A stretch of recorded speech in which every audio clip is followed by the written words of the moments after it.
Here we are. We are about an hour north of Lisbon, the Portuguese capital, and this ground in Catacho is pretty special. It was built in the backyard of Paulo Butchamatsa and his club, Oeiras, there in action for the first time today. Group B action, 4 T10 matches, and we're going to see some close contests as well, I think. This is the European Cricket Series Portugal, and it starts right now.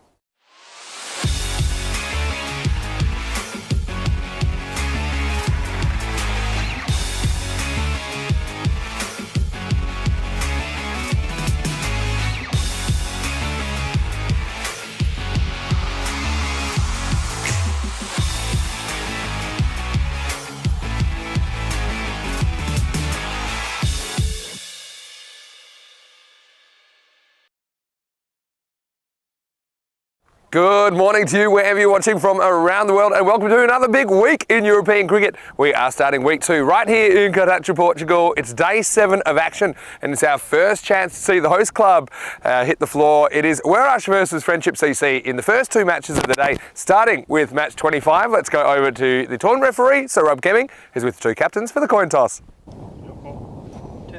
Tails go. It is tails.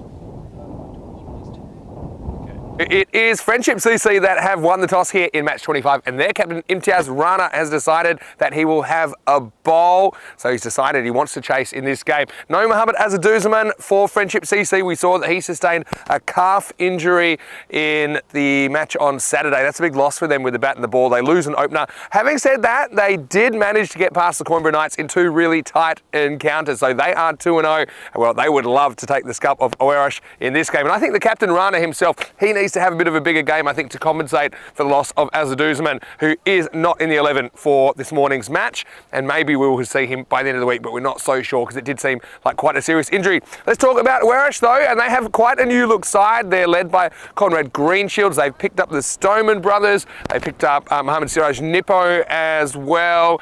And look, I think it'll be pretty interesting to see how they go. They haven't played so much as a unit.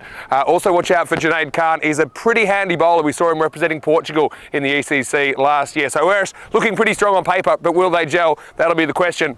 Let's talk about the conditions today. It's quite a brisk morning here. The sun is out, that's good. We have plenty of blue sky. Currently it's only about 8 degrees to start this day, but we are expecting it to get up to about 17 degrees. Let's talk about the conditions. Not sure if there'll be a lot of swing this morning, but we do have the breeze coming sideways, so not a lot of cloud cover though. We know that this pitch, it's got a little bit of variable bounce in some places, so I think it can be a little bit difficult for the openers sometimes to handle the new ball, but once you get through it, I think, especially with the boundaries coming, we could see some pretty high scores. Oh well, it's Monday morning and that means back to work, and Corey Ruckers, he is in the commentary box as we get ready for the start of match 25. Is Friendship CC have won the toss. They're going to field first. Over to you, Corey, and let's get this week started. Hello, good morning. Welcome everyone around the world for more T10 action.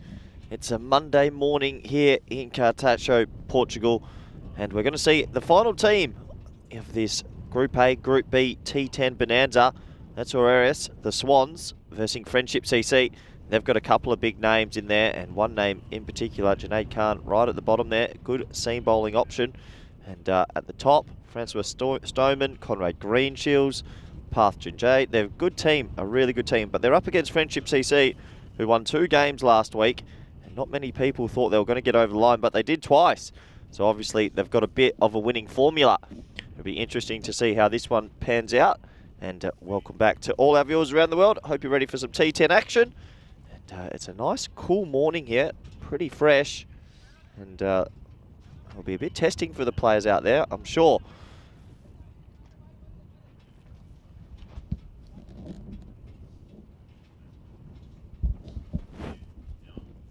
So we're almost ready for the first ball today. Of fielding changes, and gives a good opportunity to welcome back all our viewers around the world, especially those in India via FanCode, and everyone on YouTube via the YouTube chat. It's been good fun with you on YouTube the last few weeks, and hopefully you can get more questions in this week. It was a lovely weekend, lovely Sunday well spent, but everyone's refreshed and ready to go.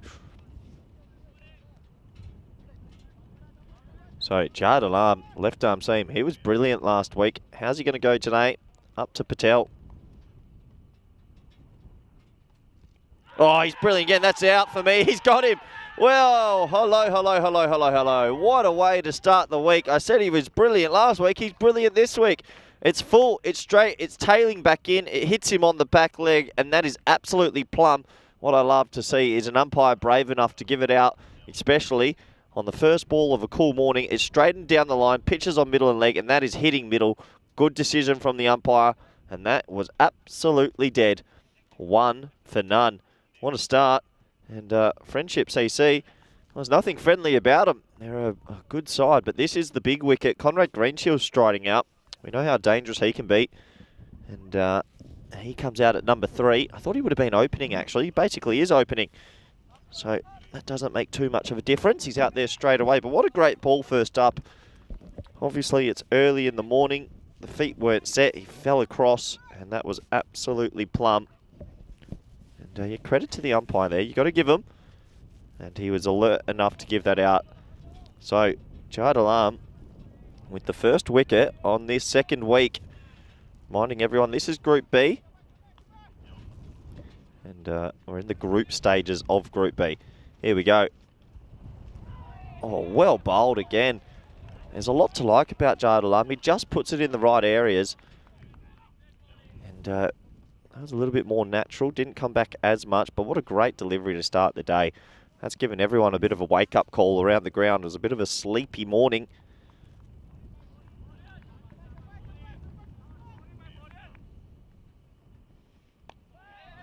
And again, a little bit of confusion as they thought about going for a single, but just the dot ball in the end. So, yeah, weather today, it's a pretty cool 13, 14 degrees. The sun is shining, though. Last week we had a little bit of wet weather, which tested the elements and tested the players and umpires and all, including the staff. But today promises to be a nice sunny day. Quite breezy, though, again. As that's pushed into the leg side. And that should be the first run for the week. And it is. And that's a outstanding throw from the fielder as he rolls it to himself. So Conrad Greenshields, he's off the mark. Look at this throw. What are your thoughts in his arm? He picks it up. Oh, yeah. Yep, he's going to have to work on that technique. Obviously, it's early for the fielding team as well. Brings on the young man, Francois Stoneman. He's facing his first ball. Good young player. And he'll be looking to get himself in and maybe cash in on this power play. Obviously, the first 3 overs, only 2 men permitted to be outside the inner ring. Looks like third man and deep fine leg are the patrolling men. It's a good delivery and respectfully played by Francois. And one thing you'll get about these two batsmen, both very technically correct. You won't really see too much hoofing across the line. So expect to see some cricket shots. I think it might be a blessing in disguise that Greenshields is out there early. I think he should be opening in this format of the game.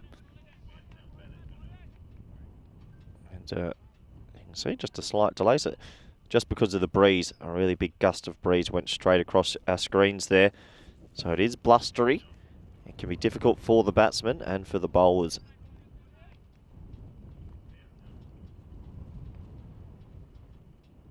Well bowled. Greenshields comes down the ground and just jars that out to mid-off for a single. And that does take us to the end of the first. The score is 3 for 1, but what a brilliant start by Friendship CC. Picking up where they left off last week.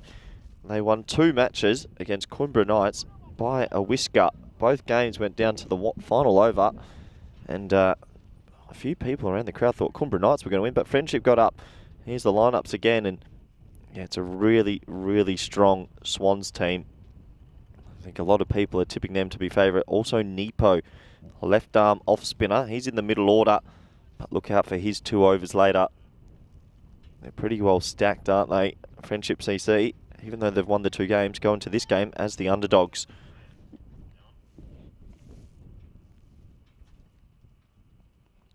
So second over of the day, it's the captain, Rana. And, well, Rana's had a little bit of a interesting time with the ball in this competition so far. He can spray it and then he can bowl an absolute jaffa. So he needs to get his radar right early. He doesn't that time. Starts with a wide and they scamper through for an extra run on the fumble.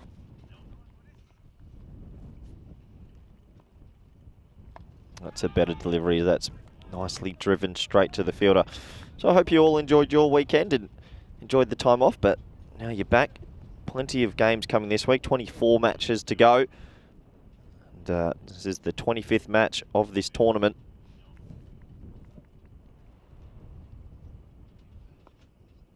Oh, and that's what I mean with Rana. You just don't know what he's going to deliver. It's good awareness from Conrad Greenshields. He sees him bowl it down the leg side. The keeper has to make a big dive, and it's pretty hard to throw it when you're on the ground. And you can see here, and that's good awareness from Conrad Greenshields. Maybe a little bit risky, but I think if you go straight away and the keeper's moved so far down to his left, you've got every chance to make it to the other end.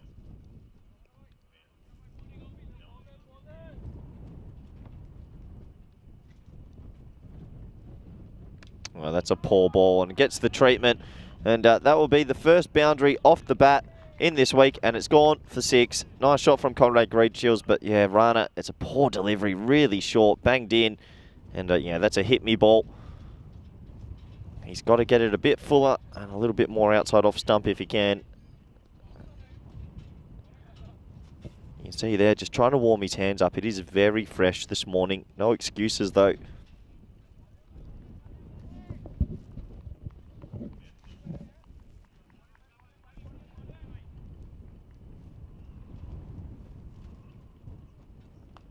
Oh, he does make the adjustment, but he makes an over-adjustment. It's now a wide half volley, 4 runs.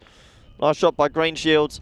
Once again, it's right there for the taking, though. You can see he makes an over-correction this time. He does get it outside off stump, but it's way too full. And that goes for 4 through backward point. Nice shot. And the Swans now 17 for 1. And they're motoring along after that. Good start from Friendship in the first over. Rana just struggling a little bit to find his rhythm here.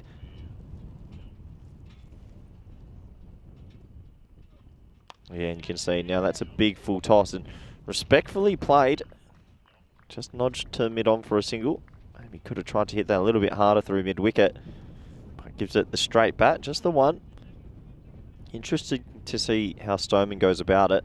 Technical player, like to see how he goes in the T10 format.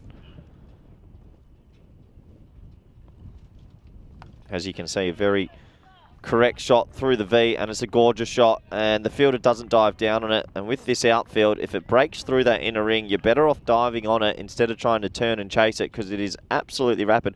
He just pushes that in the gap, and look at it pick up speed. That's right there, he has to dive on it. Instead, he tries to run with it, and it's absolutely rapid still. 4 runs, nice shot from Stoneman. This over's already gone for 19, wow.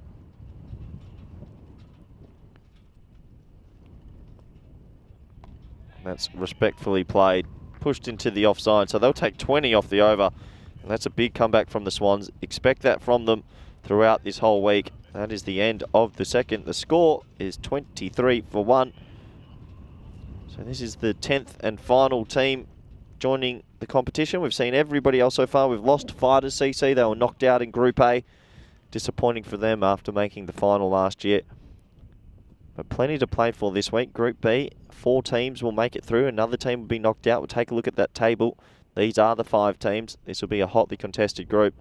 But on Thursday, we'll say goodbye to one of them. And then it'll be moving into the finals time. Friday, Saturday. And then we're off to Rotterdam. Off to Capella's our next series. Hopefully the weather holds up. Here it's pretty crazy there at the moment. But at least the weather's good here. Here we go. 3rd over. Big appeal. I think that's pitched outside leg that time, given not out. Just watch the umpire's call. It is a leg bite.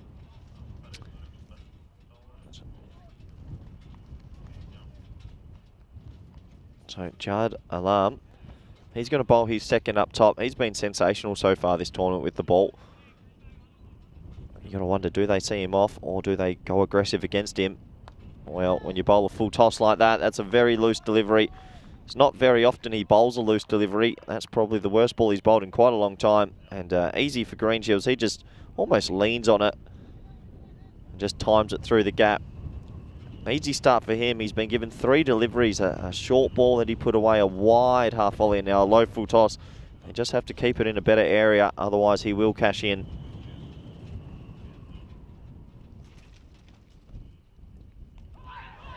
So that's a better area. That's too high that time. No chance of an LBW.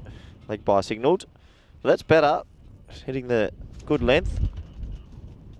Oh, it really picks up the breeze here. Can't be easy for the players out there. It's going to be difficult for catching in the outer ring, that's for sure.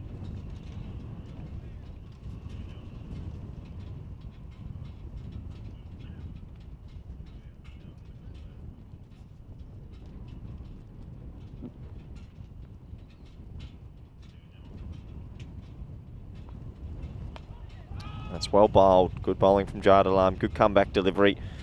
You got to wonder, they're probably better off seeing him off. He is their spearhead. In every game he's bowled so far, he's picked up 2 or 3 wickets. They won't want to let that happen this time.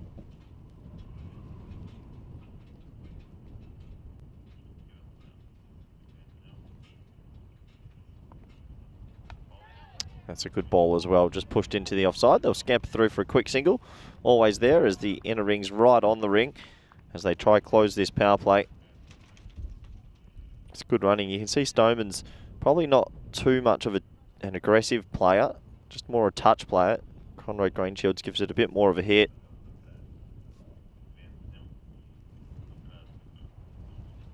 Like that. What a shot that is. 2 straight. Easy pickings and flicked off his legs for 6. And, well, Greenshields makes a great start to his week. And, yeah, Jardalam, half volley on leg stump. And, yeah, easy shot for any batsman that's in a bit of groove.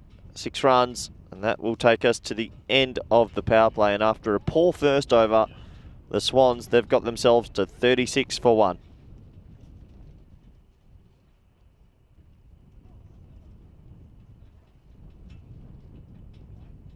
And take a look at that power play, and you can see, well, a couple of skyscrapers after that first over. So obviously now outside the power play does get a little bit more difficult to score as you are allowed 5 boundary riders. But the way Greenshields is hitting him, I think he's going to be able to clear the boundary easy. If for Friendship CC are going to have a chance in this game, they're going to have to get him rather soon.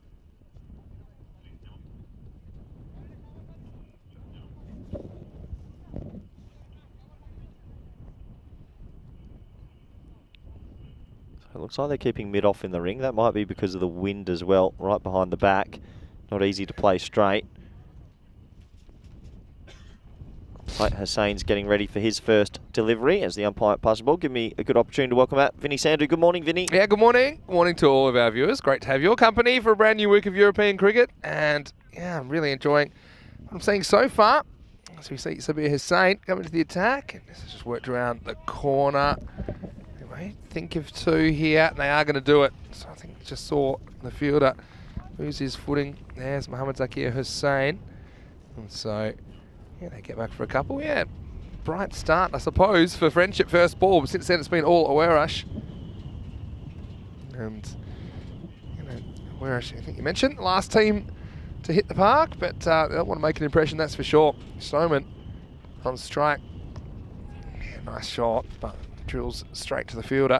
Yeah, Faf Stoneman is a pretty technically correct player, as you can see. We did see him representing Portugal at the ECC. You had a bit of a consulting role with them back then, so I'm sure you know a lot of these players pretty well. So, yeah, a few team movements as well here in Group B. This is sprayed down the leg side. And not handled by the keeper. Oh, wow. The backup, or the third. Well, that is a dead set shocker from all involved, really. And that's going to cost Friendship 5 runs. Yeah, well, error after error after error. I can't believe he's not stopped this, Vinny. Yeah, it wasn't travelling that quick. And I can't really blame the third fielder who actually ran all the way from third man to try and stop that. Wow. And next one, oh, no one's stopping this. That's going to be picked out of the bushes. It's 4 more to Greenshields. He is a man we saw opening in the ECL recently. I was a little bit surprised not seeing him at the top of the order. And we know Conrad pretty well. At the moment, he's motoring. He's 27. And Warash within reach of the 50. And we're still only halfway through this 4th over. Yeah, it's been pretty poor bowling to Greenshields in particular. They just can't get the radar right. They're bowling a bit everywhere. And good players don't have to do too much. They just have to time the ball. And they can't be bowling these short deliveries to him. Doesn't help anything. Yeah, so while they try and find that one, gives us a chance to to say hello to a few people in the live chat. Hello to Sam Nick, as well as Liam Day. Maya is in there as well, Shrabon. Everyone else. We had a very entertaining week last week in Portugal. I'm looking forward to more of the same. Of course, we have 5 teams in Group B. Only 4 will survive to quarterfinals Friday. There's Tyrone Peters, who was pioneering the L signal last week in the LRS. And he just has a look at this ball and says that looks white and round and that sounds fine. So let's go and continue now. Goes over the top, sliced away, and this will be another boundary. So Greenshields moves into the 30s, relishing the short boundaries on offer. That brings up the 52 Awerash. At the moment, there's plenty of boundaries. That one just carved inside out. And 4 more. I think that was probably his first loose stroke. I reckon he got more of a thickish outside edge today. He's trying to hit that over wide extra cover. But yeah, he's raced away here. He's helped himself to some loose bowling, and he could be on for a big score here, Vinny. Yeah, a little bit loose, but still gets away with it. This is around the corner. Don't know if this gets pad or bat. It is pad, according to Tyrone. That's actually gone pretty quickly. That's why I thought maybe it was off the bat, but another run to the total. Yeah, another run to the total. Francois Stoneman, he's 10 off 9 playing sort of the second fiddle, but he can start to go at it now as well. Plenty of wickets in hand. This is last ball the over. Stoneman will push and run and retain the strike. And at the end of 4 overs, score is 54 for 1 as the cube takes a bit of a battering here and knocks one of the chairs over. Good time to say hello to Corey Ruckers. And of course, all of our viewers, great to have you with us. Yeah, Hawkmoon mentioning Cube Watch. Well, the Cube is handled the weekend all right, so that's good. Don't know if I had a bit more inflation. But yeah, it's great to be with you. Vinny Sander here, Mr. Maximo of the European Cricket Network. And I'm here with Corey for week 2. I'm going to say hello to Neil in the chat, as well as Andy Sutton and Girish as well, who is joining us, of course, playing for the Coimbra Knights. So you're pretty chilly. It's about 7 or 8 degrees to start the morning's play. Now, a lot of people asking about the shoes today. I do have the gold belt, and I don't know if we can pick this up. Yeah, we've got the gold shoes. So I'm feeling a bit of a golden ball day, maybe. It's thanks for the interest, and well, hopefully you stay with us for not just today, but a whole week of action. Oh, this one, where's this gone? Well, almost rolled back onto the stumps, Vinny. I think he's a little bit lucky. Thought for a second it got through to the keeper, but I thought, well, probably didn't, because the batter was still kind of wandering around. See, he's just goes and makes sure it's not going to go on a stump, so that's okay to touch the ball a second time if you're protecting your stumps. But that's the only time you're actually allowed to strike the ball a second time legally. But you can't attempt to score off it. I've actually seen someone dismissed that way before. Really? When they're protecting their stumps. It was late in the game, and the partner called them through for a run, and they were out. Wow. Bit harsh. But anyway, this one, getting the stumps are damaged this time. They won't get the extra. Maya mentioning it's almost my birthday. Well, it is almost my birthday. I've got about just under 3 weeks. That's nice as well. Nice little moment as the shoelaces get tight. Fielding team will be wanting to make sure that this goes on the time allowances. I wonder if I get a golden ball on my birthday as well. We'll be in Bulgaria for the finals day there, and we did actually have a golden ball on finals day last year in Bulgaria. This one's a little bit wide, but he goes with it anyway. He's not too bothered, and he sends it over mid-off. Maximo! 6 to Greenshields. He goes after it. And that's Shamim, ill-directed. He gets out the cue extender and sends it over the offside for 6. Yeah, unfortunately for Friendship CC, they haven't bowled well to Greenshields at all. They've only maybe bowled 1 or 2 deliveries that have been, you would say, on a good length and on a good line. They've really bowled some loose balls. And look at the back, see the flags there. It's just, maybe it's the wind that's affecting the bowlers. I'm not too sure. See, you've gone the shorts again, Corey. Didn't think to go shopping on the weekend, maybe pick up some long trousers. Brave. That's one word for it. Medically dangerous would be another. Not a bad shout. Stoneman can get on with it now, though. He's 12 of 12. Might as well, hey? Yeah, there's 9 wickets in hand, so I know he's a more technical player, but he's got to try and find some boundaries Plenty now. of batting to come. Oh, absolutely. Badenhorst on debut. He's only been in Portugal 3 or 4 days. Brendan Mardenhorst from South Africa. Really? So get to have a look at him, potentially. This one swings in. That breeze is going left to right, so it's kind of the opposite direction, sideways to, it is, isn't it? to the one we had last week. Friendship CC wasting all their direct hits at the moment on ones where the batters are in their crease. Yeah, a few interesting players. Got Lucas Mount, who grew up in Portugal, but spent a lot of time in England, at University in England for Werash. Alex Macy, New Zealander, in the lineup. This is hit pretty hard, and it goes over cover, and it'll run away for 4 more. So Green Shields picking up the slack, and that takes us to the end of the 5th over at 67 for 1. Yeah, once again, it's a half volley, but that's a nice shot. Just check drives it over cover, and this quick outfield takes it away for 4. And they just can't string together a couple of good balls in a row, unfortunately for Friendship CC. And the Swans, well, they're going to hit something big here. Yeah, you feel that they will, especially with those wickets in hand and the kind of batting they've got to come. Mentioned Bardenhorst probably going to come in at 4. They've got Janjad at 5, Nippo at 6, Miguel Stoneman coming in at 7. Even, someone like Junaid Khan, he's listed at 9, and he can give it a whack. So yeah, they've got a decent looking lineup, a slightly different looking lineup, but I thought, sometimes that the batter's coming a bit rusty. No sign of that from Greenshields, though we did see him playing in the ECL recently. So now it looks like we're going to get Ashikur Rahman. Remember, there's no Mohammad Azaduzaman in the lineup for Friendship. He's got that calf injury, so he's not in the 11. I honestly not so sure we'll see him at any point this week back on the field. No, it was pretty serious, wasn't it, Vinny? I'd be surprised if we do see him back, as that's going to be a wide outside the off stump. Eventually, Tyrone signals he has a few issues with the hat blowing off. It looked a bit like a game of Simon Says there for TP, but eventually he got the signal out.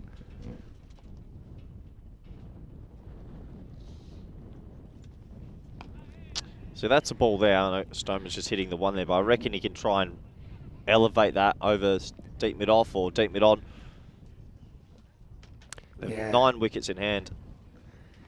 Yeah, I've got to say that it is time, you'd think.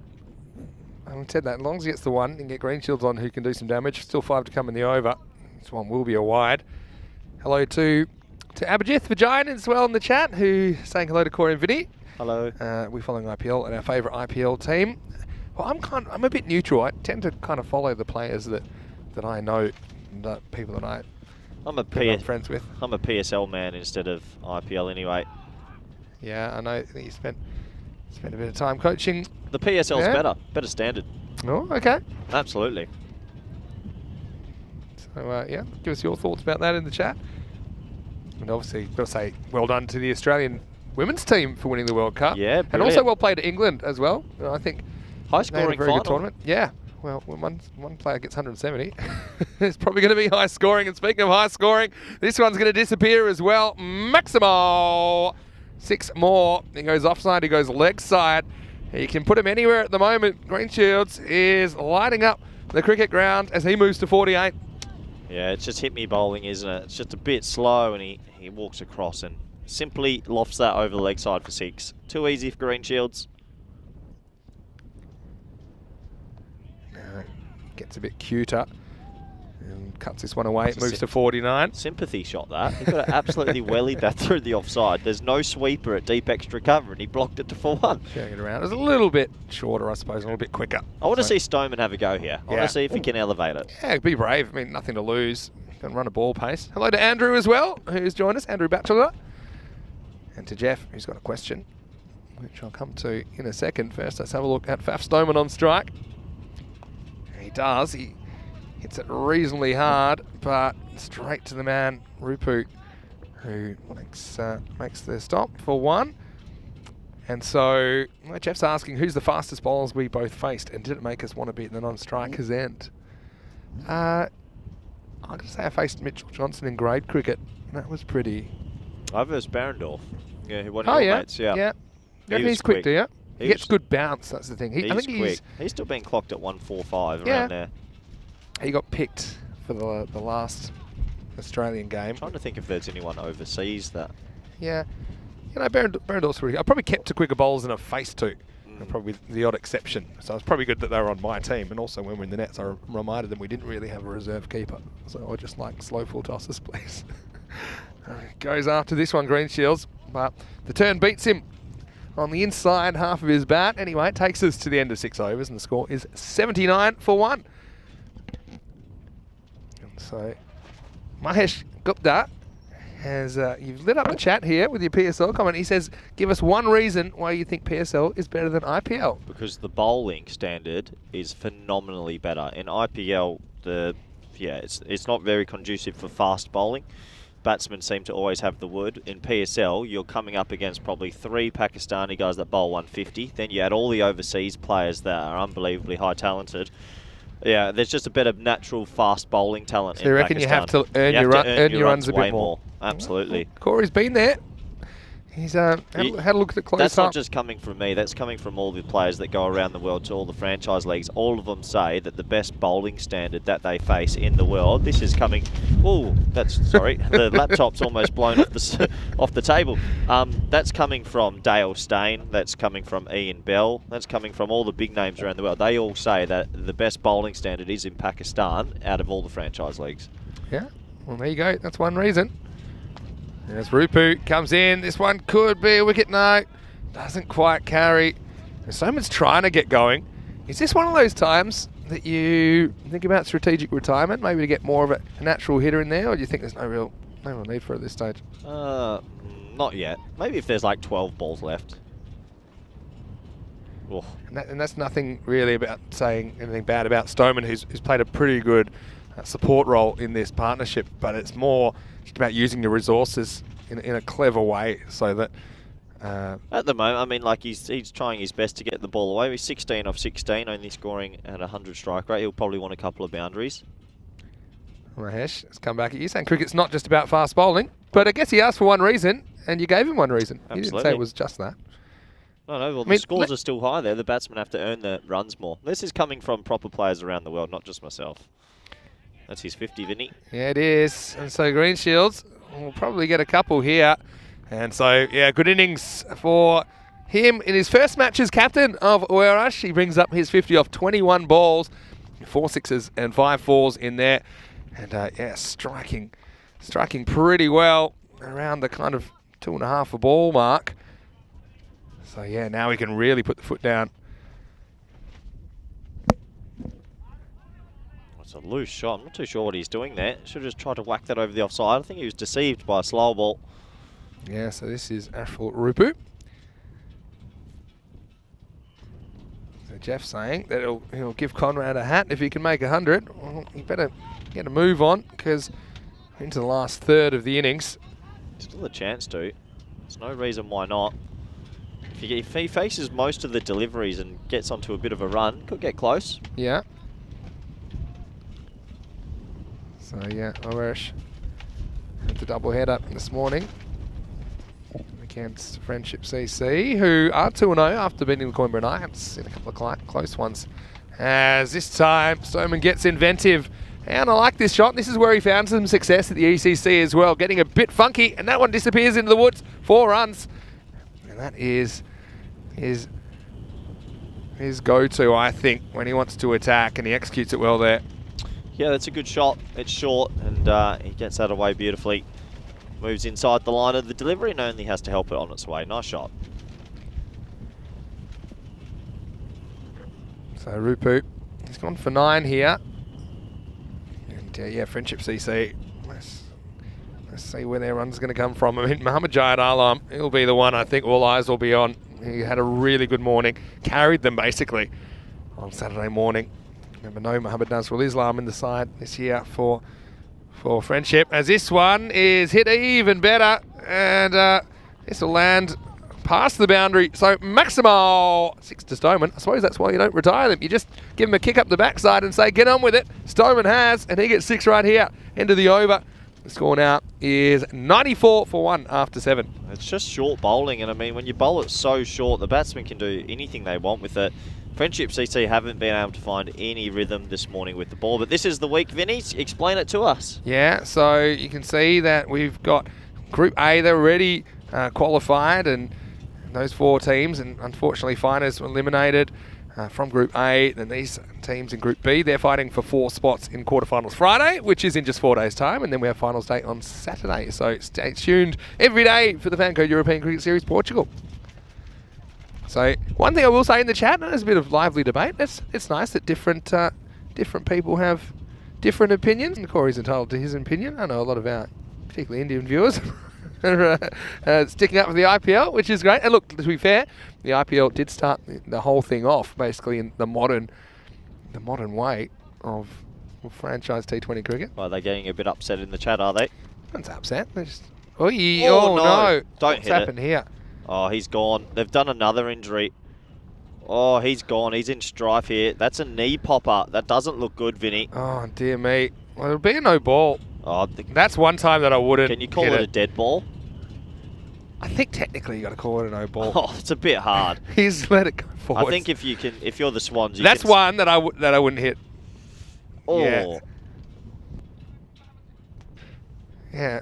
I mean, Tyra's spot on. I mean, I think they're better off just saying, let's take it back. Oh, I'm not too sure what's happened at all. Yeah. And I think he's jarred his right knee or his left knee collapses underneath him. Maybe we shouldn't play that again because that looks ugly. Yeah, It's his right knee. Yeah, he's going for his right knee. You can't actually see it. It might have just popped out. I hope he's okay. He's on the ground, so there's going to be a pretty lengthy delay here, you would imagine. Yeah, that's no good.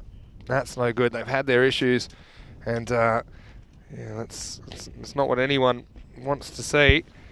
And so, oh, good timing. Scotty Edwards has walked out to bat for the Dutch. My okay. second screen's looking good. You're sneaking a look at that. I hope he's okay. Yeah. And so, look, certainly injuries are not part of the game that anyone likes to see. So, yeah, they've already had Azuzman go down, which is not ideal at all. Do they have a 12th man? The 12th man is Mohammad Azuzman. Okay. Really? Yeah. So they wanted him on the bench for a bit of experience, but I don't know about his ability to field. I think his injury has had a few days to recover, but it's not nice to see, but I hope he's okay. Yeah, just being helped off. Scotty started with a reverse sweep for 4 first ball. Okay, well, Corey's going to commentate in the Dutch-New Zealand game at the same time, it sounds like. Yeah, I mean, this is always... It's not nice. It's always tough to watch, isn't it? And I think it's going to stand. I mean, to be honest, as an umpire, I don't think there's anything you can do about that. I think you've got to call it according to the rules. And so it means there's going to be a free hit. I mean, at this stage of the innings, pretty much. It's a bit harsh, isn't it? It is, but I mean, he has bowled the ball, right? Yeah, but surely as the Swans captain can say, we don't want the free hit, let's call it a dead ball. Can you do that? I don't think there's the ability to kind of do that. It's not like withdrawing an appeal. Anyway, we're going to continue, and it will be Mohammad Zakir Hussain that's going to overtake or take over the bowler, and so he'll be bowling to Green Shields. I think he might actually be saying, I'm going to block this one. But then if you do that, you've pretty much burned a ball. Do you know what I mean? I don't know if that's what he's saying. It would be sporting if he was. It's a bit harsh. I'm not too sure I agree with it. So they're changing the field here. Well, I think they're just changing the fieldsman. So because they've had to... it's a different field though, so like, are you... I think you can because it's a change of bowler, right? I don't know. You can do it because it's a change of bowler. I've not seen this. So here's a free hit. Let's see what happens. And just get one, that's fair enough. I don't think he approached that any differently than a normal ball. So, well, let's move on with the game. Another injury though, Friendship CC can't catch a break, can they? No, that's a shame. And certainly hope maybe it's one of those things. Maybe it's a dislocation or something. We've seen some of them get popped back in. Ugh. And when we saw that for VOC, right, back in the ECL. And he's gone this time. So Faf tries to get funky. That is his go-to. And Zakir Hussain comes on and he's able to hit the pegs. I always think this is a good option when someone's making room outside the off stump. Why not just go at the stumps? You don't have to follow them. If you do, they miss, you hit, and that is the second wicket. Breaks a partnership of 96 though. Stoneman goes for 26. It's 96 for 2. Yeah, good bowling, keeps it full straight, and he goes for that favourite lap shot again, and This time he misses out, and he's bowled, but good innings from him, and he's plenty to work with for the rest of the week. Sam Nick saying the T20 Blast started first, but I was talking about more that kind of franchise style of getting in. Yeah, I still think the IPL is the first in the modern day kind of big money teams created for the purposes of a tournament rather than the T20 Blast, which is kind of existing county sides. Yeah. Yeah, that makes sense. Now you have the franchise kind of system with the 100 in England. Did you enjoy the 100? Yeah, I didn't mind it, what I caught of it. And here's the thing about the 100, it's not actually that different. The only thing that's different is how they do overs. Apart from that, it's just another gimmick. Apart from that, it's just normal. got the crowds in though. Yeah. So that didn't actually change the game too much. A bit innovative. I didn't mind it, but I don't think it was that different. That's my point. As this is off the inside half of the bat, and so this is the new guy, Badenhorst. Yeah, this is Brendan Badenhorst. What's his history? He's come in for this, or? Yeah, no, he's living here now, but he's only lived here a matter of days. So he's moved to Portugal as his place of residence. So I can imagine he might be a bit rusty as well. A bit nervous maybe as well. This one off the inside half of the bat. Greenshield's just kind of... Oh no. And yeah, he's looking at the ground. He's just explaining what happened here. That's Mohammad Jahid Alam. We'll allow him that because he's been incredible. And again, he's just doing a bit of a post-mortem. Is this one take a Tortuga? Hard to see from our angle. Gets down early, but to be honest, you can't defend that, Vinny. It's not easy to defend it. So I was going to say Greenshield's got off the boil. Maybe he's back on the boil. With that boundary, moves to 57 and then gets a big, juicy full toss. This will be a no ball and it's going to disappear. So no ball, 6. And that one halfway to heaven. Give him 7. Yeah, it's about waste time. We know that the benefit of those always go to the batter. And trouble at the old mill. The 100's up for Werush and a free hit coming up. There's a chance of 100, I think, Vinny. I mean, he's really just cashing in on these loose deliveries, and that's all you can do as a batsman. You got to hit the balls that you face, and yeah, he's going to get a free hit now. And not many balls left in the innings, but if he gets on a little bit of a run, he'll go close to 3 figures. Jeff Maguire calling that the short barrier. Previous fielding effort from Mohammad Jahid Alam. So 63 not out of 27. There's a lot of runs to get. There's only 13 balls left, remember. Here comes a free hit. Might as well go for it. He does, and he launches it high. Now, easy too. Well, they take it too. Again, it wouldn't have been out. So, the big dive. You're better off just letting that bounce, right? And then picking it up on one bounce. Depends how, if you think you can pick it up and throw it in quicker if you catch it. It's tough to catch, and it's so windy today. Yeah, save the fingers, especially such an important player. That one off the fingernails, I think. It does take us to the end of the 8th over. It's 110 for 2. And a couple of overs to come. Yeah, they've really taken this away, haven't they? Greenshield's 65 of 28. Just too easy for him. I don't think it would have taken the second run there, to be honest, because now you've got the new batter on strike. Yeah, I don't think I would have either. And, gives Badenhorst a chance to get into it, though. It's probably good for him to get some batting as well. See the Worms helping us really understand the innings. This is better shot by Badenhorst. Honestly, that shows you absolutely nothing. Oh, no. Oh, no. Oh, what's going on here? Well, have you seen that, Vinny? Yeah, this is nuts. He ate the turf. I think that he's probably in here, Greenshields. He hustles back for 2. And he was the one that stayed upright. Let's have a look here. Badenhorst. He goes down pretty quickly. Oh, they were going to be close, you know. We'll have to take a double check. I think, I mean, here. Or go back a little bit. He's going to be out. You reckon? I think he's in. He's in. You can't give that. Look at the other batsman. Back to live action, so he does survive. I'm surprised Greenshield's turned back for 2 there. Yeah, I'm a bit surprised as well. But again, that's unselfish. You might feel they've got plenty of runs on the board. Just have a look here. You know, his first step and then tries to recover, but just makes it worse. But well done. As this next one is up, and away, Maximo. Badenhorst gets his first 6 in Portugal. And so, Greenshield's trusting the number 4. And that was a nice straight down the ground, 6 runs. Yeah, nice shot down the ground. You're exactly right, Vinny. 6 runs, and I'll be happy with that for his burst boundary in Portugal. Geez, you're lucky when you fall flat on your face and you survive, right?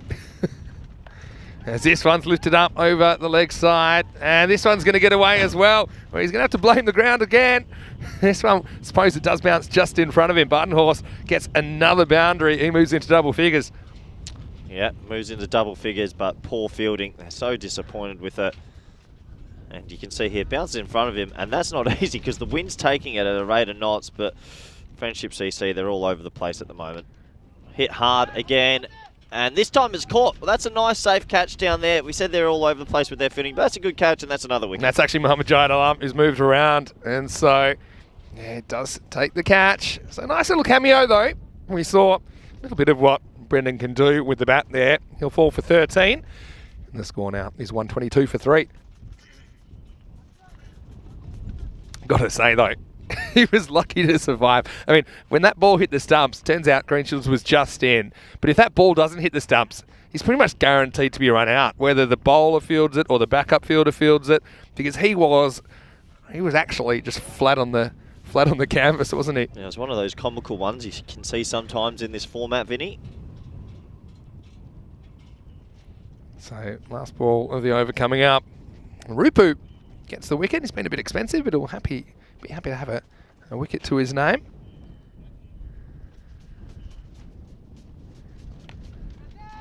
This is up, and it's going to disappear. As Path Janjat says, well, it's my turn now. He gets 6 off the last ball of the ninth. Maximo. The score keeps climbing. 128 for 3 after 9 overs.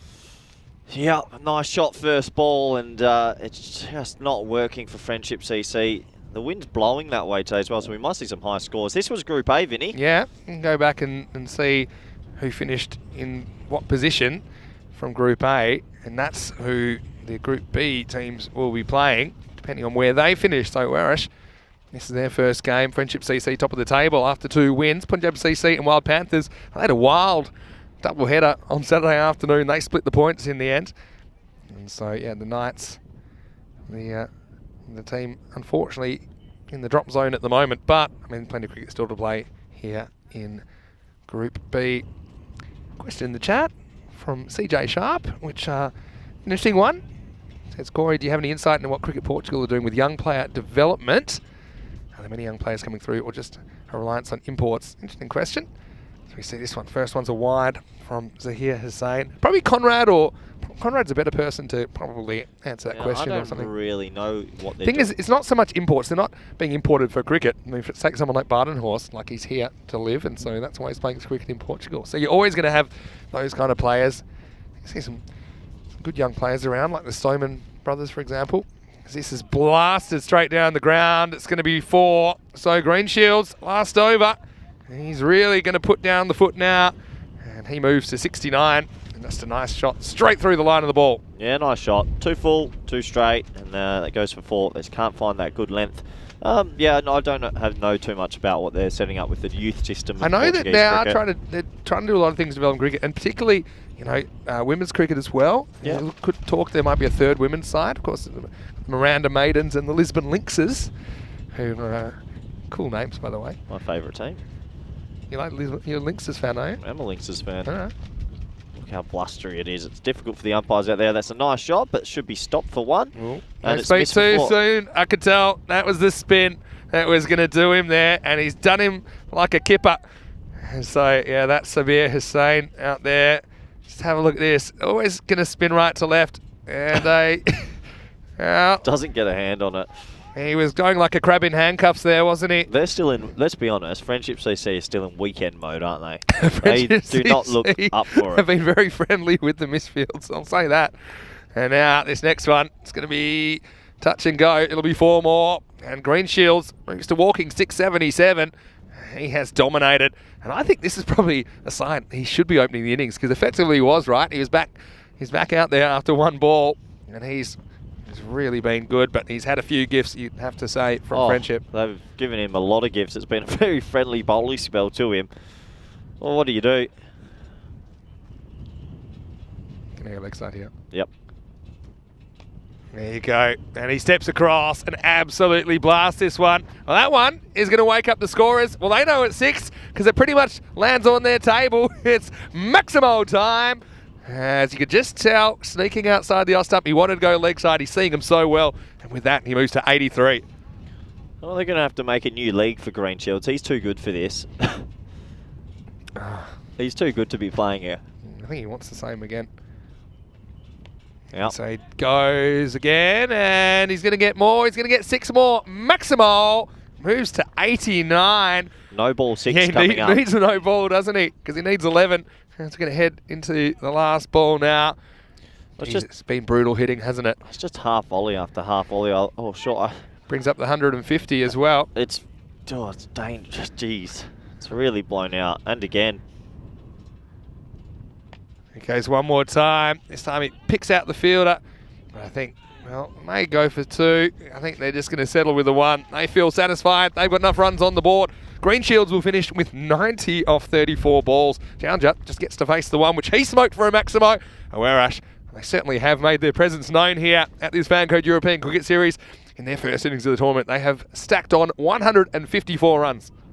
Yeah, 154, and they did it pretty easily in the end. There was a lot of missed fields and some clean hitting and ball striking, and yeah, it's been a tough morning for Friendship. Yeah, Liam Day asking why doesn't Conrad play for Portugal? Well, I believe the qualification might be coming this year as he fulfills the criteria. But Krip Patel, well, he went very first ball. That was about as good as it got for Friendship, wasn't it? Because they just couldn't quite get a handle on this innings. Greenshield came to the crease after just one delivery, and he was the driving force. His 90 not out has lifted him to a really big score to start the week. Match 25, Awarash well on top. Yeah, well on top, and it was, as you can see here, some poor fielding that helped that total get so high. That was a 5 wides, missed by the keeper and missed by the fielder there. And that was a long wide half volley that was put over mid-off for 6. Nice shot by Conrad Greenshields. And yeah, players of his skill and class just cashed in. They cash in when there's bowling that is more conducive to power hitting. And Francois Stoneman played a few nice shots with a couple of ramps, and he'll be pretty happy with that. This was the sad moment though, a serious injury. And unfortunately, we think he might be out for the tournament as well. It didn't look good, and that's the second serious injury for Friendship CC in this tournament. Francois Stoneman was in the end bowled by Sakir. They're trying his ramp shot again, and as we mentioned, don't want to talk too much about it, but yeah, they just weren't really alive in the field today, Friendship CC, and unfortunately for them, they kept making a couple little mistakes, and they kept going for boundaries. This was a bit of comical running between the wickets. Oh, there he goes, and ate the turf, and sort of lucky the ball hit the stumps at the other end, because if it didn't, he might have been run out at the keeper's end. And yeah, there was some nice catch right at the end there though for Jard Alarm. That was one bit of clean fielding, and they can hold their head up high about that. The new man who came over from South Africa, Badenhorst, who's moved here, his first 6 for the club. Conrad Greenshield's got a little bit more help from Friendship CC. And then he cashed in the last over, hitting a few nice 6s on the leg side, but all too easy for him in the end. So it takes us to the end of the innings, and plenty of runs to talk about. 154 for 3. And yeah, they'll be pretty happy with that. I can't see Friendship CC getting close to this total, but you never know. Maybe they get a little bit of luck and someone gets in. That man, Conrad Greenshields, 90 off 34. And Path Junjay, 6 off 1. They'll be pretty happy with that. Sensational. And 19 extras helps the cause. 14 wise, 26 for Francois. And Nepo and the other Stoneman brother not required, right down at the bottom of the order. Let's take a look at the bowling figures, and it's not going to be too pretty if you're a Friendship CC supporter. They just couldn't get it right at all, unfortunately for them. And here they are. One man, Jard Alarm, he's had a good tournament. He can be happy with his efforts. 14 off his 2 overs for 1 wicket. And a bit of an odd scorecard at the end. Sabir Ahmed, 0 overs, 0 maidens, 1 run. I don't think I've seen that before until he got injured. And then Sakir Hussain had to come bowl his 2 overs, and the economy rates of everyone, yeah, not spectacular. Unfortunately for them, they will want to forget that innings pretty soon. But thankfully, in this T10 format, you can live another day, and there's plenty more matches for that bowling unit to come back and fight back. Let's take a look at the Manhattan graph, and besides the very first over, every other over went for 12 or more. and just shows you how well Jadalar bowled that first over. But if Green Shields bats through, they're going to go pretty far in this competition, will the Swans. So we're at the halfway stage, 154 for 3, and will be interesting to see how Friendship CC go about it. They don't want that net run rate to be blown out the water either. They're going to have to find a way to get themselves at least to the 3-figure mark. Join us back in the next 10 minutes for the all-exciting run chase. Thank you.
Hello and welcome back to Portugal as we head into the second half of this. It's match 25 of this FanCode European Cricket Series. Great to have your company once again, no matter where you're watching from around the world. It's Vinny Sandu here, Mr. Maximo for the European Cricket Network. And in the first half of this game, Awerash, 154 off their 10 overs, dominated by Conor Greenshields. 90 not out off 34 balls. So after he was called into action after the very first ball of the day, Krip Patel caught plumb in front. And he certainly didn't waste any time putting an opening partnership of 86 together with Francois Stoneman. And so now we are getting ready for the second half. And Friendship CC also suffered an injury setback. Sabir Ahmed injuring his knee as he was delivering the ball during the innings. So you very much doubt that he will bat, although he's not in for his batting. And you see there, looks like he's just being taken for some further attention. So no one likes to see that. Joining me in the commentary box is Corey Ruckers. And Corey, yeah, certainly your boys, Friendship CC, in a little bit of trouble here, to say the least. Oh, more than a little bit of trouble. They were not about this morning, and unfortunately for them, yeah, this is going to be a tall ask. Maybe it's a good opportunity for the Swans to try out some different bowlers and see what combinations will work for them in this tournament. Yeah, it's mentioned in the chat, the fielding though wasn't really up to scratch as well. It probably gifted, I don't know, 20 runs I more? think more. I don't want to be too critical on them, but they must have given about 40 runs. You think so, yeah? Oh, well, you got to remember the wides down the leg side that were running for fives and things like that. They just didn't have a good morning. You know what, some teams don't like Mondays. I'll tell you what commentators don't like Mondays. Oh, who? Rico Full. Don't project on Rico. Rico's always firing. Well, Conrad, after doing it with the bat, he's going to open the bowling. Why not? He can swing the ball around. Now this breeze is left to right. Once you see him from this angle, he does bowl mostly outswingers, but he can bowl a pretty mean in-swinger as well. When he gets it right, he's really tough because he can bowl both of them. So he will be opening up as we see that it's Ashraful Rupu out there with Mizu Rahman, the keeper. And well, they've got nothing to lose here, Friendship. Might as well have a go. And if they can't chase these down, then I think net run rate might be a factor as well. At least try and put an innings together. They are top of the table. I mentioned that at the break. They need to get that net run rate up still. First one swings down the leg side and not handled by Janjat. That's the wind, I think, coming into play. Yep. Really took it, didn't it? Yeah, did take it. But yeah, if they do go on to lose this game, which odds are against them, yeah, if they can get to 100, personal goal, maybe try not let that net run rate get decimated too much. So Sam Nick, we're talking a bit about franchise and stuff. He says he likes the 100 because it's a British franchise, but hates everything else about it. But what is it that you hate? I don't think it's that different except for the overs and maybe the graphics on the screen. Just another gimmick, Vinny. There's too much of that. I mean, you're getting a lot of players now want to just travel around and do that. And I get it. They wanted to differentiate it. The reason they did that is because they wanted to differentiate it from the county T20 competition. Yeah. That's why they had to do something radical there. So probably suit Green Shields with the left-hander on strike, and so you see that one moving significantly away. Play and miss.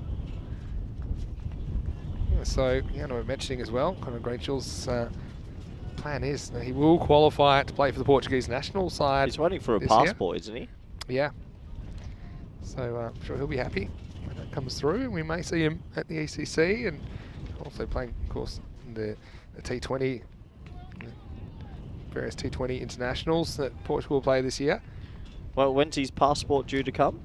At some point. Yeah, it's later in the year, in the isn't mail it? or something. Yeah, something like that. So, he's been around the world playing cricket, Conrad, and we had him commentating last week. Of course, you couldn't do Monday as you were on your way back from the high performance camp with Spain. That's a good ball. Now he's just worked out, okay, if I'm going to get that swing, I might create an angle into the left-hander and then try and move it away. And at the moment, Nevada's having a bit of trouble handling what Green Shields is dishing out. Nepo telling him what to do. Good option. I would say this is a Welsh side. They haven't really played together before. It's a very new look side. Always easy to do that when you've got 154 runs on the board. I've got a slip in place, floating slip. Faf Stoneman. I think they're one of the, even though they haven't played too much together, I think they're one of the favourites, Vinny. I look around, you see Junaid Khan and Nepo, Francois, that's 3 internationals from Portugal. They've got a couple that have flown in. They're probably the most heavily stacked side. I'd be surprised if they don't at least make the final. Yeah, it's a fair call. A couple of nice pickups. And it goes over the offside. Oh, this is a nice shot. It's going to run away for 4. This one kind of comes in, if anything, or just holds its line. And that's the first boundary of the reply. Nice strike by Mr. Rahman. Yeah, nice strike, and a bit of confidence for him, just lofting it over the offside. You kind of need 2 boundaries minimum and over to stay at the rate. This one's straighter. Well played as well. This is running a long way, and this one is going to be 4 as well. And Alex Macy has been absolutely wiped out as he's certainly put in a good effort, but the Kiwi, he wasn't even close to this. Collateral damage here. Look how far away from the ball he is. Oh, wow.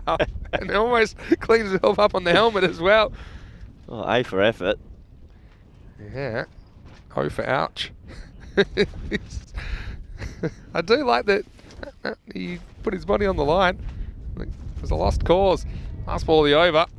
And once again, Greenshield's getting it to hoop around corners. That's the end of the first over. Friendship CC, 11 for no loss. 11 for no loss. Good start. So Jeff's saying in the chat, he's asking the winners of the series, what do they qualify for? Well, no, this is a standalone series, and they'll get an ECS trophy, and all the players will get medals. Bragging rights. Yeah, because the actual ECL qualification is based on the entire season, right? So it's based on the domestic championship.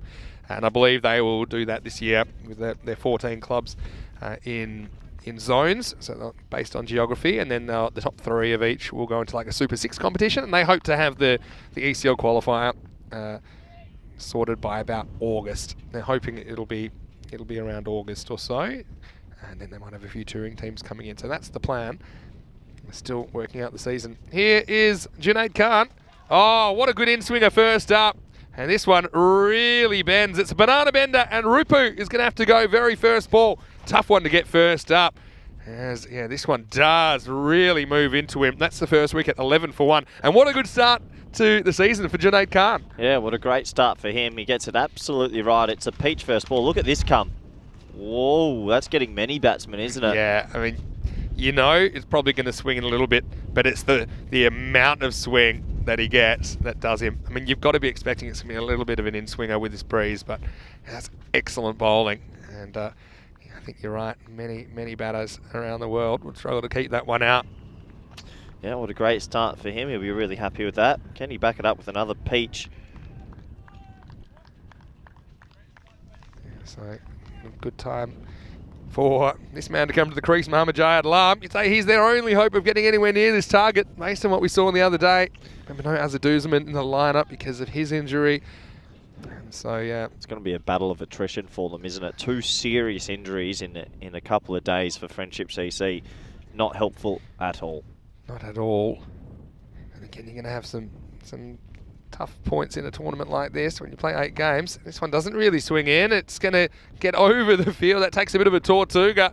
That's going to be a boundary. And a solid start by Mohammad Jayad Alam, 4 runs. Jayad Alam's the one shining light in this Friendship CC team. And yeah, that bounces right near his head. I'm glad that didn't connect with him because it took a bit of an awkward bounce. But nice shot, 4 runs. And that ball didn't swing. Isn't cricket a funny... Yeah. That ball didn't swing at all. Swing is such a finicky art, right? You can do everything right, it won't. Little things make big differences with swing bowling. And this one's a little bit of length on it, and yeah, it's actually well handled down there by Miguel Stoneman. It's been a few funny bounces so far today, but he does kick that to 1. And so, yeah, again, probably not a bad thing to get Mohammad Jayad Alam out there early. They'd want to score at 31 per 2 overs. So, I mean, it's a tall order. Top order really needs to be aggressive and hope it comes off. Fine leg and third man, kind of traditional look to this field as far as the outfielders go. Shot. Yeah, really nice shot as Rahman drives handsomely through the offside. So Junaid Khan came up with a magical ball first, but after that, he's been straight to the boundary a couple of times, and this is just good batting. Yeah, nice to see an old traditional cover drive. He gets it over pitched, and you got to put it away, and he splits it through that gap. Nice batting, hit it quite square. And well, nice efforts from Friendship CC here. Not dying wondering. So Mahesh in the chat with a question, which I'll come to in a second. There's Junaid. Pretty well bowled, kind of bails out of the shot there. Saying that, yeah, due to that injury, Mohammad Azaduzman is in the playing 11 next match. Really? Yeah, but I think he'll just be there basically to field because they had a score to 12 here. He was 12th man, obviously, because of his injury, and so... So they started with 13 in the tournament. They've lost 2 permanent ones, basically. Yeah, well, Azaduzman is going to be the lineup, but I can't see him batting or bowling. Yeah, wow. Sound to be corrected, though. Well, this one's fine enough, and it'll beat the third man. So Rahman just leans on it. At the moment, pretty bright start from Friendship. Yeah, bright start, and he just pushes that wide of the slip fieldsman, and it gets on that fast outfield, goes away for good batting. It's a courageous shot, considering they do have the slip in. He almost guided it straight to him, but he judged it perfectly, didn't he? It's the end of the over as well. Friendship, 24 for 1, so just 7 runs behind the rate. And with these two at the crease, and they could pick up the pace and could get them on track. But we know you don't see too many 150 plus chases. I think we've only seen 3 in over 2,000 matches. So It's not good odds, Vinny. yeah, you have to do it for a sustained period of time, which is just really difficult. See, Awareness, this is their first game. Friendship CC, at the moment they're top of the table, but their net run rate, not that out of sight because it was 2 pretty tight victories over the Knights. And so yeah, if they don't bat well here, could take a bit of a blow. Green Shields gets this completely wrong.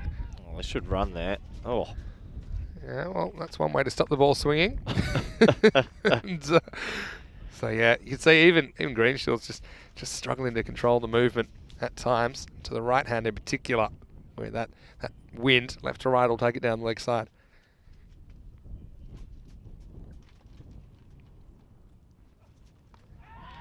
And this time he's knocked him over, so he has no problems with accuracy, and that is a big player to get out as he goes through the gate of Muhammad Jahid Alam, who has to go for just 5. And Green Shields having the game of his life here in match 25. It's 25 for 2.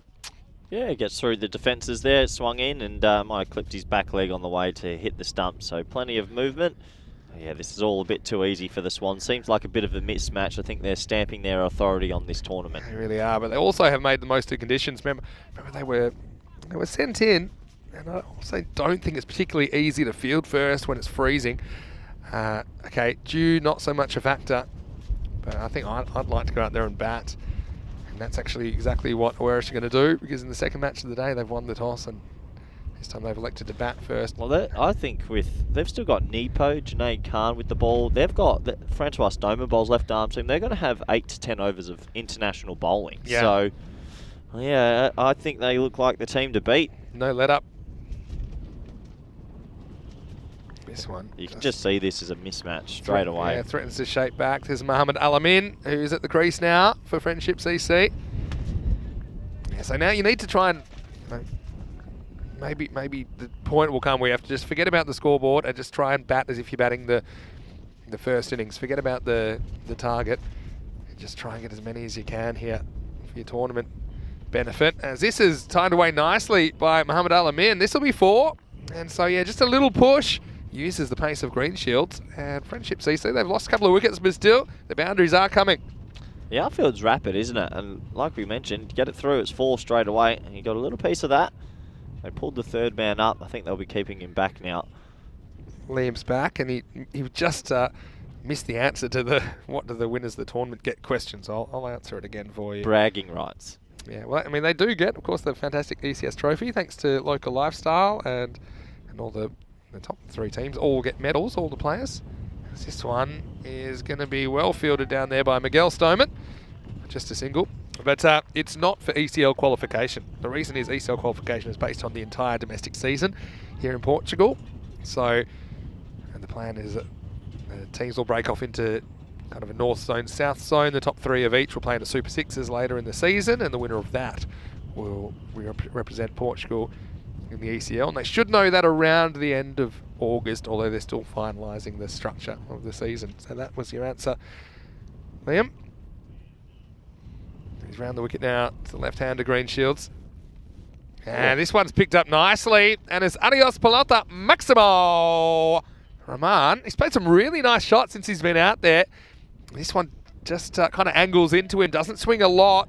He swings hard, and he gets 6. Yeah, what a shot that is, because that's against the breeze. So he's had to get every single piece of that, and he does. Nice batting. Looks compact, doesn't he? He's just got a good little technique. Yep. And yeah, good decision making, good shot selection from Mizur Rahman. There's Conrad just saying... And he's saying, what are you doing? What are you doing? Please don't hit me. I like that.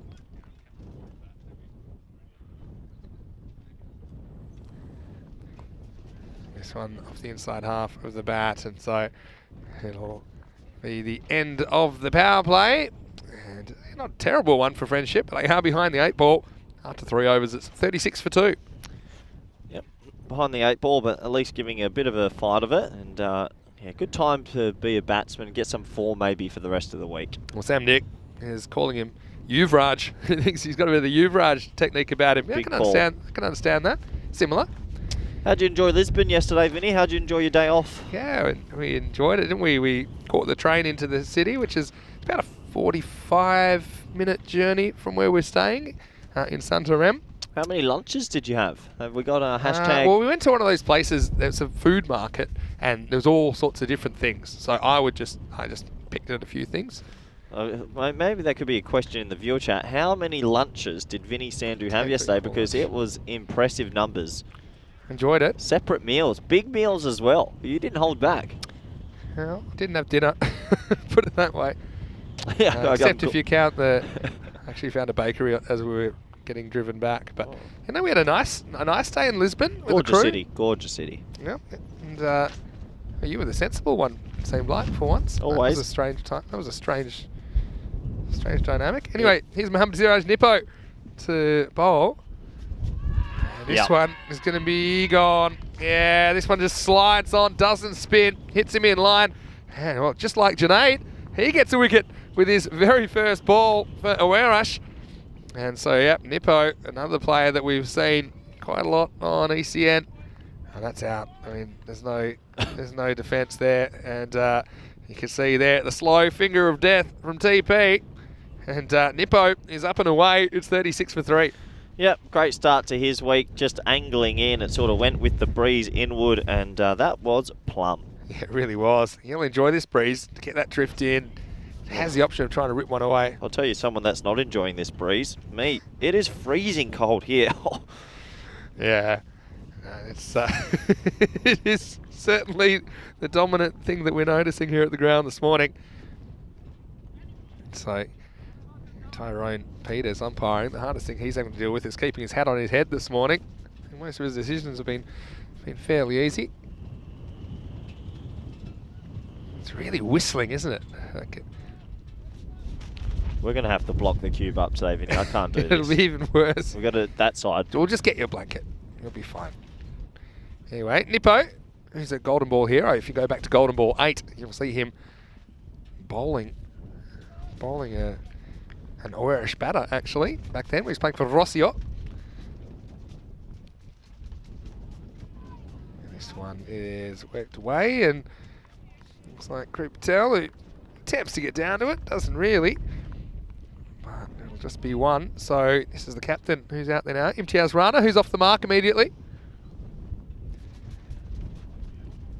Yep, Siraj Nippo, I think that the more he hangs up in this breeze, nice and slow, better chance he has of getting a couple of wickets here. He's going to go over the wicket to the left-hander. How's the Dutch team going against New Zealand? Struggling. Good experience for them to play some top-tier nations, though. Absolutely. Isn't it good? Absolutely. South Africa, I know that kind of got ruined, but the fact they did get to go to South Africa. And look at the Bales has been blown. I'm amazed we've gone this long with the Bales. They have no chance today. It's not a day for Bale supporters out there. One thing when the Bales start falling off, it's even worse when the stumps start blowing over. This is the windiest I've seen Portugal ever. This is real going left to right. Yeah, real cross breeze, isn't it? Jeff Maguire just bringing up the Maximo burger in Spain. That's also a pretty good lunch to have. Molly Malone's. Oh, he's throwing this, and now they're going to get a run. Oh, they might get a run out. Oh, no, they might get more overthrows. All right, fill your boots. This is a bit of everything. Farth tries to get funky here. And, yeah, they'll get a double where they shouldn't have got any. Was there any chance for one out here? He was hoping to catch the batter. Batter napping. That's wasteful. Yeah, and then Greenshields absolutely pinged it in. He took the glove off and then regretted it immediately because he needed to use it. Yeah, it's better keeping down the leg side. Yeah, so I suppose when you got that many runs on the board, you can burn a few.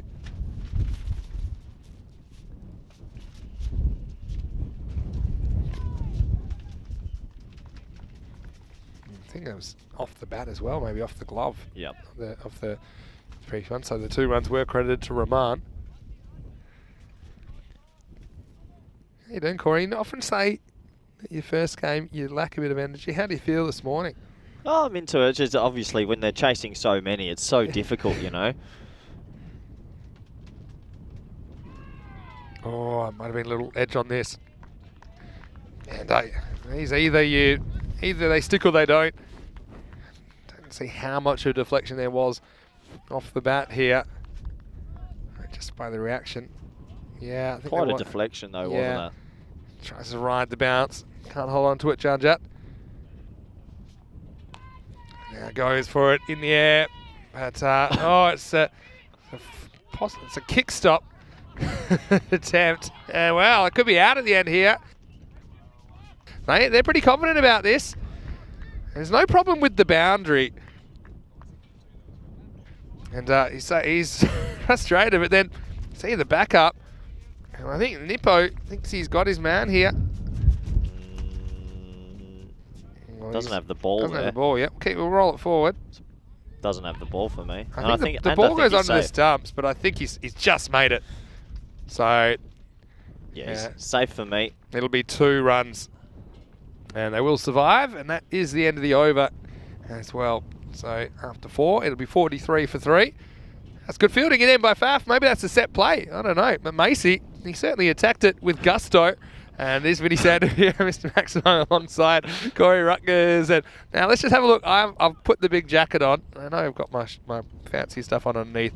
Corey, how are you feeling right now? Be honest with our viewers. I know you don't like to shy away from these kind of things, but how are you enjoying the wind at the moment? Honestly, this could be up there with one of the worst days of my life. This is tough. You said that in Croatia. People think that this is it. It's freezing it's here. It's your dream job, though, isn't it, Corey? It's a dream job. I'm so happy. This is your dream job. It's cold. There's a lot of people around the world that would love to be in your position right now. And still, the shorts are probably not a great. Look at the knees, though. The calf muscles are looking You fantastic. had all weekend to go and find some long trousers. I had all Sunday looking after you and your lunch intake. Yeah, that's true. This game, okay, it looks to be a little bit one-sided. What a great time to ask us anything in the chat, live chat, Eastern European Cricket Network. We've got such a great community in there. Yeah, we do. And so, yeah, ask us whatever you like, and we'll try and give you answers. Well, not everything. Ask us anything. Okay. Ask us anything.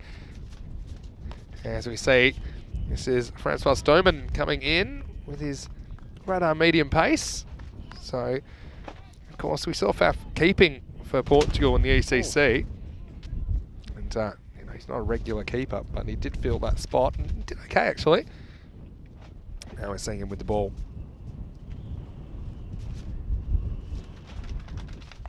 This is cut away nicely. Now, this will be 4. So, yeah, a little bit of width and Imtiaz Rana, he is one, I think, Friendship CC, they need him to lift, especially with some of the players that have gone down. This is good footwork. He gets back and across and he whacks it. Good cut shot for 4. Yeah, nice shot for 4. Good batting. And still, like we said, can they get themselves a plus 100? That's a first target, I think. And then maybe if they're still there, got a bit of time, maybe 120. I'm just looking around the ground, Vinny. Where could we commentate from? What do you mean? Could we get this inside? We could commentate from in the shack. We've done it before. Not here. It's another good cut shot. I like the way he gets his back foot back and across when he's playing these. Yeah, part of it is it's nice to see the game live, right? So yeah, we can see it live through the you just want to get back to your favourite couch in there. Yeah, well, Maya mentioning everybody's missing Corey's fangirl. Yeah, we haven't seen Corey's fangirl in the chat today. It's over. You did say you put her in the friend zone. Yeah. She didn't take it well. Hopefully we see her again. It's always nice to see some new names in the chat. This is a cutter this time. You can actually see a fair bit of dust and stuff being picked up by the wind and blown across the ground. Not easy conditions. Stoneman just gone for the 1 boundary so far. 50's up though for Friendship CC. Oh, he's trying to use me as a windbreak at the moment. Yeah, got to try in everything. Oh, it's well stroked for 1. Imtiaz moves to 9. Yeah, so come on, give us some questions in the live chat. This is a good time to do it. Yeah, please. Give us something. Ask us about our day in Lisbon yesterday. No, don't do that. If you want. No, I like the cricket questions. personally. Always good to expand our knowledge. Bit of everything. He yorks himself here. He's on the march. Rahman, who's batted pretty well so far for 27. It's the end of the 5th over. Halfway through this reply, Friendship CC, they are 51 for 3. Yep, 51 for 3, making a good fight of it as best they can after the injuries and the poor morning they've had. They're still out there giving it their all. Cricket Lover has one for me. Did I ever play cricket for any team? No. Short answer is yes. I played cricket growing up in Australia, so I played at the kind of premier cricket level, which is basically one level below first class cricket. That's where I played most of my cricket. And Corey's improvised a blanket. Sorry. Here's Nippo, who's going to come on for his second over. Yeah, so I mean, I was fortunate enough to play in a very good side. I think our club at one point was ranked #1 cricket club in Australia. So yeah, played with and against a fair few international and first class players there, and then since moving to Europe, I'll make the occasional appearance. Played for Costa del Sol most recently in a match about a month ago, but I don't get to play too much anymore. But thanks for your question, Cricket Lover. This is worked away for one. Yeah, I was a wicket keeper. So grew up as a bowler, and when I was 18 took up wicket keeping. Also played indoor cricket at international level for Australia. And you played a bit of indoor cricket as well, didn't you, Corey? Yeah, and played for the state under 18s as well. Yeah, played for Australia under 19s, I think it was. Went to New Zealand. This one is driven away. Well, this will be interesting. Yeah, so Macy, the worm, spends so much time on the ground. And he's not afraid to throw himself around. I think might need to have a few plasters on hand, because I don't see him having too much skin on his arms by the end of this week. That's how to do it, though. We like it when the players get down. Yeah, it's full commitment, full time. I do like it. This is cut away and fielded, but they will get the one. So Corey's improvised a blanket. And just talk us through what you've got here. You've taken a spare European Cricket Network. Well, this is a part of the cube. I look like I'm draping the flag. So, how effective is that? Not great. And there's a reverse. He's outside the line, I think. You see, he's nervous because he takes off for a run that's not there, but he gets away with it. Yeah, nice big appeal, but I think that is the right decision for me as well. I don't think that was out. Yeah, see here. Good decision. Yeah, hits him outside the line. Back to live action here. And this one beats him outside the off stump. So pretty good start for Mohamed Siraj Nippo. He takes 1 for 12 off his 2 overs. 6 overs down. It's 56 for 3. So you're getting some good insulation there? It's a little bit better, but not ideal. You now look completely homeless. You look like the lady that feeds the pigeons in the Home Alone 2 movie. Great movie. So Green Shields with a wicket, as did Junaid Khan and Siraj Nippo. Junaid Khan and Nippo getting wickets off their very first balls. And yet to see your 5th bowler. And now we will. So I've liked his energy in the field. Now we're going to see him with the ball. Alex Macy, originally from New Zealand. What's he doing out here? Yeah, lives here now. So yeah, he's getting an opportunity with the ball. Let's go. Yeah, bit of movement, but just taking it down leg side. He'll learn pretty quickly. That swinging left to right most of the time. Yeah, it's really going in that breeze, so he'll have to start his line a little bit further outside off stump. He's played this shot well, but got protection in that area now. Just the single to Rana. Cricket Lover says, yeah, just asking the question for fun. Well, it was fun to answer it, so thank you for your question. We did ask, and Sam Nick's got another one. How did we come about the opportunity to commentate on ECN? And yeah, it's a good question. I'll answer first if you like. Sure. It was a couple of years ago now. This one, good movement once again, but this is dealt with by Rahman, who just clips it off the pads. I really like the technique of Rahman. He's not too much in the sense of a flourish, but he just times the ball nicely. He knew that pitched outside leg stump, so he could use his pads as a second line of defence, and he gets 4 to the leg side, takes him into the 30s. It was a couple of years ago now, and I was doing a little bit of work in Switzerland, and kind of ran into the ECN crew there in the early days of ECN as we know it now. This is the French cut, and it's well cut off. Okay, what's happened, Corey? I think there was a spider in the blanket. I'm pretty sure there was.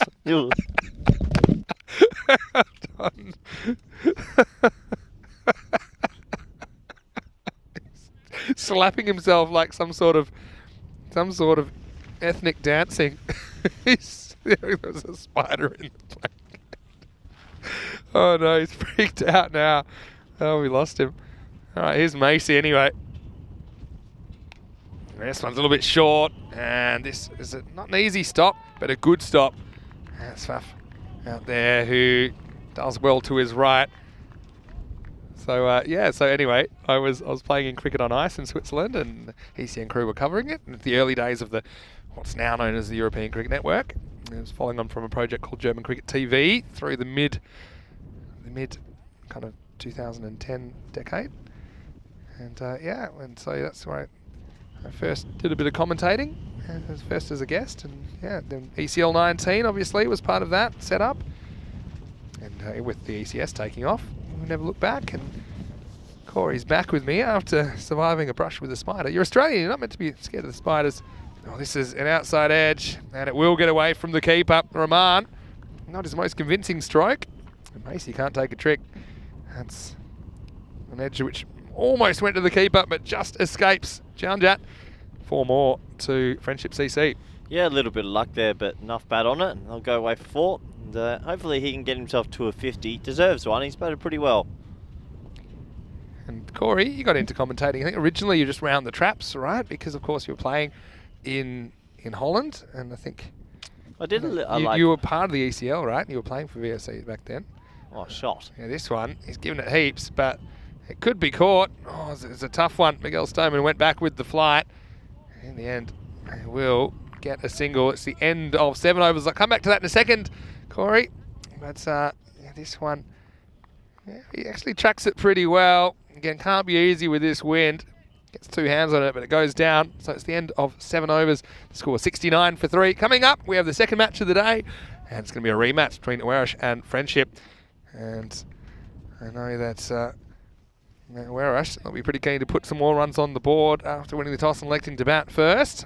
Green Shields was outstanding, but maybe he'll need a bit more help this time. Krip Patel missed out. He'll be hoping to make a few runs if he does retain his spot at the top of the order. And yeah, Conrad, I'd be pretty keen to get out there straight away if I was him, especially the way that he was hitting the ball. That match starting in around about half an hour's time, right here on the European Cricket Network. As we move forward in the game, Mubin Tariq is going to bowl. And this one a little bit short, but pulled away. Yeah, so you were playing, weren't you, for VOC Rotterdam in the ECL? And I think, did you do one game back at the ECL? No, I just got to come up to do like a 10-over stint twice, I think it was. And then obviously got along with the founding members and yourself well enough, and you guys, I got invited to the Hanover hit out, and I think that was my first one. And then, yeah, it sort of has grown into itself naturally. And then last year we had you doing the Capella series in the Netherlands. Yeah. Hosted at the Sparta Club. So you were a natural fit for that one, and then we just kept you on for a few more, haven't we? Yeah, you've said you're looking at a person in that 3rd, 4th position, and I've snuck my way into 3rd. According to you.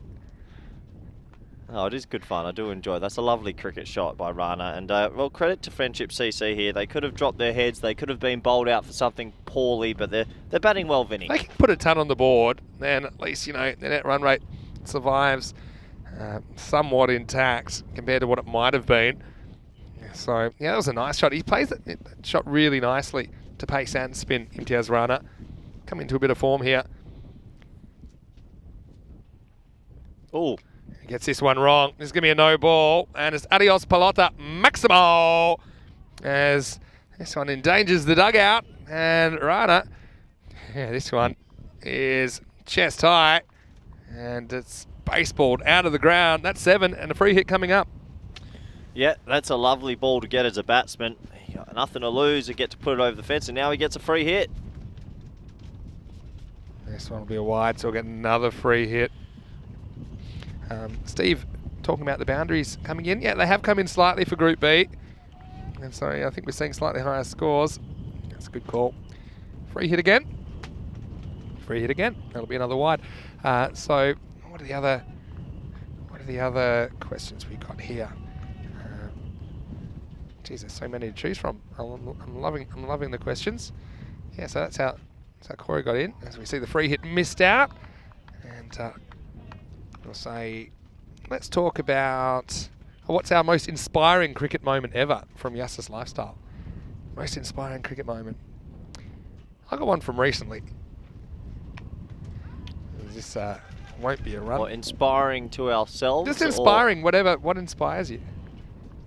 My one is actually, it's a sportsmanship moment. It was Albie Zalmi after winning Group D on the bus, not celebrating. And when asked, well, why aren't you guys celebrating? They said, well, the team that we beat's on the bus and it'd be disrespectful. That's kind of what, I do like sportsmanship. If you're talking about on the field, then, look, there's a few. I like bravery when players play through things. And we get to the end of the 8th over here, 84 for 3. Rick McCosker batting with a broken jaw. The centenary test, that kind of stuff.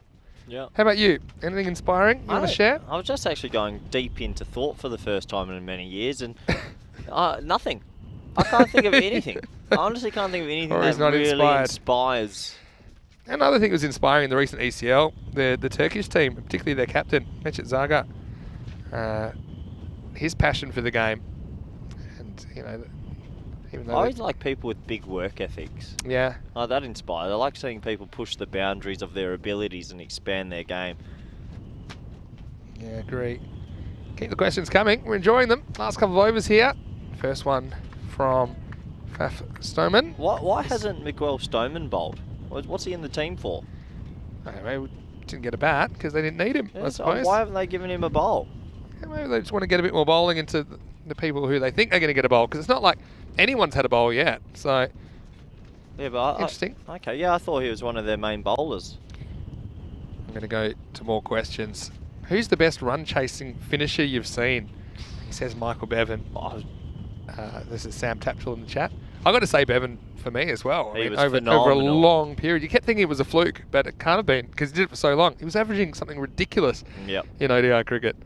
Yeah, MS Dhoni's obviously another name that stands out. Yeah, for sure. In the modern day. In run, yeah, modern. Older day, yeah, Bevan. Newer day, probably MS Dhoni. I have to agree with you.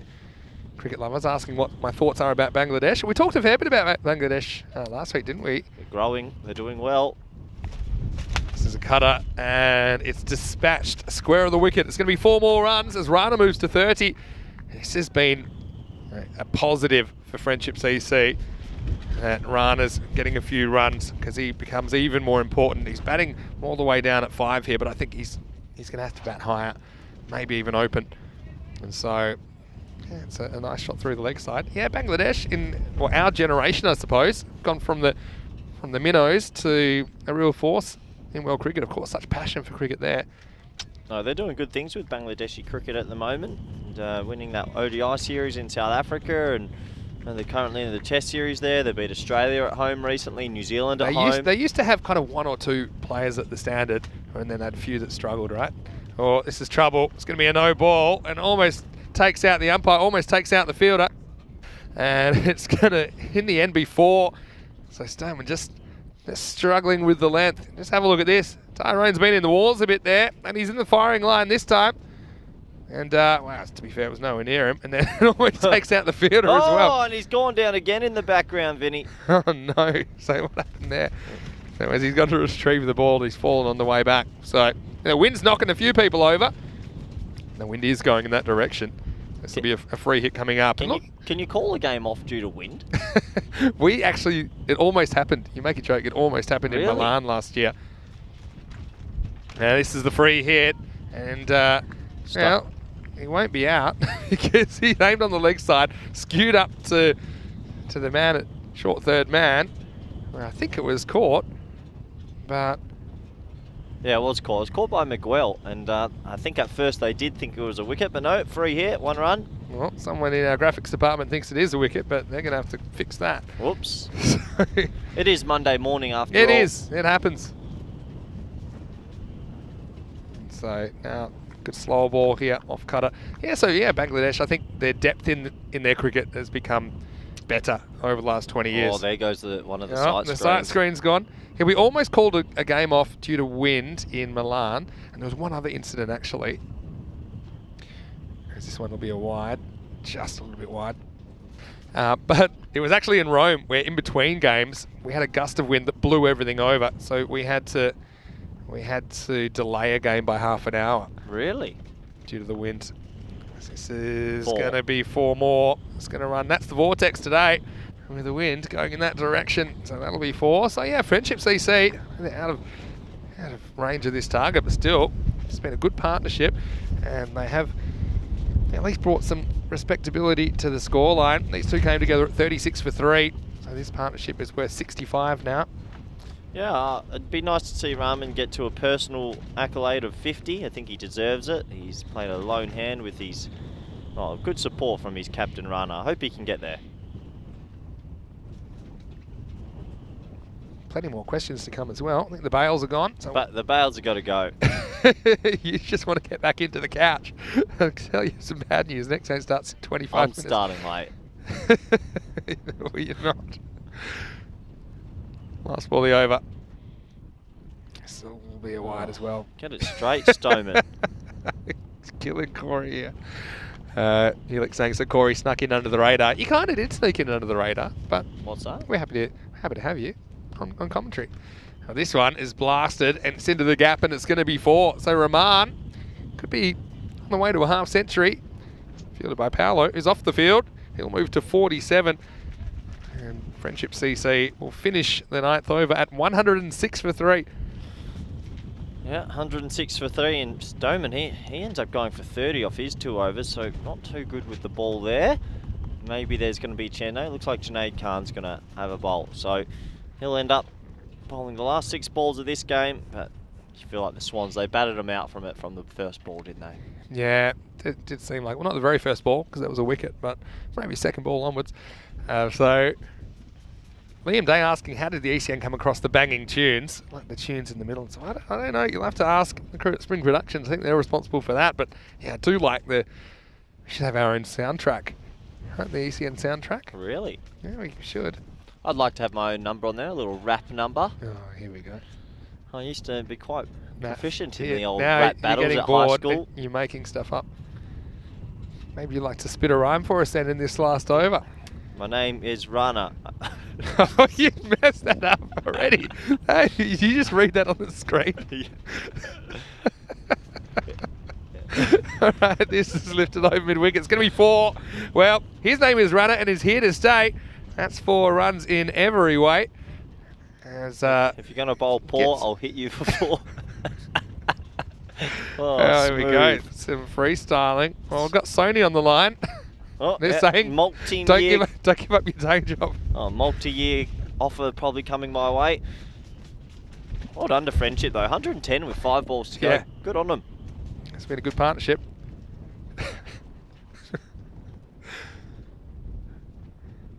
This one's swing and a miss. Well, if the captain Imtiaz ever does write an autobiography, my name is Rana. Could be the title. So I wonder if he's from Havana. We're talking about Michael Bevan. We're talking about the ex-Australian player Hawk Moon, who said he went to school with a Michael Bevan. I don't know if it's the same one. Probably not. He is in England. I think Michael Bevan grew up in New South Wales. Or actually Canberra, maybe. Oh, this one is down the ground, and once again, you got to say 10 points for effort, but 0 points for result for Alex Macy. He must have lost a few layers of the epidermis during this 10 overs, but still, it's good to see that kind of hustle, but it does get to the boundary. What's an epidermis? It's part of the layers of your skin. Oh. There's the dermis and the epidermis. Yeah, let's run anyway. He wants 50. He's saying, what are you doing? He's saying, well, I want 52. They both want 50. so I hear you. But by the way, I'm not moving. Unfortunately, there's only one person that's going to have a chance. That's true. Not both. Oh, I think you'll run this time. No, I think you'll hit a boundary and have the chance, and Rahman might be stranded. 2 to come. This will just be one. Oh. So he will get a chance here, Rahman. He'll be glad he didn't run himself out after all. Well, I hope he gets there. Some 47. He's batted well. He does. He deserves it. He's batted through, and he deserves to get himself to. This is one. This is a question to think about during the break. Who is the first person you think of when you think about someone's just too good to play in an ECN event, or you're just saying they're too good? Like at ECS, in their country. Yeah. Oh, Conrad's too good to be playing here. Think so? Oh yeah, with the bat especially. It's just, yeah, too simple for him. I don't know. Yeah, good question. That's fair answer. All right. Scotty Edwards. Any other questions? Put them in the chat, because here is the last ball of match 25. Oh, And he's not going to get it. It's banged in. that's a shame. So still, look, some respectability to the scoreline, though, as that partnership in the end is worth 79. And so, yeah, I mean, Friendship CC, you think of all the runs they squandered in the field as well. There's no way they should have been chasing that many. So maybe not so much in between these two teams as we thought. And look, it's nice to see a few new faces out there. Alex Macy, you see, he's still bouncing around. He's got a lot of energy. But it was Oerash that will win this one fairly comfortably. 39 runs the margin, the final score in match 25. Oerash 154, Friendship CC 115. As we look at the highlights, and well, Corey had gone for the blanket. Little did he know there was a creepy crawly surprise in there, and that'll be something that we'll remember as we look through these 10 overs. And I would say I liked the batting of Misa Rahman. I think that he played shots all around the wicket, had a pretty good technique. This one is a real Carl Hooper, wasn't it, from Junaid Khan? That's a really tough one to keep out. And yeah, it was, we saw it. I don't know if the batter saw it. And like we said, we didn't want to see Friendship CC get blown away. They didn't. As Conrad Greenshields ended up capping off his game with the big wicket of Mohammad Jayad Alam. And you knew that was going to be big trouble for Friendship CC. And Mohammad Jayad Alam had to go. And Alameen, he essentially wouldn't last too much longer, as he was LBW plumb to Nippo's first delivery for 5. But then this partnership came out, although a couple were handed to them here. There's some really nice shots in the partnership of 79, which at least brought some sense of confidence to the batting lineup of Friendship CC. And let's see if they can carry that into the next game. Yeah, absolutely. They can definitely take some positives out of it, because it was a really good partnership in the end. There was some good fielding out there by Faf Stoneman. He did a good job of patrolling it deep mid-wicket. But you can see you and I just snuggling up on a little Monday morning bit of cricket fiesta. It was pretty chilly. And credit to the Friendship CC player, Rahman. He played some really nice cricket shots, and Rana was good support. They had a little bit of luck on the way, but you make your own luck in this T10 format. And unfortunately, neither of them got to 50, but they both gave it a red-hot crack. Yeah, they sure did. A couple of gifts at the end. Tariq couldn't really pull it down. We've seen him bowling well before. And this one almost took out the umpire and the fielder. The wind was pretty strong to the right of the field in this game. This was a nice one. That was hit straight down the ground, flat batted. Macy, I like him. I think he's got a bit of the use about him. He's a jumping jelly bean. And in the end, there was plenty of runs to play with. Werash have their first win of the tournament. And Friendship CC, they're 2-1 now, and they've got a couple of injury worries. We know that. That's the lineup that will take the field in the second match of the day, match 26, starting in about 15 minutes. It's Oerash that have won the toss and elected to bat. Let's see if Greenshield stays in that 3 position, or if he pushes himself up to open. Certainly looked in very good form as he was player of the match for his 90 to set up that very, very big chase for Friendship CC. In reply, though, Mizu Rahman really impressed me. 47 not out of 28, and the captain, Imtiaz Rana, with 44 not out of 26. So a couple of their bats firing. We see the wind playing havoc with the bowlers. 12 wides and 2 no balls in the innings, which flattered the scoreline as well, as Friendship CC were able to compile 115 off their 10 overs. Well, normally, that's a pretty good score. Maybe a par score, maybe slightly above par, but it was certainly not enough to challenge in this game. And the wickets were shared between Greenshield, Junaid Khan and Nippo. Nippo in particular bowled well, only conceding a runner ball. Everyone else in double digits, but essentially they had plenty of wiggle room after making that big score of 150 plus with the bat. So we're going to take a quick break. We'll be back in about 10 minutes to take you into the second game of the day. Match 26 is on the way. Awarish winning the toss and batting first. Hope that you're enjoying your day so far. We'll try and get back to some of those questions in the chat. Keep them coming. We do love your interaction as we are going to take just a few minutes to ourselves. We'll be back with more cricket just around the corner. Vinny Sandu here, Mr. Maximo, alongside Corey Ruckers and Corey's little spider friend as well. See you shortly for more cricket. You're watching the FanCode European Cricket Series Portugal.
And welcome back to the Cartacho ground in Portugal as we are ready now for the second match of the day. In this match 26, a rematch between Friendship CC and Oeiras. We know that Oeiras really stacked on the runs in the first game. Can they do it again? And who will win the toss? Let's have a look with Rob Kemming, who's with two captains, for the coin toss.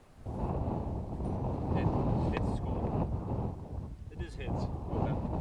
150 plus they put on the board, and it was all about Conrad Greenshields, wasn't it? On debut as skipper with 90 not out. A really authoritative innings, but Friendship CC, they did not field well, you would have to say. And of course, they did have that injury which affected their bowling as well. So they'll hope to wipe the slate clean on that one. I think Mohammed Jayed Alam, we know how important he is for Friendship CC.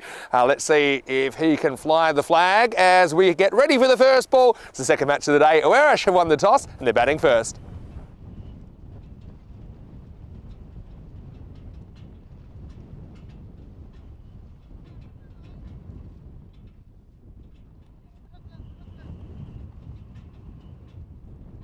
Hello, welcome back everybody around the world. More T10 action coming your way. It's a replay of the match this morning. We got a double feeding, and it's Oeiras Swans versus Friendship CC on what can be described as a windy morning. So looking forward to this one, and the two batsmen just getting ready to come out. Friendship CC, they're going to have to field a lot better than they did in the morning. They didn't have the best game with the ball, and they were hit for 150 plus. They'll be disappointed with that, but they've got a chance to make amends. And welcome back all our viewers around the world, especially those in India via FanCode, and everyone on YouTube and via the YouTube chat. And I'm just getting myself all ready, all snug for another game of T10 action, and Vinny Sander will be back with us shortly. As you can see, the bail's being placed on by our two standing officials, and looking forward to this. Conrad Greenshields, sensational this morning, hitting 90 not out. He'll be coming in at 3. This man, KP, well, look away if you're a strength and conditioning coach, but he can hit a big ball. He got a golden duck this morning, so I dare say he'll be wanting to get some bat on ball. Good luck to him. Just a couple of moments away from starting this game. Can Friendship CC get their fielding mojo back? They're a little bit all over the place this morning, but they've probably had some time to regroup, and good luck to them. Here's this man. He's had a good tournament with the ball. Jayed Alam, left arm in swing. He got Patel for a golden about an hour and a half ago. Can he do it again? No, he can't. It's down the leg side this time, and big KP, he just ambles through for a single, and it's not signalled leg by, so he'll be off the mark. No, it is signalled leg by. A slight delay there. And that is a leg by to start. Now, Francois Stoneman has shown that he's a technical player. I'd like to see him step up his tempo a little bit through the V, and nice and aggressive strokes.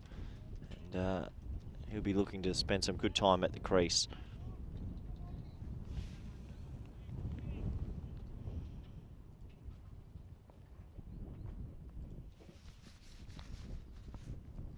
Oh, well bowled by Jayed Alam, and that's what you like to see those left-arm bowlers do early. Hone in at the stumps, bring it back in, and see if they can get the LBW or potentially a bowled.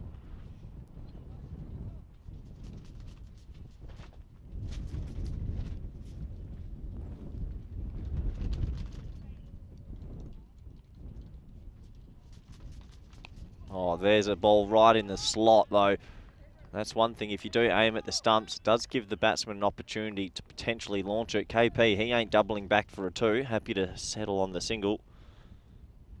And, as we mentioned earlier, difficult for the fielders out there. They've got to keep their composure. We know it's blustery. It's not easy for anyone at the ground today, but you have to focus twice as hard when it's like that.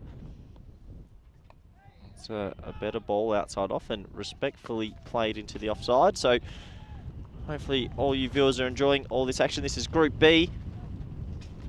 And in the group stages, remember, at the end of Group B, we'll lose 1 team and 4 teams will advance into the finals, along with the 4 teams from Group A.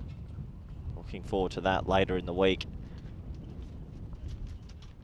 Oh, that's well bowled and blocked, and KP's off. Well, He's got a pretty quick engine for a big man.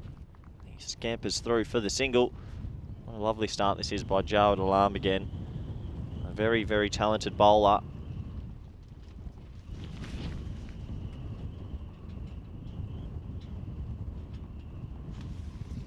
So last ball of the first. Oh, and he hits it hard into his foot. Wow, that sometimes can hurt when it hits the ankle. That'll end with a dot ball. And the score is 4 for none. As I welcome back co-commentator, good friend, 3 times lunch eating yesterday, Vinny Sandhu. Vinny, how are you? It's actually 4, but Was it 4? 2 of them were from the one place. I had 2 meals. Talk me through the meals. Go. Okay, I started with what you started with, which was kind of a gourmet hot dog. Unbelievable. They were pretty good, but this hot dog didn't have any sausages in it, or a sausage in it. It was shrimp. So I wasn't expecting that, but it was good. Then I went for like a sashimi and a sushi. Yep. And then I finished with, by then it's getting a bit hazy because the cocktail bar was open as well. Ooh. The last thing I had was some sort of Portuguese sandwich. It was like a black squid ink bun with something on it that I can't really remember, but it was delicious. And on the way home I had another sort of toasted cheese Portuguese thing from a bakery. So it was a good day. I'm glad you're enjoying yourself. In comes Zakir. Short, wide, and they're going to scamper through for an extra run. No, confusion. KP set off. The bowler's turned his back. Oh, well, Zakir Hussain, don't turn your back on the game because KP, he was on walkabouts. And the bowler just gives him the cold shoulder, doesn't he? Says, yep, you just stay there. I'm going to go back and do my job. I'll leave the fielding to someone else. He was oblivious to the threat, and I'm glad that wasn't thrown quicker and at him. Oh, high in the air. Could be half a chance at best. No, it's more than half a chance. Rana got there. He did get there in the end, and I think that might be a tactical drop to not let Conrad Greenshields get out here. I'm not so sure about that, but yeah, it was actually a pretty good effort to get there because this is always blowing away from Imtiaz Rana. He does get 2 hands there, and once he does, he would have been hoping he could have held on. Yeah, absolutely. No, what do you think about that, Vinny? Would it be a tactic to keep these 2 out there and not let Conrad bat? Oh, that's a tough call of a wide from Mr. Malik. Well, you can see how upset the bowler was. Let's have a look. Did it sneak inside the tram line? No, that's a wide. Didn't. So that is a wide. Good call. Just grabbed a bit of the line. But yeah, are they better off not taking a wicket so Conrad can't bat? It's a hard one to say. I honestly think they are. They're better off keeping these 2 out there the whole time. Yeah, hard to argue against it. High in the air, it's a carbon copy. This one's got more on it. Dropped for 6, and Friendship CC, their fielding woes continue. 2 dropped catches in 3 balls. Yeah, well, if that is tactic, then this is taking it to extremes, isn't it? Because this one essentially has been dropped over the line. Maximo time. And this one, yeah, pretty much into the wind, which kind of blows it back. And you just can't get a whole hand behind it. So 6 runs. And Stoneman gets his first Maximo of the day. Well, 2 lives in back-to-back balls for Stoneman. First of the innings, I should say, because he did hit a Maximo earlier, a backwards Maximo. Yep. Yeah, he's had a lot of luck this morning in this game. 2 drop catches. He'll be thankful counting his lucky stars. And there's a missed run out of KP. So theoretically, if you take the wide out, that's 3 missed opportunities in 3 balls. And that sort of sums up the day they're having. Phil's actually reminded me of something else I ate yesterday. The pastel de nata, the Portuguese pastries, which we did have some of them as we were picking up one of the crew from the airport. Oh, they're off again. KP, get on the... Uh-oh. Oh, you got to run, KP.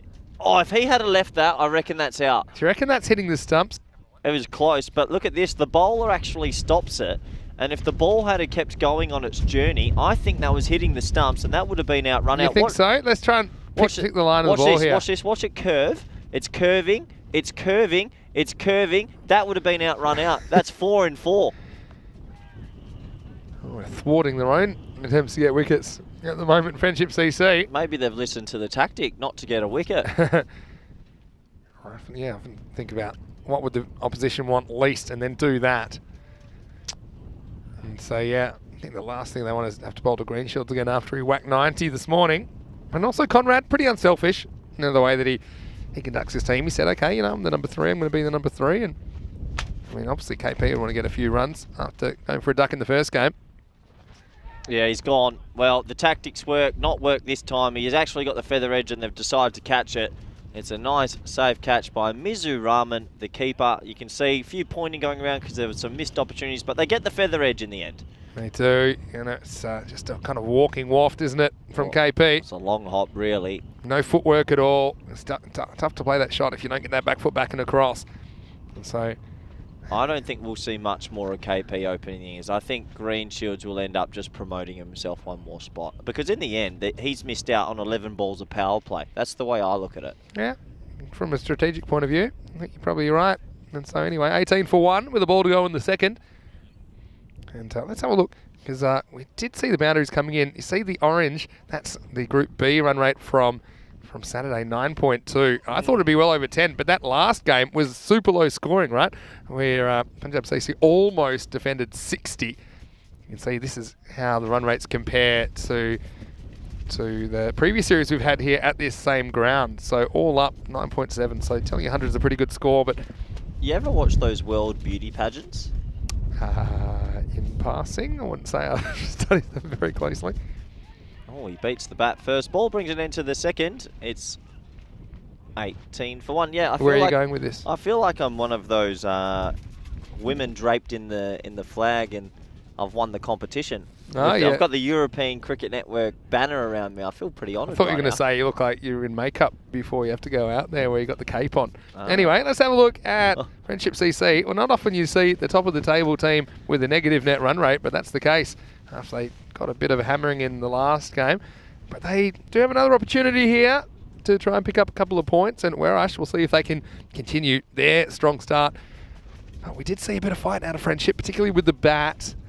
I liked the form of Mizu Rahman and Imtiaz Rana, who put together a 79-run partnership to bring some respectability to the scoreline. Andrew in the chat asking any sign of Corey Fangirl after the weekend. No, I've told No. her to, yeah, it's over. Move on. Rana, he comes in. Whoa, it's a banana. The banana Rana. Havana. Well, I know that you said you might have a rap career. I'm not so sure about that. Look at this go. Yeah, it does really swing, doesn't it, from Rana? It was so good, I think it broke our replay machine. Director's had a bit of a mare there. Corey calling like it is. Yeah. That one goes as well. Look at the big banana boat. Oh, and he's missed the goal by a mile. He's kicked it into row M. He's not left-footed, I don't think. Imtiaz Rana. Usually you see people at least kick it close to something. He thinks, can I potentially do one of those run-outs? And no. Just a little outside. Oh, he's missed about 7 sets of goals there. This is why Bangladesh, they've never been good at football. Or India or Pakistan. They're not play soccer. It's just not in their blood. Yeah. Doesn't come back. And also they don't really have an established. I mean, okay, football's taking off a What do bit you in the mean? There's the subcontinent. Indian Super League. I was going to say, yeah, I know, but I'm saying they don't really have an established kicking sport. Like, you know, like in Australia, you grow up either playing rugby or you grow up playing Australian football. So even if you don't play association football or soccer, as we know it, then yeah, at least kind of get used to kicking. What's the second sport in India? Hockey? Or badminton or something? Hockey? There's a few. I think it's hockey, right? It goes cricket, hockey. You got hockey, you got like kabaddi. Kabaddi. It's a great sport. First time I saw that, I was pretty confused. Yeah, it is a good sport. And there's the banana again, top ball. Yeah, what is the second sport in India, or top 3? Yeah, good question. I mean, are you going by participation? I don't know. Sometimes I these think it things are a must be bit more of hockey. like subjective. You'd think they'd be good at football, though. 1.3 billion. Surely you can find 11 guys that can kick a round ball. That's another wide from Rana. Like the whole of Asia, even Bangladesh, a couple hundred 5 million. most popular sports in India, currently anyway, cricket, Yeah. surprise, kabaddi. Kabaddi. Then it says football 3rd, badminton 4th, Football and 3rd? field hockey 5th. But this is a more recent list, right? No way football's 3rd. That's pushed into the offside for... Well, a lot of people follow it now. No way. And even if they don't play it, they follow it. What about in Pakistan? It goes cricket, hockey,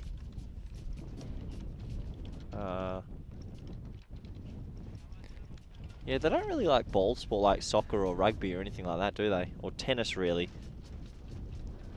Yeah. Oh, it's a low fully. Get some bat on that. They appeal, but he's hit it. Well, see if Tyrone agrees with you. I think so. Oh, yes. There was a bit of bat. You're right. Yeah. Cricket in Pakistan, they think. Well, hockey second. Yeah. Polo and squash. Polo. What a That shout. seems- Squash, yeah, they're actually quite good at squash, aren't Squash, they? yeah. Squash is a great They've game. got some great history of squash in Pakistan. Well, good bowling from Rana. Takes us to the end of the third. It's 25 for 1. And, well, Pangjak Panthea says, don't disrespect. You know, Del Piero played in the Indian Super League. Yeah. Not disrespecting, just saying it's just interesting that it's not a very there's popular not sport. It's not there's not that history of football there, but it has been. It's been growing in popularity, especially in the last 5 years, and there's been a bit of money behind it, and then they're bringing it to India. Del Piero hasn't gone there for the standard of football. He's gone there for a payday, let's be honest. He hasn't gone there to enhance his game. The thing is, it's almost like, okay, some people, they poke fun at the standard of cricket in the European Cricket League, but then I often think of the reverse, say people in England watching the Indian Super League football going, well, I'm better than those guys. Mm. And they always say that. That's not really what it's about, is it? It's about developing sport. I wonder if you could do like a 20-minute football game. Shortened football. Okay. I'm going to it's called futsal, isn't it? Yeah, that's true.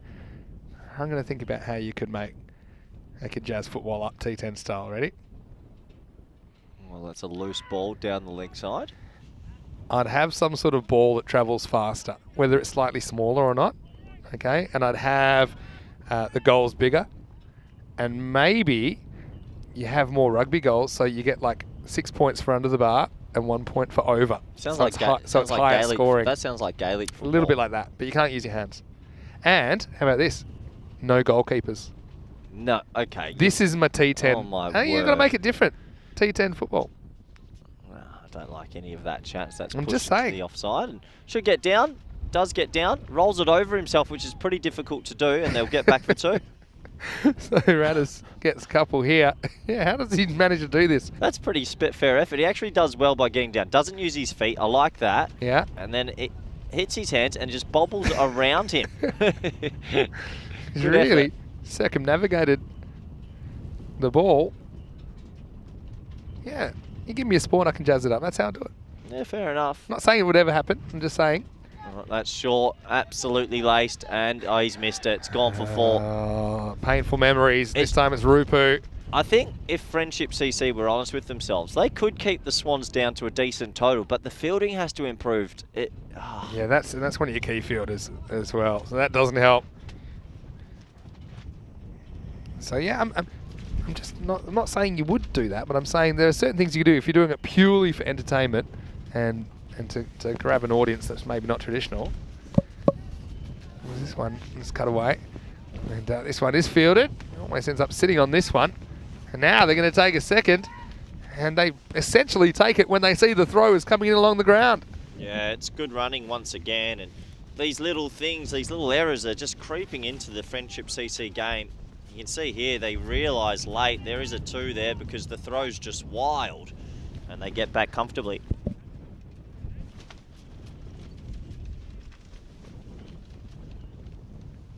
So Green Shields moves to double figures. Dangerous. Dangerous signs.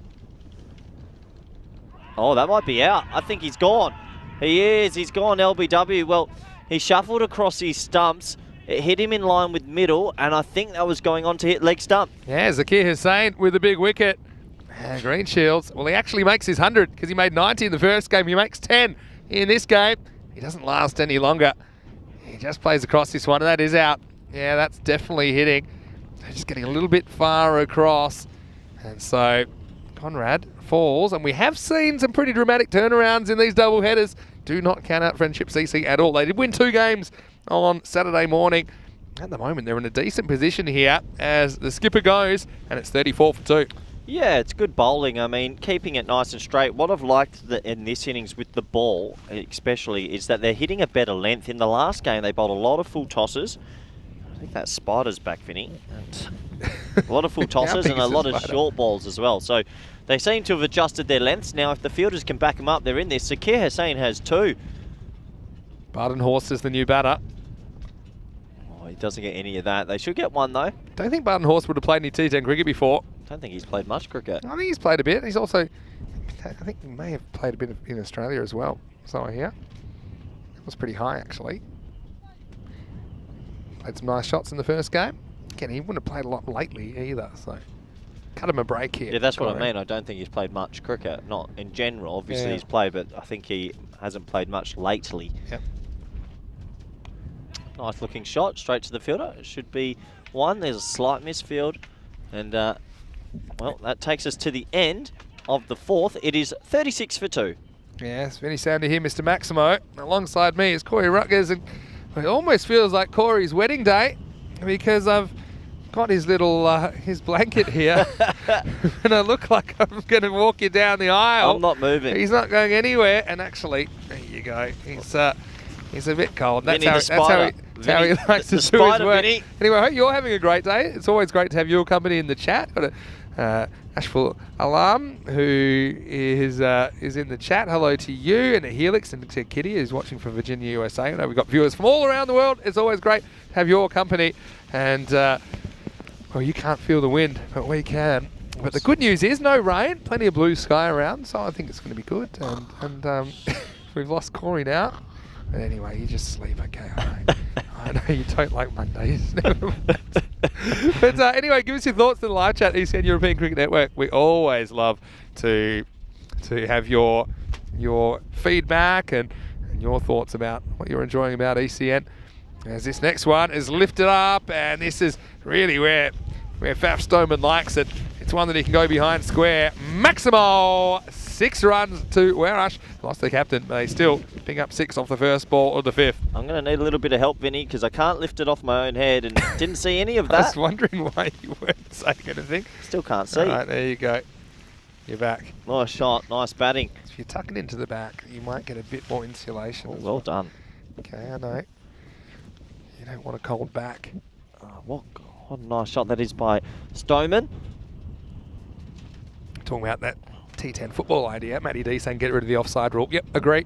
Definitely would do that. That would open up such a can of worms. Yeah, but now I'm only talking if you're going to supersize things for like, not to worry too much about the integrity of the sport and the existing sport. Just think of what you could do to make things just pure excitement and move the goalposts.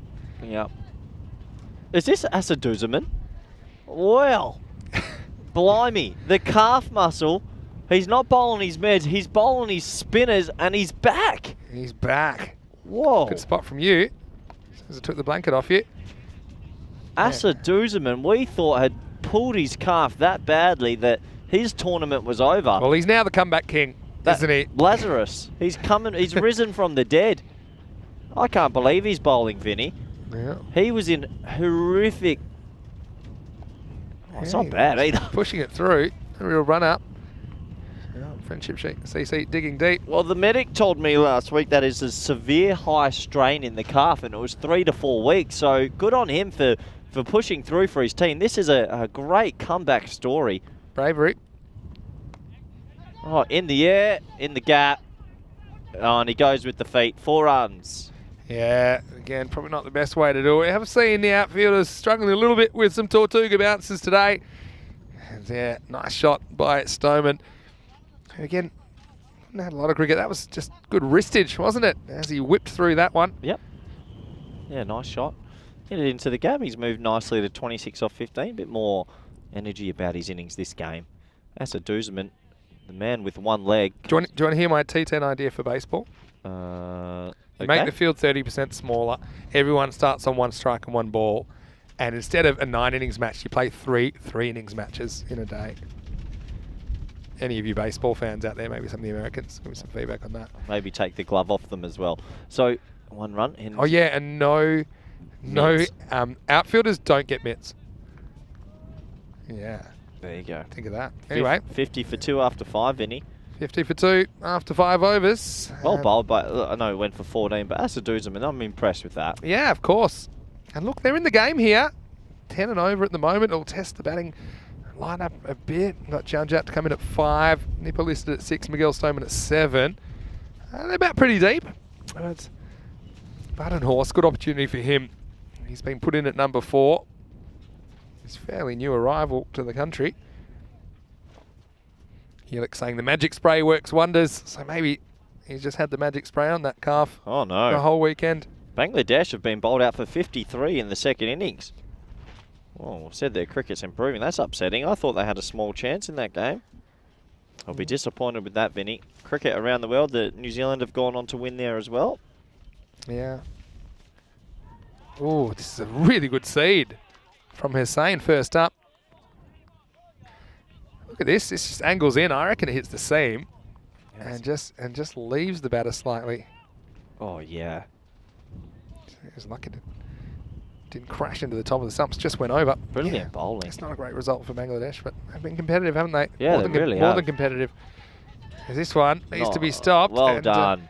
He has somehow stopped it. They will get 2. So that's a good bit of fielding out there, and they're the little things. He saves a couple of runs, and for Friendship CC, once they save those runs, they have such a better energy about themselves. Not sure that was in the hands, or the middle of the hands from Rupu, but did hit something. Doesn't matter how you do it, Vinny. You just got to do it. Gets the Yorker in. Well bowled again. Ooh, that's a good ball, isn't it? That gets through Badenhorst. This almost takes out the leg stump. They've had a couple of close calls here. So yeah, it's a very different feel. And you'd have to say, based on what we saw in the first innings, Friendship are more than capable of chasing something about the 100 mark. Well pitched by Sabir Hussain. Just worked away for 1. Yeah.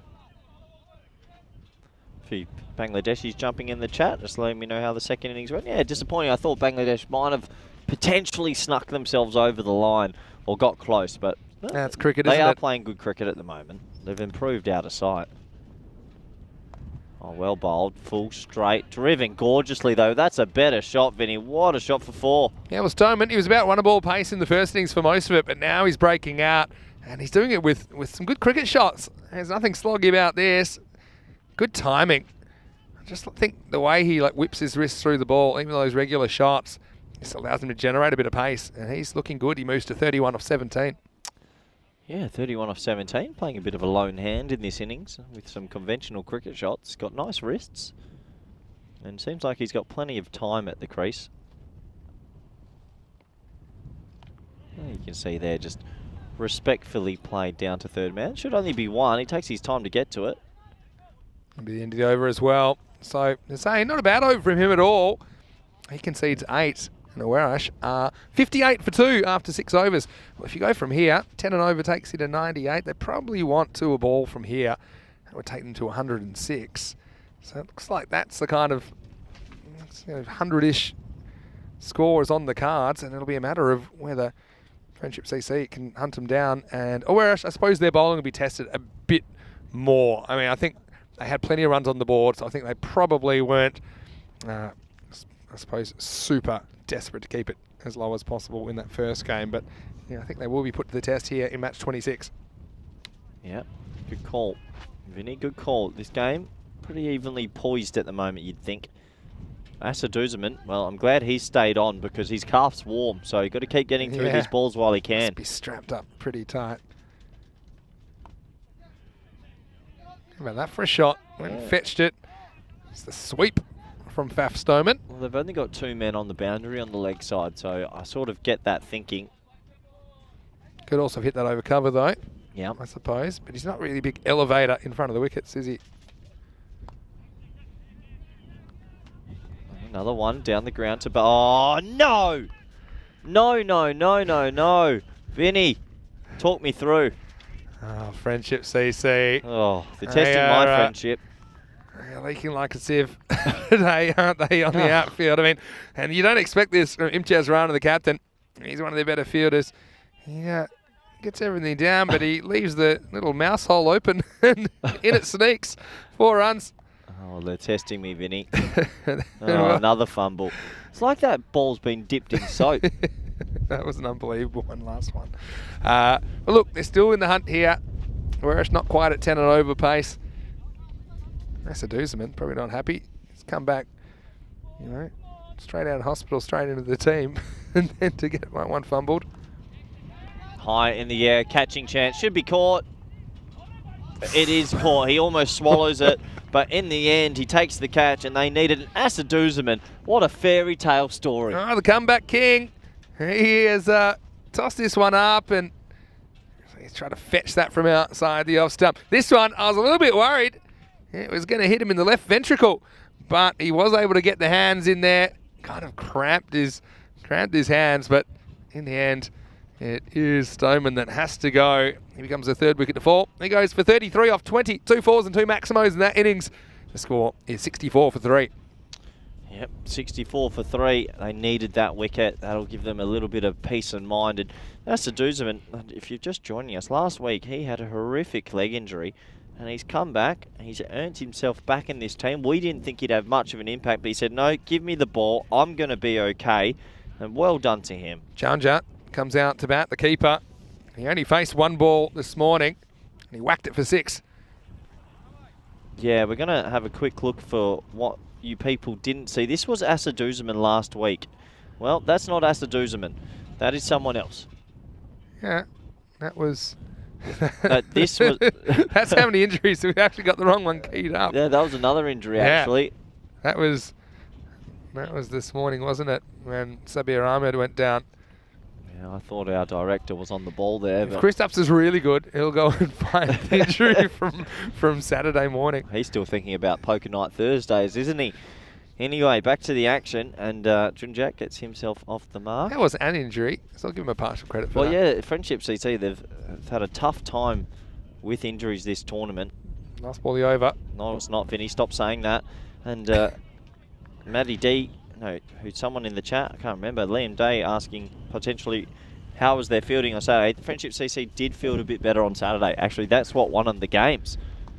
High in the air, clobbered, 6 runs, nice shot from Badenhorst. Yeah, nice shot. Gets to the pitch of this, and it's a perfect length for something he can get under. So it's almost a half volley, but not quite when he reaches it. And just a good swing of the bat. So Maximo time, and that is the end of the 7th over. It's 72 for 3. Hey Corey, I know that you're looking forward to going home next week because you get to sleep in your own bed. Oh. In Capella, just outside Rotterdam in the Netherlands for a 1-week series, and then we're in Bulgaria for a week, in Bucharest for a week, in Romania, before we have two-week series in Sweden, one in the south in Malmö and one in the north in Stockholm. So yeah, join us for the cavalcade, which is the FanCode European Cricket Series. And after that, plenty more locations from all around Europe, as we'll take the cricket all the way into December once again. Oh, geez, I hope the weather improves for next week, Vinny. In my home country, down the leg side, wide. Good stop as well by Mizur Rahman behind the stumps. Fingers crossed the weather gods. Yeah, talk to us about the weather in the Netherlands, because I heard it's been a little bit... Well, they just had snow. Yeah. A bit of April snow, and unfortunately it's raining cats and dogs there. So let's hope the cats and dogs stop raining in the next week, because we got plenty of cricket coming from Holland. And I'd actually ask you about some of the teams involved, because a couple of teams that we haven't seen in PCN, a couple that we haven't seen for a while. Yeah, some new teams playing in that event. Oh, big appeal, but struck him outside the line.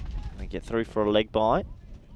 Yeah, so we've got Sparta, who we saw last year. We've got Kampong, who we also saw last year. We've got Saland. Yep. Tell me about them. Newly promoted team from Daventry. They've just been promoted from the Hoof to class, top class. A good bunch of guys, and I hear they're mixed with VRA. Right. So it's a bit of a combination team. Okay, cool.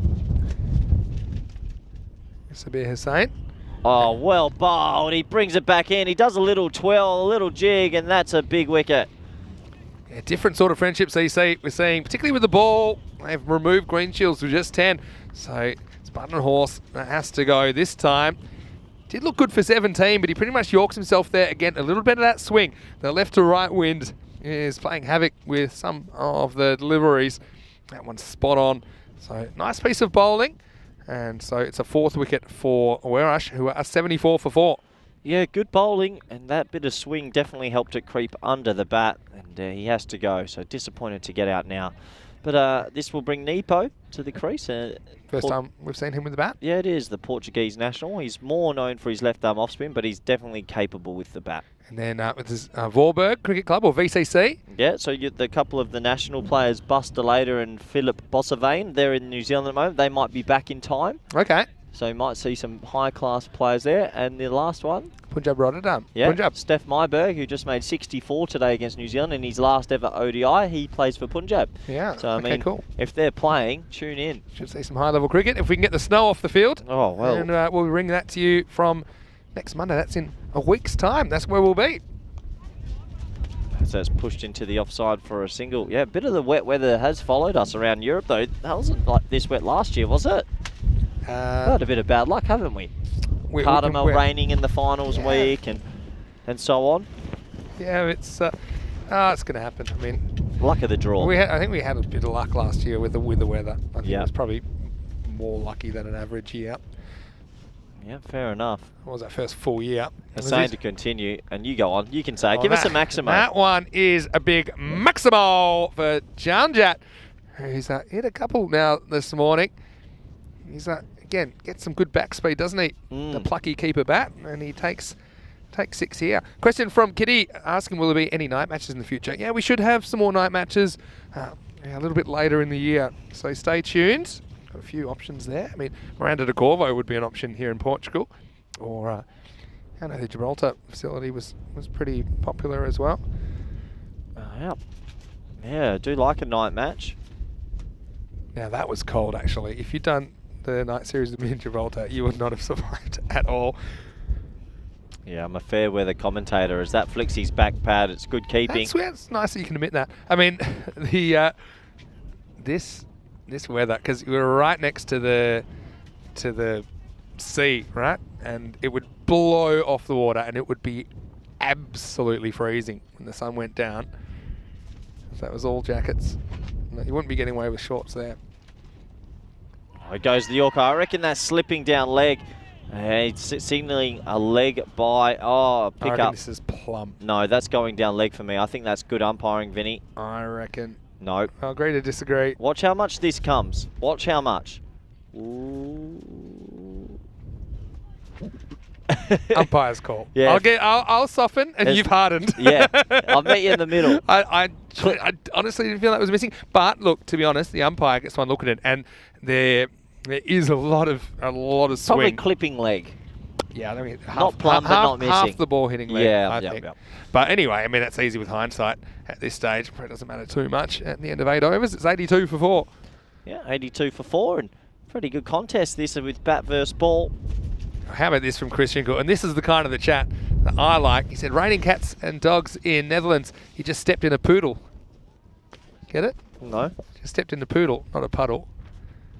A poodle, because it's been raining cats and dogs. I'll explain it to you later. Anyway, Chris, I do appreciate. Not that funny, Chris. It's like one of Rico's jokes. It is. Dad joke, wasn't Hello it? to Rico. I know he's been tuning in when he can. Child alarm comes back, and he goes far. That is a nice shot. I think Junjat's got to get up the order for me. He's too aggressive to be hiding down there. What a shot. Yeah, I mean, he's an option maybe even to open, or, you know, you could, if you want to open Green Shields, Junjat can bat 3. I'd swap him with KP. Yeah, I think maybe get him as a straight swap. KP struggled a little bit in the first couple of games. That's a wide. He tries to over-adjust, and that's what can happen. Yeah, so, I mean, we've got been Bulgaria.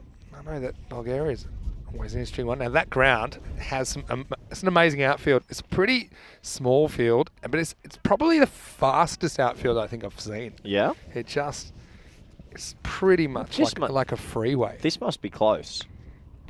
This is close, but Bulgaria is twice as fast. Okay, wow. And occasionally, balls will be hit to, say, long on, long off, and bounce over the fielders on the bounce. That's a worry. It's that hard. You don't want that. So again, have you ever seen, like, you know, in football when goalkeepers, you know, kick the ball and at the other end it bounces over the other goalkeeper on the bounce? It's a bit like that. There's not much you can do about it in cricket. Yeah, it's probably the worst thing that can happen to a goalkeeper. We've got a game on here, don't we? We've got a game on. Absolutely. They're probably going to keep them to around 110, 115. Nepo, though, he'll want to do something about that. Can he get going? Nice shot, Flickington, but straight to the man who misses it. So they'll think about two. Nepo goes for a bit of a slippery slide. Just the one. Plenty of entertainment here. And yeah, keep your questions and comments coming. We're loving the live chat today. You're entertaining us as we try and entertain you here on the European Cricket Network. It just went to turn. A bit of a wipeout for Nepo. Yep. Here we go. This will be a big shot. Oh, good bowling. Really good bowling.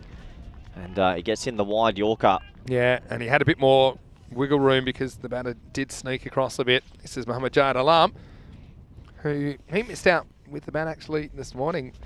But he's another one. If he fires, you know, this score won't be enough, I don't think. Well bowled again. The left armour taking it across the right armour. Maybe slide off cutter on He's that not one. getting too greedy here, Jad Alam. It's good defensive bowling at this stage. Yes. He normally likes to attack the stumps early in the innings, but I think he knows right now he would rather just get it out there. Doesn't want to risk getting whacked away. It's probably not going to bring him too many wickets, but it is keeping the score down. At the moment he's gone for 12. The last ball of his spell coming up. Nice shot to finish the over, but he's found the patrolman. Picks it up and just the single. Good bit of fielding there. That's better. The throws. Oh, no. Oh, what's going on here? There's Another been run. Two fielders backing it up and both missed it. So it'll be a buzzer. Going to take us to the end of the 9th over. And after that, it'll be 93 for 4. We'll have to stack that one onto the score. That means that Nepo will be facing up as we head into the last over. Always feel that overthrows and buzzards shouldn't go against the bowler. The fielder We've should. talked about this before, actually. The fielder should have an asterisk next to him. Or maybe it goes in extras, let's say. But then if it... Yeah, but I mean, if it goes to the batter, he's got to go against the bowler, right? Yeah, it always feels like this game's stacked against They the don't bowler. happen, well, they shouldn't happen so often. Yep. So it's not really a big deal. Yep. I think, you know, from famous overthrows, I think Greg Chappell passed Don Bradman's run record for Australia with a 5. Really? With 4 overthrows. Okay, so here's the last over, and it will be Imtiaz Rana to bowl it. 6 balls remaining. See if Warash can crack the triple digits. Oh, it's going to be hard like that, and it's going to be just jarred out for a single. Even just a second ago, it looked like they were on for 110, and now it looks like maybe low hundreds at best. I have to see what Janjat's got to say about it, though, because he can whack a couple out of the park. Well, yeah, he really likes going deep in his crease and trying to hit it through the leg side, so you imagine he's going to try here. Rana, the captain, though, he's a wily old fox. He is. I saw a rare error from him in the field earlier as well.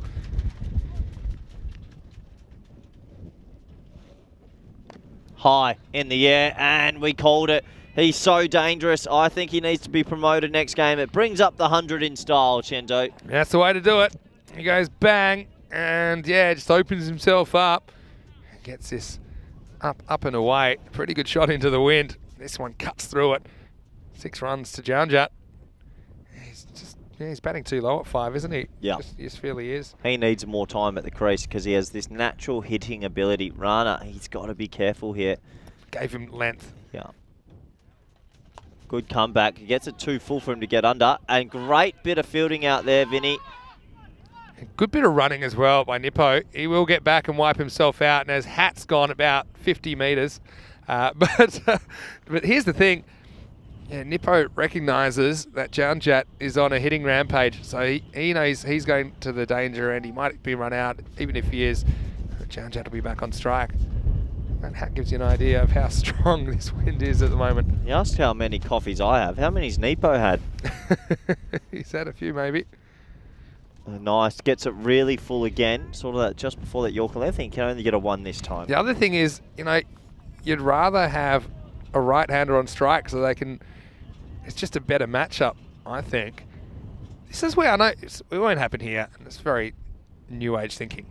If he had a right-hander in the shed, I'd probably retire Siraj Nepo now and put a right-hander there because I reckon that's an easier shot for 6 to the right of screen. Yeah, potentially. That's the future of cricket, I think. I think we're about 10 years off that. Or you could just do that. So he'll go offside. So well, I might be left-handed, but I can still hit him when they're full tosses. And this one, Maximo for Nippo. He gets his first. Moves up to 109 now. This is not a good delivery. Nippo was on the charge, and he sends it over backward point for 6. No, not the best ball, and I think Nippo had a point to prove against you there, Vinny, showing left-handers can also hit 6s on that side of the field. Yeah, that's true. Just means something to think about in general at the very end of innings. Yeah, I get what you mean. Like for example, if you need 6 to win in a game, and the guy who happens to be on strike is not really a 6-hitter, and you have a guy that hasn't batted yet that is a 6-hitter, get him out there. Yeah, I think you'll see some teams starting to adopt those tactics. It hasn't happened yet in 2,000 games, but tell you what, when I'm coaching a T10 team, you might We've see seen some a few things. tactical retirements. I'm talking about like micro retirements, like, you know, at the very end of innings situation. Can you retire someone at the end of the ball? Hold on, let's go. Last one. Hit hard, lovely shot. Gets down, good fielding. They should double back for 2. Of course you can retire anyone anytime, right? Anytime you can do that. Anyway, does take us to the end of the 10 overs. They're going to finish on the Nelson, 1-1-1. And, well, considering Friendship CC did make 115 this morning, that was without Muhammad Jahid Alam firing either. I think they've got some good batting, and I do think Friendship are capable of chasing these down, but Werash, they'll be hoping that their high caliber bowling attack can fire, and they'll be hoping that they can make it 2 out of 2, and they will if they defend this score of 111 here. It's match 26, the second match of 4 today, and Werash were off to a winning start this morning. And, early on, we had a few do-si-dos between the opening pair. The bowler not bothering to watch that, so that was safety. And then we saw someone just dropped by the captain, who did get 2 hands to it. Saw some more stroke making from Faf Stoneman this time. This one probably should have been out, but it was dropped over the line. Preet Patel had to go, brought Greenshields to the crease. And once again, we knew that he's a dangerous customer. And we saw the football skills just lacking a little bit from Imtiaz, as we saw just a circumnavigation of the ball by the fielder. You don't see very often. This is always costly, isn't it? We saw a few leaks, even though the score isn't really out of control this time. Well, Conrad Greenshields went for just 10. There was 100 for the day. As Corey rugged up, it brought Badenhorst to the crease, and they needed someone else to step up. And, well, it was just a bit of a team contribution, really, in this innings, as 5 of the top 6 reached double figures on the way to a score of 1-1-1. Yeah, absolutely. They all contributed with the bat, and a bit of friendly fielding from Friendship CC helped them get those runs. And it was this man, Asamaduzan, who we were really amazed that he came back into bowl today after that bad calf injury. He got rewarded with 1 wicket, so well done to him. He deserves that. And there was a couple wickets in the middle overs, and we thought, well, Friendship CC, they're containing them pretty well here. But that brought Junjat to the crease, and he hits a really long ball. He was well supported by Nippo as well, who showed some aggressive running between the wickets, and a nice shot over the offside there for 6. So good batting from those two right at the back end to help the team get up to a pretty competitive total. And I think they'll be feeling pretty happy as a team. Also, Friendship CC can hold their heads up high because they fought throughout. Let's have a look at the scorecards now. And as Vinny touched on, everyone contributing a bit. 33 off 20 for Francois, 10 off 7 for Greenshield, 17 off 11 for Badenhorst, and 25 off 13 for Junjat. I think Junjat might swap with KP at the top there. I think he'll be more effective. And Siraj Nippo also 11 off 5. 14 extras, 11 wides, that hurts, and a couple of missed fields. They probably could have kept them down to 90 if they fielded well, so they'll be a little bit disappointed with that. Let's take a quick look at the bowling scorecards now, and well, everyone tried their best out there, and 2 wickets for Zakir Hussain. He'll be happy. Jahid Alam at the top there, economy of 7, didn't pick up the wicket, but 7 economy is brilliant. Sabir Hussain at the bottom as well, 1 for 16, and an economy of just 8. So pretty well shared through the bowlers, all of them bowling their 2 allotted overs, and they'll be pretty happy with their efforts after conceding more than 150 this morning. They have restricted them to 111 in this game. That takes us to the halfway stage, and well, should be a pretty interesting game, especially if Friendship CC can have a good power play. Please join us back. Well, I'll let you know how the power... Well, I'll give you the closing statement in a moment, because we'll have a look at the Manhattan graph quickly, and you can see that last over going for around 18 definitely helped boost that score. But as I was saying, join us back in the next 10 minutes. It's 112 for victory, and it should be an exciting chase. Thank you.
Hello and welcome back to Portugal as we're halfway through this match 26 of the FanCode European Cricket Series here, and 48 matches in total. We're into the second week of action. Group B continuing today after it kicked off on Saturday. We enjoyed our rest day, but we are back and ready for more. And this is a bit more of a contest, I think, in match 26. Whereas have scored 111 off their 10 overs, so they'll need to defend that if they're going to sweep this series and join Friendship CC on 4 points at the top half of the ladder. And so looks like Conrad Greenshields will open the bowling for Werash as the batters are making their way to the crease. And it's not an easy pace to keep up. I think one of the things will be how well can Werash control the swing. We saw plenty of swing there. Because of this wind, it's pretty strong left to right. We've seen a few extras creeping in for pretty much both teams this morning because of that. Also, I think the fielding is going to be important. We saw even when this score of 111, Friendship CC missing a few ground balls, turning ones into fours. Now here we go. It's 112 for victory for Friendship CC. Not a bad delivery first up, just pushed away. And look who's out there for Friendship CC. It's the comeback king, Mohammad Azaduzaman, at the top of the order. I suggested he might play in the 11, not battle bowl. Well, I was really wrong, because here he is at the top of the order. And I wonder how we'll go with running, though. That's the question, because we know he had quite a serious calf injury just 2 days ago. Here he is, and he's out there with Misu Rahman, who was in good form in the first game. As I bring back Corey Ruckers. Corey, bit of a surprise for me to see the Doos at the top of the order. Well, we're going to have to double check with the medic because she's given the wrong diagnosis. Yeah, it's a very interesting indeed. I was with you. I didn't think we'd see him feature again, let alone bowl 2 overs and let alone open the batting. So remarkable story here developing at the Kotak Showground here in Portugal as I catch my breath quickly. Goes after this, but just be skewed down to Miguel Stoneman, specialist third man. I would like to see him get a go this game. If they're not going to be batting him in the top 8, then he has to have a bit of a bowl. Yeah, maybe. He can bowl. That's what I mean. He's not that bad. Yeah, no, he may get a chance. They've got a lot of depth, and so. Yeah, but I mean, you can't have everyone at the top 5 then bowl the 2 overs. Yeah. I think Miguel's definitely a potential option for them. I think we just know how strong this group is, and so they're not taking anything for granted. First outing for Greenshields as well. Yeah, it is a bit of a balance, isn't it? Trying to get players involved in the game. So this is Misu Rahman coming off his good innings last game. This one actually hits him. It comes back and actually grabs a bit of his back on the way through. I think he thought it was going to go for a wide. Yeah, good leave. Just lets it skim his body. Yeah, so it's a bit annoying. You'd either rather play a shot at this or let it go down the leg side. But this is the movement, you see. Out of the hand. It looks like it's going well down the leg side. And this next one beats him outside the off stump. Yeah, good bowling, taking it away from the left-hander, angling in.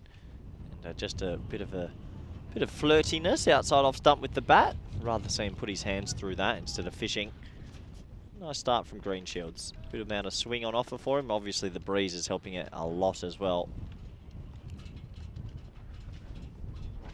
This one doesn't really swing. It's natural variation, isn't it, with this wind? Some swing, some don't really. Yeah, it is. It absolutely is. He'll feel like he might have missed out there. That's one of his favoured shots, Rahman. Yeah, how beautiful that grey Nichols looks in his hand. And yeah, might have missed out there, but they'll get a wide anyway. Greenshields, last ball of the first. He tries it again. He gets a bit of bat on it, and that will mean Rahman is off the mark. Both batsmen off the mark, and that is the end of the first. The score, 3 for none. Yeah, so pretty quiet first over. Greenshields not giving too many loose ones away. He does wobble them, doesn't he, Conrad? He's one of these few bowlers, almost like hybrid swingers. There's a few, not many, but you feel they're a genuine threat to swing it both ways. I mean, James Anderson's one, probably Pat Cummins as well. It's probably another one. What's that? You know, some bowlers are obvious outswing bowlers or obvious in-swing actions, right? But there's a few bowlers that can do both, and I think there's not too many in cricket. It's a good skill to have, and Conrad Greenshields is one of those. And if you change the wind and made it right to left wind, he'd be swinging the ball out just as prodigiously. Yep. It's tough to play. I'm not even talking as more of a variation. It's more they can be genuine outswing or genuine in-swing bowlers. As Junaid Khan, we started with a wicket last time. Here he is in the second over. Goes after this, but this is miscued, and it should be taken, and it's not. And it bounces straight out of Lucas Mount's hands, he tries to make up for it. And meanwhile, I think they get one here. I mean, he had plenty of time to get under this, didn't he? Yeah, it should have been caught. And, he went looking for it, and then good second effort though. I'll give him that. Yeah. And what happened with the running here? You see Asaduzzaman just really struggling to get through, and so they only get the one in the end. Yeah, so Asaduzzaman might as well just swing at it then, because he can't run too. So this is another one that would just be a single. Yeah, that affects the scoring rate if one player can't double back for 2s or 3s. So Asaduzzaman really just needs to swing from the hip. There's no point just working it around, because you will affect the runs of the other player.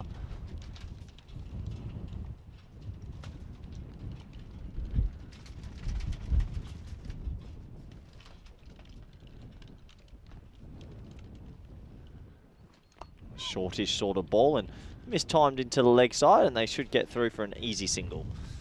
Yeah, so Asaduzzaman just has to make sure that he's trying his best to get boundaries, because if you can't run... It's probably helped there's not Group A where 2s were more of a factor, weren't they? True. When they had a few extra metres on the boundary. But yeah, you see the wind playing havoc with the cameras. Spring Production doing a great job bringing you the pictures here from Portugal. Oh, that's a great shot. Wow, we said we need boundaries. Wow, that's against the wind. 6 over extra cover. That's one way to do it. And for someone with a dodgy calf, it's pretty fancy footwork as he just carves this inside out. For a bowler like Junaid Khan, that's an outstanding strike. They get a boundary, and they get it with a Maximo. That doubles their score to 12. He might be the best injured player I've ever seen. We honestly thought his tournament was done, Vinny. We did, and he was forced into action. He wouldn't have played today. Injury to Sabir this morning. This one may be trouble, and it will be held. And so it's 6 and out. Asaduzzaman tries the same shot, but this time it skews off the outside edge and flies a long way down to Miguel. Well, that's what he's in the team for. And so Asaduzzaman is the first to go. The comeback kid is on his bike, and it's 12 for 1. Yeah, the specialist third man does what he does, and he's special out there. Takes a simple catch, and you might not see him bat, you might not see him bowl, but what you'll see is a lot of effort in the outfield. And so, yeah, I mean, they do have the batting to do this. Whereas we talked a lot about the pedigree of their attack. They do have some really good bowling options, but this is a pretty good batter to come into the crease. Muhammad Jayed Alam, who missed out this morning. And as it was not quite what he was able to pull out last Saturday, or 2 days ago on Saturday. This morning we were only able to contribute 5 to the total, but here he is facing up to Junaid Khan. Good contest, last ball of the over. Oh, that's going to be a wide. I think that's too short. Yeah, it is. It's also one line down the leg side. Every time you've said it's the last ball for the over, it's not the last ball. Can you please stop? Honestly, you keep saying it. I do find it amusing to see. Well, it seems to be affecting the play, but I don't think so.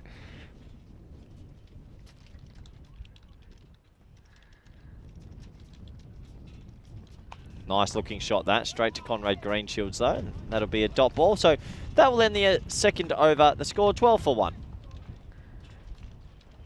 So as we have a bit of a look at the table, and I know that Warash are off the mark with a couple of points after putting 150 plus score on the board in the first match of the day. And as for Friendship CC, yeah, still top of the table, but then that run rate took a bit of a whack, didn't it, in that last game? This will be a tight group because Cumbria Knights, who are at the bottom, aren't that bad as that's pushed into the league. So I think Cumbria Knights could have had 2 wins quite easily. They're not bad at all. In fact, we will see them this afternoon. They're taking on the Wild Panthers in matches 27 and 28. It's Cumbria Knights who have won the toss, and they're They're bowling first in that one, so they will be chasing. Ooh, that's tough. Interesting that's what they chose to do.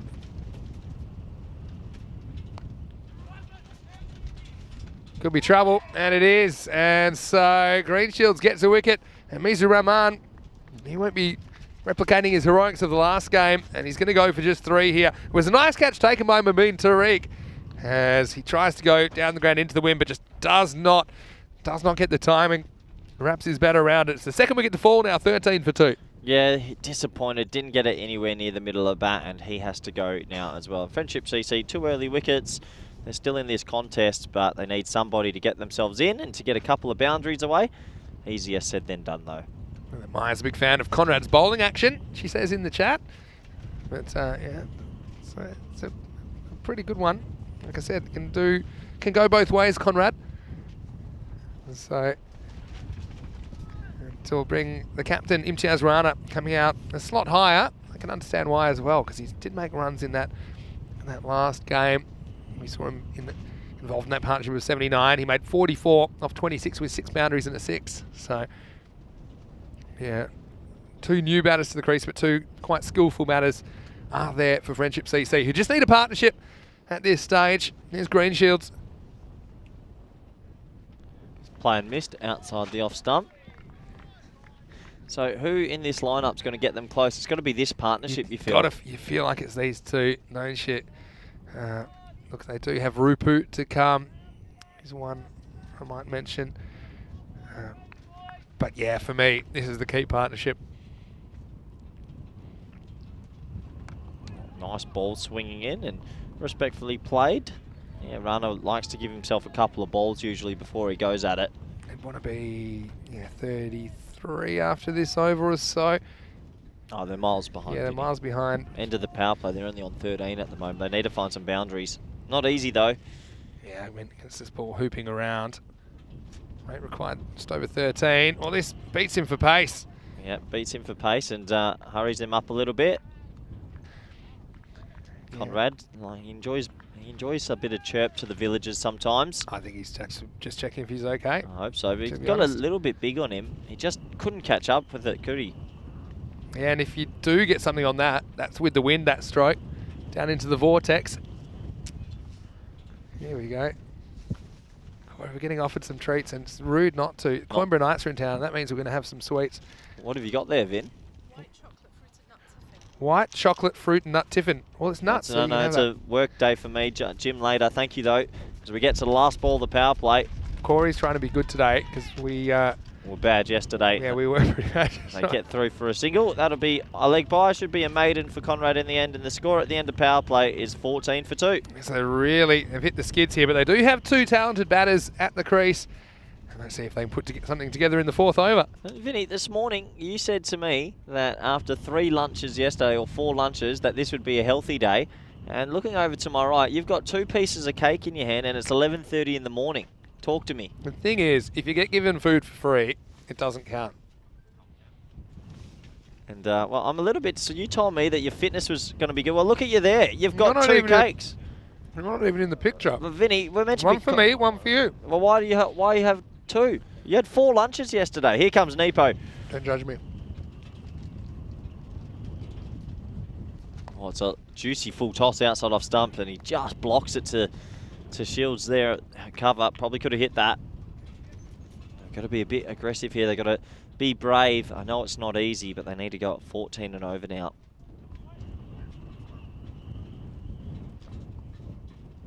And, well, obviously Vinny Sanders got a lot going on in his mouth.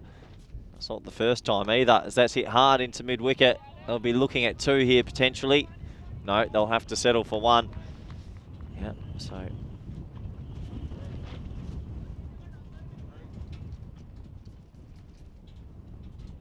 14.34. It's going up that rate, required rate that is, 14.55 now. It's only going to get harder and harder because Nepo, he's a talented left arm off spinner. He's probably a little bit overzealous sometimes, as you can tell. Giving the pitch a kiss there, not too sure why. Just a play and miss outside the off stump.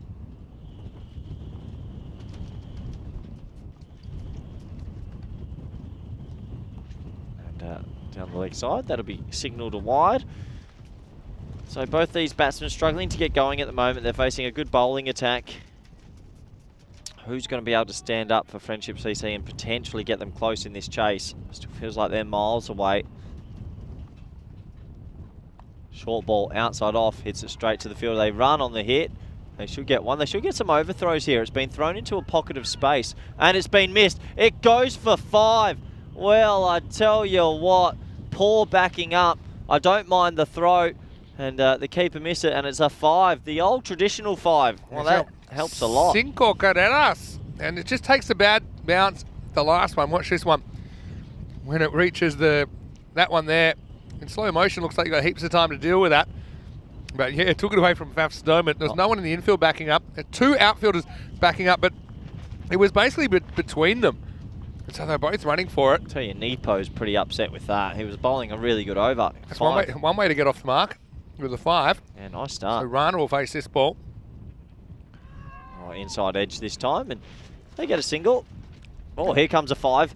No, not this time. Oh, and Nepo spits it. He's not happy at all. They needed something to go their way to kickstart things, didn't they?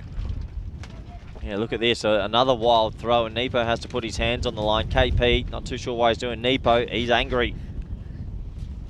2 to come. And that's hit hard through the offside again. The sweeper coming around to it. Can't get there. Nice shot.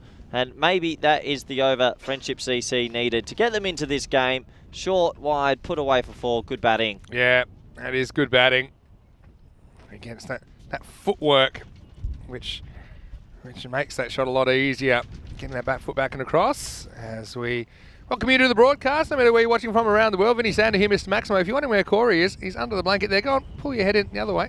Hello. There you go. So we can't get Corey up at the moment. Thanks again for the treats. Coimbra Knights, yeah, it has to be one of my favourite teams in European cricket. You know why? They always come with baked goods. So yeah, I hope you're enjoying the telecast. If you do have any questions or comments, please put in the live chat. ECN European Cricket Network, and I'm certainly going to enjoy the rest of this game. Well, you will enjoy the rest of that cake, I dare say. Look at you. The cube's holding up pretty well as well at the moment. So yeah, there's a bit of a draft coming through the cube, which is upsetting. That. You've improvised a blanket, which is good. Anyway, yeah, this is just the second match of 4 today. We'll have the Wild Panthers and the Coimbra Knights going head-to-head. And it'll be a really entertaining afternoon session as well. Knights desperate for some points after missing out twice. Close contest against Friendship the other day. Here comes, yeah, Francois Stoneman. He gets another chance with his medium pace. Just sort of mistimed into the offside for a single. Yeah, maybe that last over gives them a little bit of life and a little bit of hope in this game. Still a lot of work to do. I mean, they're only on 27 off 4.1, miles behind what's required. But you've got to still be there. Chip in a chair, as they say on the poker table. They're 18 behind at the start of this over, but you have to make 3 of those up every over. And pushed into the leg side for 1. They might think of 2. Nope, not there. Oh, you will just keep stuffing your face full. I've seen that for about 24 hours now. You don't stop, do you, Vinny? There is a gym at the hotel, my friend.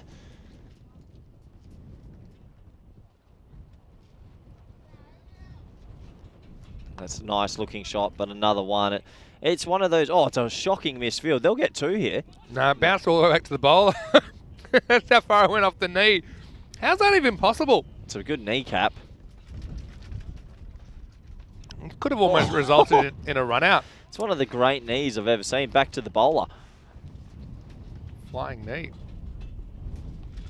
Back of the hand slow ball. Cut into the gap. That could go for 4, and it does go for 4. So good batting. He tried the slow ball that time. It was picked, and it was a nice shot. There's something brewing here for Friendship at the moment, where they've seen the end of Green Shields. And they got a bit of a bonus one off Nippo. He's only got 1 left.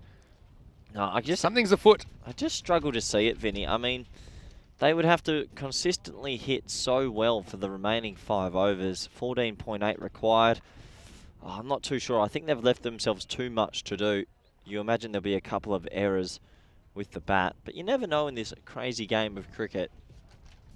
Can they get themselves into this contest? Expect the unexpected.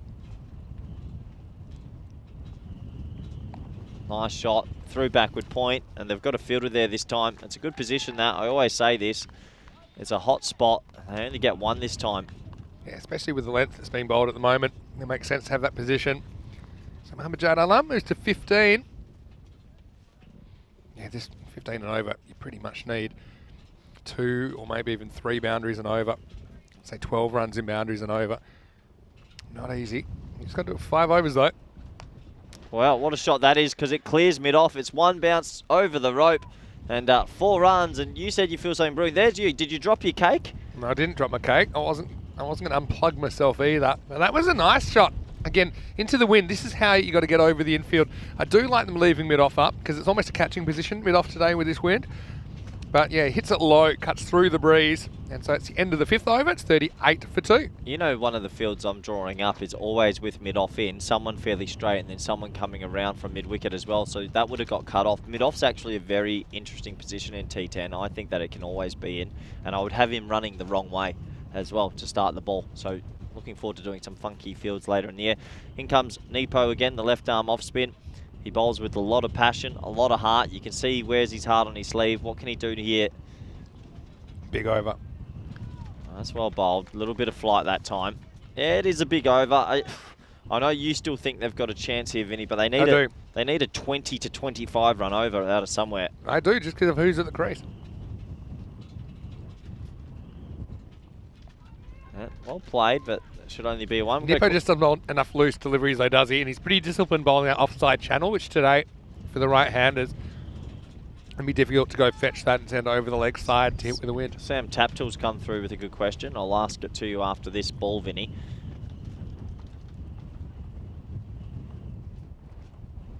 Oh, he's nowhere near an appeal. That's missing a whole set of stunts. It's very high. The question was, Vinny, up 10 runs in the final over. You need someone to defend it. Who's your choice of bowler?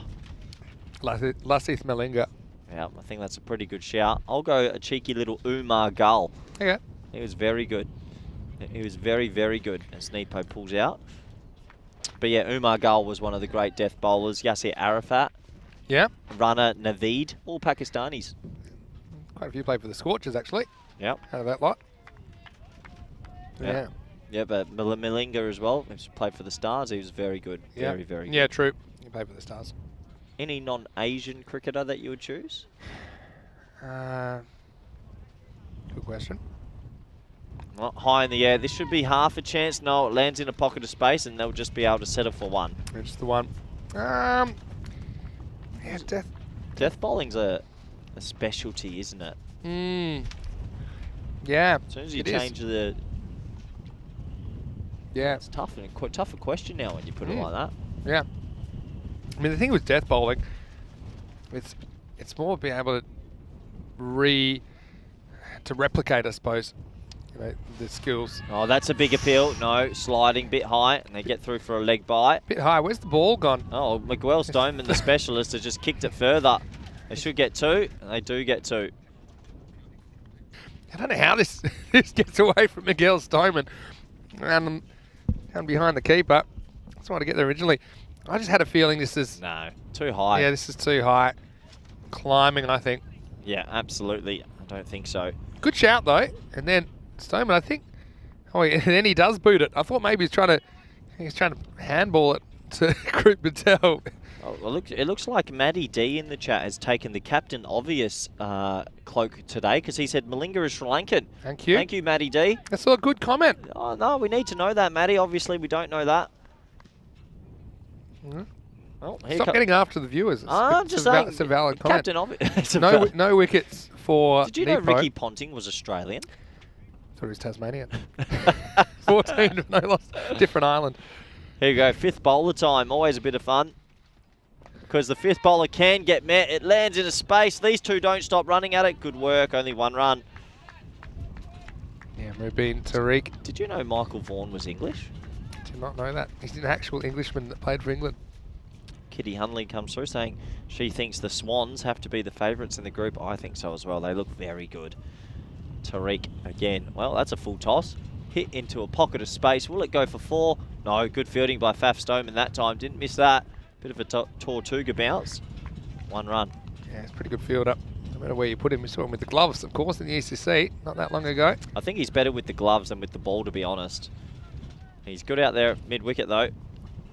They really need a boundary, Vinny. It's just too much to do in the last few overs. Yeah, I'm just surprised these two haven't been able to do more. So that's a shot there. I get it, but it needs to be more aggressive. We're over 3 a ball now. That's what I normally call the point of no return. Oh, it would be a miracle if they somehow got there from here. It's over 18. Tariq is the 5th bowler. You've got to attack him.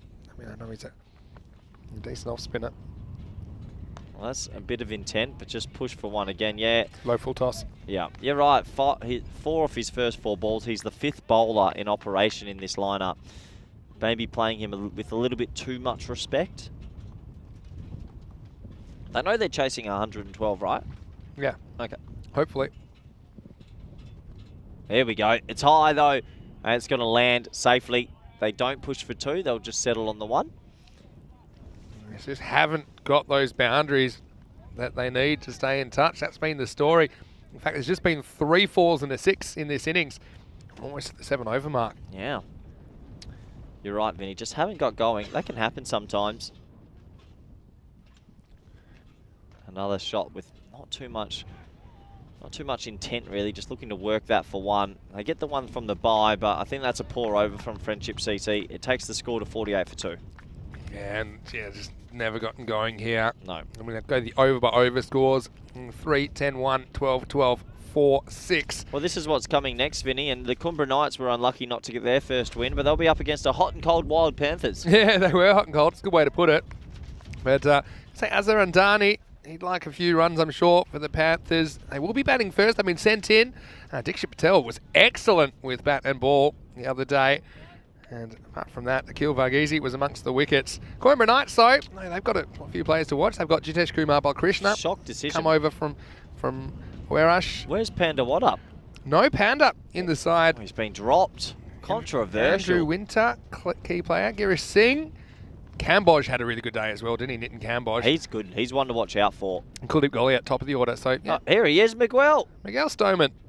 And Oh, I reckon that's closer than you think, you know. Oh, they didn't appeal.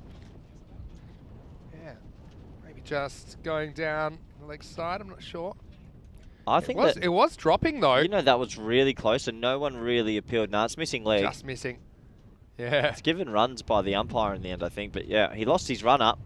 Maybe got a slight bottom edge on that on the way through. Well, glad to see him have a bowl because he hasn't been used at all today. He's just been patrolling down at 3rd man. So hopefully he can get himself into the contest. Get a few cobwebs, I'm sure, but I had a few cobwebs on me before. A little you creepy, did. creepy Yeah, crawly the going whole up. Spider on you. Wasn't ideal. Got to say thanks to the Coimbra Knights, their supporters, for bringing us the cake. We had the Bakewell tart the other day. It's some sort of nut cake. It was good. Now that's a nice pull shot, but it'll be caught. Oh, it's on over the rope at 6 runs. Well, it was too short. He got every piece of it, and we call that effort, if anything. And Actually, even if he did catch it, he would have landed over the rope. I think so. It's good effort, though. So, yeah, that was wind assisted, that strike from Rana. Yeah, Stoneman's got to get it on a better length than that. He's a better bowler than that. He hasn't started too well just yet. Kitty Hunley says no Panda today. What a shame. I completely agree. So I actually only came to watch Panda Watt up. He plays for the Kumbra Knights. Oh, short again. Oh, he's so lucky to get away with that. Actually, I think it's going to go for 4. Yeah, well, it's going to be given 4 byes. But was that the second bouncer for the over? I'm not too sure.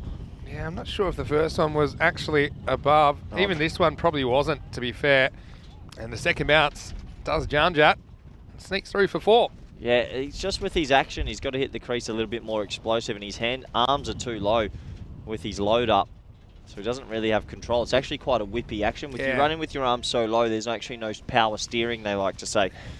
Yeah, I feel like it just needs to maintain that energy through the crease. Stronger to the crease. See how low his hands are here? It's not powerful. That's a better length, though. Yeah. Yeah, it's better delivery. Yeah, mistimed into the leg side. These two have put on a nice partnership, but they just haven't been able to stick in this chase, and that's a shame.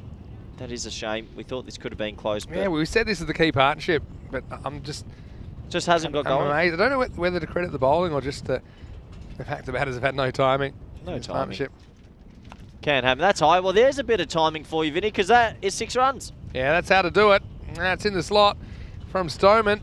And Muhammad Jayed Alam recapturing some of his weekend form here as he swings through this all the way maximal 6 to Friendship. Yeah, well, we said just then, about 10 seconds ago, they haven't had much timing in this partnership, but he did time that one. 45 or 13. Look, never say never. It's still a long way away. McGraw's got to get out of this over. Unfortunately, he's gone for 14. Oh, and he's gone shortish again, but he hasn't timed that one too well.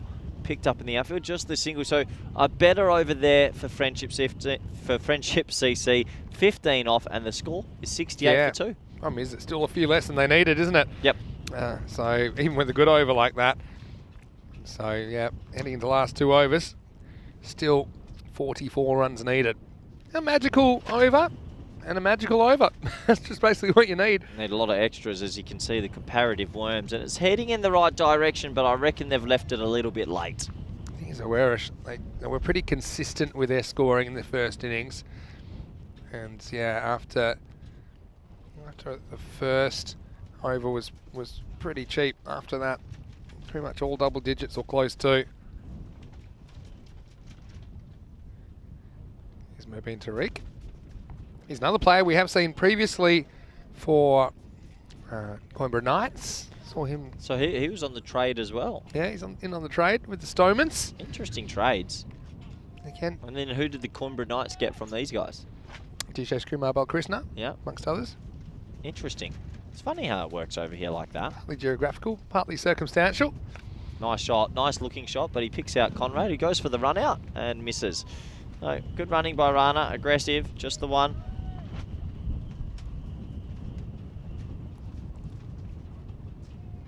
So Tariq, he had the off spinner. Yeah. Tough throw though from side on. Pretty much on the edge of the circle as well. Yeah, nice shot for one as well. So yeah, this game's sort of meandering out, unfortunately. Seems like that, but still it's been a highly entertaining morning's cricket. We see some big hitting earlier from Greenshields with his 90 not out. He scores 100 runs in the morning. High in the air, and yeah, it goes over for 6. So they're still giving it a go here. Fair credit to them. They've left it a little bit late, but a 6 for the skipper, Rana. Yeah, I mean, this hasn't been enough of this really, has there? And this is a smart batting, calculated risk to go fetch it, but he executes it well. 6 more runs. Yeah, 6 more runs, so good batting from him.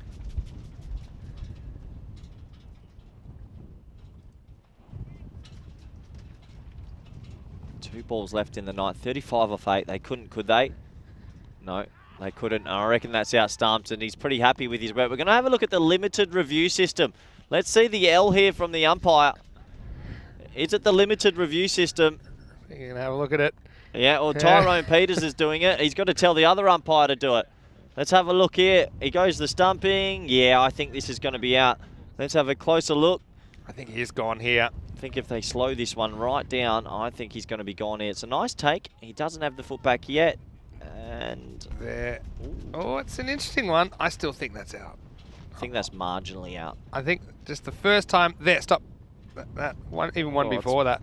It's pretty close. That to me. There. Ooh, I tell you what. Do you think he might get the benefit of the doubt here? He could. I could see why. Thing is, the keep. No, he's been given. No, he's been given. I think it's the right decision, to be honest. I mean, the keeper. That's one of the ones. The keeper has the best view of anybody, right? Because the keeper can see the whole line there, and so the keeper's very confident. And I think that is the right decision in the end. So, unfortunately, that's the end of the road for the captain Imtiaz Rana, who isn't able to really get going though. He does score 26 off 22. And yeah, just couldn't do it through those middle overs. Friendship CC now, they're 77 for 3 and a wicket for Mubin Tariq. Yep, nice wicket for him, nice stumping. And yeah, 35 off 7, this game's almost over. Bit of fun for the batsmen out there though. Can they get a couple of boundaries away? Well, short, can't get it away unfortunately. He only gets the one, so that does bring the end to Tariq Spell, who finished with 1 for 15, and the score after 9 is 78 for 3. So, last over coming up of match 26. It's been a highly entertaining morning of cricket. First time we've seen Awarish, the hosts, in action, and the Swans haven't disappointed. They're going to go to the top of the table, despite having a couple of games in hand of some of the other teams. So now it looks to me like Junaid is coming back to bowl the last over. How many? 34 required? Well, 5 sixes and a 4. I think you'd need a couple of no ball wide fives, things like that. This is where you'd normally say, I think there's more chance of the world stopping and spinning the other way. Oh, you used that one before, have you? Cheeky, cheeky. It's one of your favourites. Yeah, it is one of my favourites. In comes Junaid. He's a good bowler. Can he get himself a couple of wickets? Rupu, the new bat. Well, that's what I was talking about. The world is going to stop and spin the other way, Vinny, because I just said if he needs a couple of no ball fours, there's one of them. Well, I told you. If there's a couple of no ball fours, game on. Wow. Didn't see this coming. It was way too high. It was about shoulder high. And we'll see the ball when it comes down. Yeah, it's just one bounce, 4 runs. Well, that makes it 29 off 6 and a free hit to boot. No way. Still no way. You need another no ball 4. It then would, someone else has to be bowl. the highest ever scored off last over to win. Currently, In the world. it's In 23. any format. No one's ever hit 34 off the last to win a game. No way. Correct. Well, expect the unexpected. Can Junaid get back on track? Yes, he can. Rupu can't catch up with this one. Did the world go the other way then? It didn't. You know how the world's spinning at about 400,000 kilometres an hour? I've always said my life's like a roller coaster. Yeah. Isn't that a song? Roller Coaster of Love, Red Hot Life, Chili Peppers. Life is a roller coaster. No, is that Red Hot Chili Peppers? Don't Roller fight it, coaster. fight it. Hit hard into Another the leg full toss. side. He's going to get called Oh, it's here. a no ball, Vinny. The world is spinning the other way. He's gone. He's out the attack here. He's gone. Oh, they could run. No. So Junaid's going to get the big hook come out, and they're going to have to find another bowler. Yeah, someone else is going to have to bowl the last 5 balls here, surely. Isn't that too overweight? What is going on with this rule? Well, what's going on? That one, I mean, it was It's marginal. at the body. Yeah. Well, let's see what happens here. And maybe one of them wasn't. Oh, Conrad determinedly Greenshield's dangerous. carrying on. Yeah. I mean, still well ahead in the game. And so Oh, is he coming out the attack or? let's see, Well, so this is where this the rules. call stood or not. I mean, No, it should. What's going on here, Vinny? free hit coming up. So why is he still in the I attack? think this will be changed. This for is, next I tournament. told you it has to change. I See, think- this is ridiculous that he's allowed. He's bowled 2 at the body. Yeah. Yep. Don't agree. No arguments. Free hit coming up. High in the air. Well, it doesn't matter if it's caught, so you might as well let it bounce. Run 2. No one's at the stump. Should have run 2. The keeper would have raced him there. Would have been a good old-fashioned foot race. So yeah, explain to me why he's not dragged out the attack right now. Can't do it. I don't have a reason. So I think I've suggested Well, to Vinny the Corey rule should be that you get 2 over waste, but the Well, that- third one, there's no warnings. Yeah. They count as dangerous, and the third one, no matter what, you're out. That was the old rule actually in amateur cricket. I think that's the way it should be. Oh, high in the air, it's going to plug, and they won't get 2 this time, just So- a single. To answer your question, is in the umpire's opinion, they wouldn't deemed that with the speed and direction of at least one of those balls, they basically didn't deem it dangerous. Yeah, see, I don't agree with that. You've got a guy running in off the long run who bowled 2 full tosses, one at the body and one at the head. Yep. How's it not dangerous? Don't disagree. So that's worked into the leg side for a single. Main thing is, it doesn't look like it'll affect too much in this game. But yeah, I think that the 3-step rule rather than the 2-step rule. I think actually the 2-step rule is a bit harsh on bowlers as well. A couple can slip out, it can happen, right? Are we are we actually going to change the law for ACN? I think it'll get changed. Have you put it to the powers above? I may have sent a message or two. Like it. Anyway, that's hit hard into deep mid-wicket. Probably just be a 1 So again. I also think it's disadvantaged batting sides on occasion. Yep, when correct. they've had spinners come up and they've been pounded, they bowled some chest side full tosses, gone for 6, and they said, sorry, you're off, and the batter's going, well, hold on. Why does this guy get off the hook? I want him to keep bowling. So I think that this is just a better fit all round for batters, for bowlers, Don't know what for game. umpires. Jeffrey Maguire thinks it's not dangerous. If you get a guy running in off the long run who's one of the quickest in the comps, as that is moosed into the leg side and goes for 6. Yeah, Jeffrey, if it's dangerous, if it's above waist, you can't decide. You're not out there with a bat. 6 runs to end this game. 95 for 3 after 10. Yeah, well, I mean, if that's not dangerous, what is, I suppose, when they're at the body. Yeah, when it's at the temple. Anyway, it will take us to the end of match 26, and we say goodbye to these two teams for today at least. And so 95 for 3 will be the final score. It'll be 111 to 95. So the margin is 16 runs. Not too much between the teams when you consider that Friendship CC really kind of squandered those middle overs. Couldn't get any sort of attack going, even with some top order batters at the crease. So 112 to win. And you see early Dukes, it was one just bouncing out of Lucas Mount's hands. And yeah, as a Duzman, he was resurrected, wasn't he, here?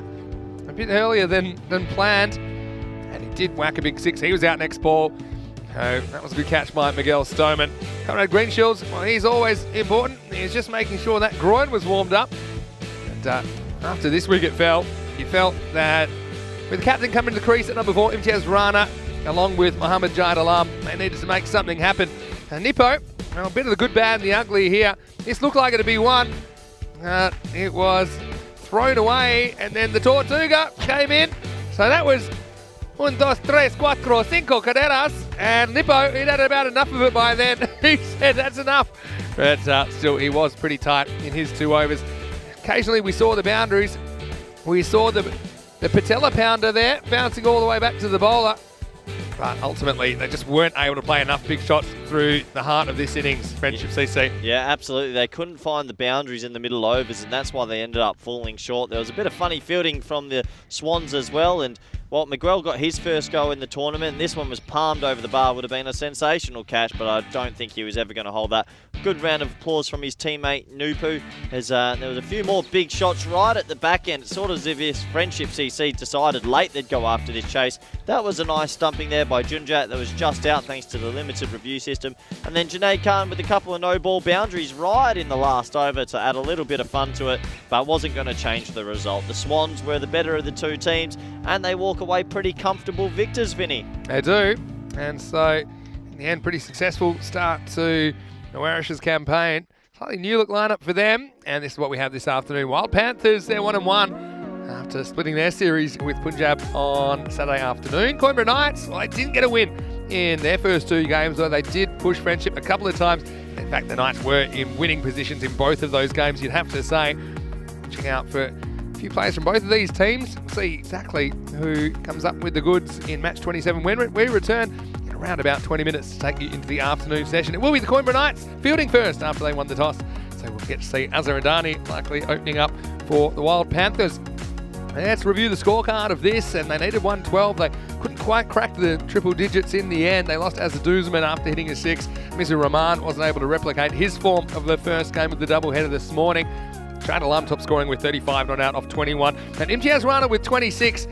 But they just weren't quite able to keep with the pace. Rupu came out and struck 8 not out towards the end. And there were a few extras in there with 15 in total. 4 of them were leg byes. We have seen a few bowlers struggling to control the swing this morning.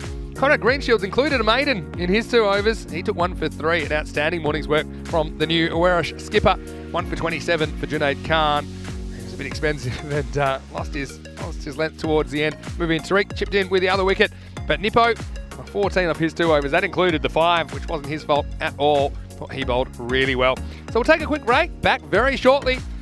So when we return, it will be match 27, Knights versus the Panthers. All the action right here, just around the corner. So stay tuned. We're only halfway through day 7. And we hope to bring you plenty more entertainment this afternoon on ECN. Vinny Sandu here, Mr. Maximo, alongside Corey Ruckers. Hope you're enjoying your day with ECN. We'll see you shortly for more FanCode European Cricket Series.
Hello and welcome back to Portugal. Well, a bit of a windy day, but the sun's out and we're having a bit of fun. And we're halfway through the program here on day 7. Coming up, it's match 27 between Wild Panthers and the Coimbra Knights.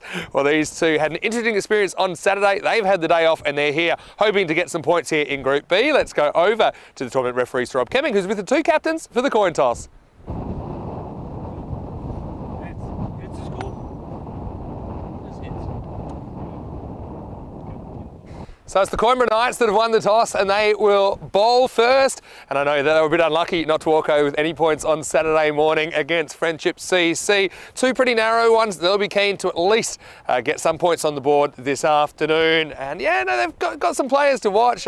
And I know that Andrew Winter is one that always excites us with the bat and the ball. He's a bit of a leader, isn't he, of the Coimbra Knights side. So also Wild Panthers, I think their captain Azza Andani was a little bit disappointing with the bat on the weekend. The Wild Panthers, they were kind of blown away in their first game, but then they bowled Punjab CC out for just 60. It was a remarkable turnaround after they conceded 134 in the first part of the double header. They did get there, but they laboured. They got there with just 3 balls to spare. So they're 1-1, and they'll be chasing some more points, of course, this afternoon. Well, the wind has been going big gun so far today. It is a factor, and let's see how it affects the contest as we go into match 27, third match of the day. It will be Coimbra Knights bowling first after winning the toss. Let's get ready for the first ball.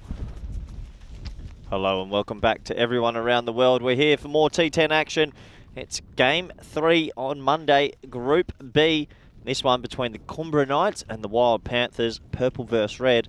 And both teams with plenty of firepower and plenty of talent. And they're looking forward to this one.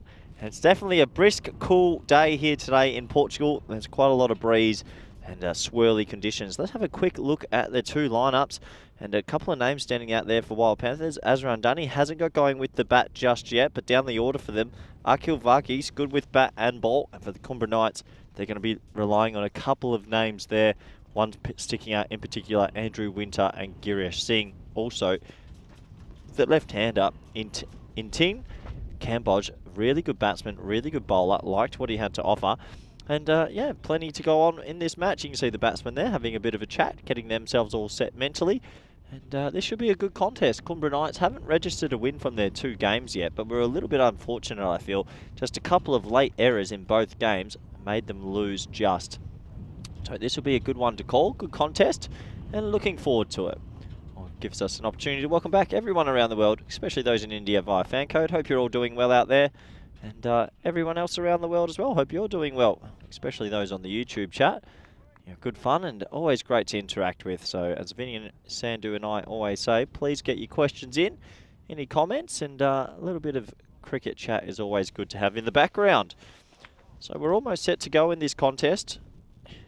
90 minutes of T10 action, in and out, same length as a football game. It's a great concept.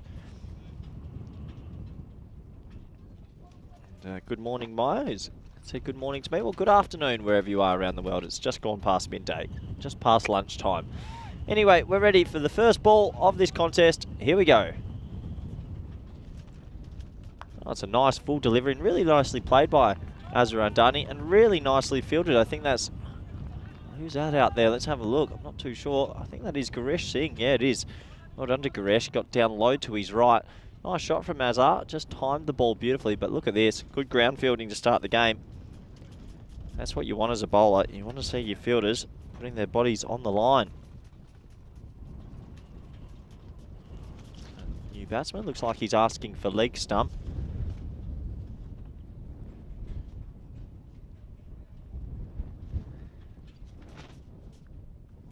That's a really good ball, a top ball. So, looks like we've got a new umpire as well. That looks like it's Barry Eaton out there. Good luck to him. He's making his umpiring debut. And, yeah, I mean, he's been working through the ground crew and he's been doing a lot of good work for us. He gets the call up to be an umpire. So, good luck, Barry. All the best.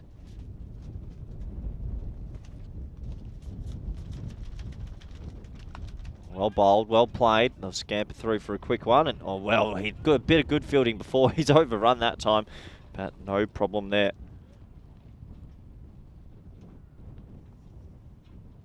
And you can see just a little bit overcommitted that time. Doesn't get his hand down low enough. Ninja saying, what was the best way you guys found to knock a new bat in? Well, the old bat mallet's probably a good option, or the old cricket ball in a sock, and you just whack it around the house in the garage. Used to do that growing up quite a lot. And he comes, Azarandani, always looks like he's got a lot of time, and that is a gorgeous shot for 4. That's one of the shots of the day. Just not too much wrong with the delivery, maybe a tad wide. The length wasn't too bad, but look at this. This just shows that there is a bit of finesse in this game as well. It's not all power. Oh yeah, got a lot of time for that. How quick that flew away as well. That went for 4. It was too wide looking at the replay. So just a bit wide there, and it does cost him 4 runs. Lovely shot.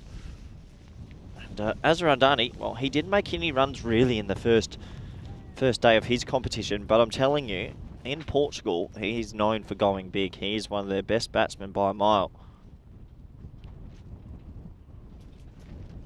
And that is a wide ball, and Cambosh just a little bit overcorrecting. Well, let's keep the YouTube chat positive and keep all the messages of support. I know you all love the European Cricket Network and Chapter Media. Well, you can turn yours off. So that's pushed into the offside again. Oh, what lovely timing from Azarandani. He opens the face this time. That goes for 4. Good batting. And, well, that's what I mean with him. He just has this lovely ability just to time the ball through the offside, and it's not overhitting. It's just beautiful steering of the ball. Look at that. That's gorgeous. Opens the face to beat the man, and it goes for 4. Azarandani, he's looking on today. After missing out on day 1, you just have this feeling he's not going to miss out again.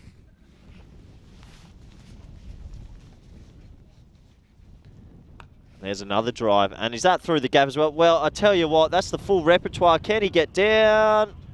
No, that goes for 4 in the end. So that is the full repertoire, and that goes for 4. So 3 4s in the over. The cut, the open square drive, and the cover drive. 3 gorgeous shots. You can have a look here. He goes with the boot. He almost does it, but there's just enough topspin on it, and the double rope there. Well, maybe that cost him in the end. But what a beautiful batting, and that's what I mean. Azarandani adds a different bit of flavour to this team and into this competition. As there goes Tyrone Peters. He's running after his hat just to show you how blustery it is. So that takes us to the end of the first, 15 for none. And, well, I'm loving that the ECN chat. Whoever's running that's going back, and I love it.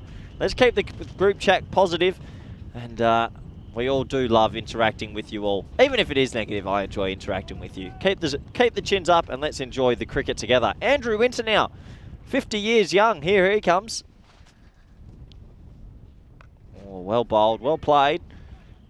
And, yeah, I have to admit, I really do like the look of Andrew Winter, 50 years old, and gives you a good opportunity to welcome back co-commentator, good friend, gold shoe wearing, lunch eating bonanza, Vinny Sandhu. Yeah, how are you? Just had the one lunch today. Thanks to everyone for looking after us. And don't forget you had the 2 desserts before the lunch. Oh yeah, I forgot about that. Thanks to Kirsty for supplying us from the Coimbra Knights and Miranda Maidens cricket clubs. How good's Azarandani started, Vinny? You see his first over? Yeah, showed everything. I'm trying not to jinx him here. Oh, speaking of jinxes. Oh, no. Yes, I know you turned away at the critical moment there. Watch this. We've seen some epic misfields today. This has to be right up there. Has plenty of time to adjust. Oh, and wow. then he just, it's come off 1 foot and then the other. Look at this. Look at this. Goes left leg, right foot combo. No. Like a bang bang. Yeah, and I'll be the lead in this game. Looking forward to this. You come out fizzed after your lunch, haven't you? You want to go? I've got a bit of energy, so I'm taking over this one, right. Vinny. You can take us home later today. Azarandani looks on fire. That's going to be wide down the leg side. So yeah, the robot is on fire in the chat. Yeah, And Chuggalnulya Media. tell me a bit about the robot. How does that... No one knows who the robot is. It can be Really? anyone at any time. Oh, I like that. So yeah, the It's robot. not you, is it? I can't say. It's not me at the moment. I do like it I when do have robot abilities. blocked into the offside for a second. I do like it when the robot puts in a pole. It's a sassy robot. No, it's Can we get a poll up from the robot saying who's going to win this game? I'd love to know what the viewers are thinking with the percentages. Yeah. Because I think this is going to be tight, especially if they can get Oh, how about the poll? Who's better, European Cricket Network or Chagalnalia Media? Let's get that up there. Oh, geez. Because Chagalnalia Media said that we are the worst. Well, hold on. That's well bold. They're fighting words. I'd like to see a poll. So maybe the whole who will win poll, it's been done, right? But we haven't had who is better, European Cricket Network Get or the poll up, Chagalnalia Media. We need a poll I'll be right voting. now. I think we could have some record voting numbers. Yeah, I think we need a poll. Absolutely. Anyway, Andrew Winter continues. Short ball, well bowled. He gets it at a nice height. One bouncer for the over, but good bowling. Yeah, he's evergreen, isn't he? Mr. Evergreen, Andrew Winter. This one, yeah. He's got a slippery bouncer as well. Oh, he gets it through for 50 years young. Yeah, someone in their 6th decade. That's one you can smell. And, yeah, it's good bowling. Yeah, the chat is really fizzed up at the moment. Really enjoying this. And question coming in from Mandrake. Have the weighted bails been put on? I believe they have. Have they? Yep. Ah, let's get info from you. Oh, what a shot. Whoa, whoa, whoa, whoa, whoa. He just put his wrists into that. That has gone miles, Sandu. What a shot. That's one that he could just turn on, wasn't it? How did he do that? This is just pure timing. Well, that's just the old leg glance. He can free his arms. Have a look at that from Aslan Naseem. It's like an 8-iron, and he's just put it into the breeze, and it just kept going. That sailed into the bushes. That is the vortex today in that side of the ground. So it does take us to the end of the second over. While Panthers up and away. They're 28 for no loss after 2. Let's have a look at the table. And Knights, well, the only team without a win now, as we've played 6 games in Group B. And for the Wild Panthers, well, they are also down the bottom end. They split their series with Punjab CC. They were chasing 61 for victory in match 24. Only just got there, though, didn't they, in the last over? Pretty good game to finish the week. A lot of chat coming through that people want to see the robot poll. I'm still on pressure cooker here, waiting for it to come through. Do you think Chagalnalia Media is out drumming up a bit of support right now? Oh, absolutely. I wish they weren't blocked at anyway. Whoever blocked Chagalnalia Media, can you unblock them? Because I wanted to make it a fair fight. Well, right now, what am I looking at? Pair of keeping gloves. Yeah, just a slight. By themselves. Yeah, slight delay. Well, Barry Eaton umpiring his first official game. Good luck to him. Barry, a former player. If you go back to March 2020. He's gone through it all, hasn't he? He's the ultimate all-rounder, Barry. There he is. Yeah, good luck to him. He's the ultimate all-rounder. I'm sure How many layers do you think Barry's got on? 8. Yeah, about that many, I imagine. Girish Singh's been handing the ball. Like the look of him on day 1. Yeah, he's a mercurial type player. Loves a one-handed catch. Took a couple of hangers in the same innings last time. Girish Singh. So here he is bowling over number 3, last over of the power play. Okay, last over of the power play. What a great start. 28 for none. Hazard Dani, 18 off 6 without a shot in anger yet. But that is gorgeous. Wow, this boy has some time. He has some class. He's played 3 gorgeous drives, and how's that for a flick for 6? Yeah, geez.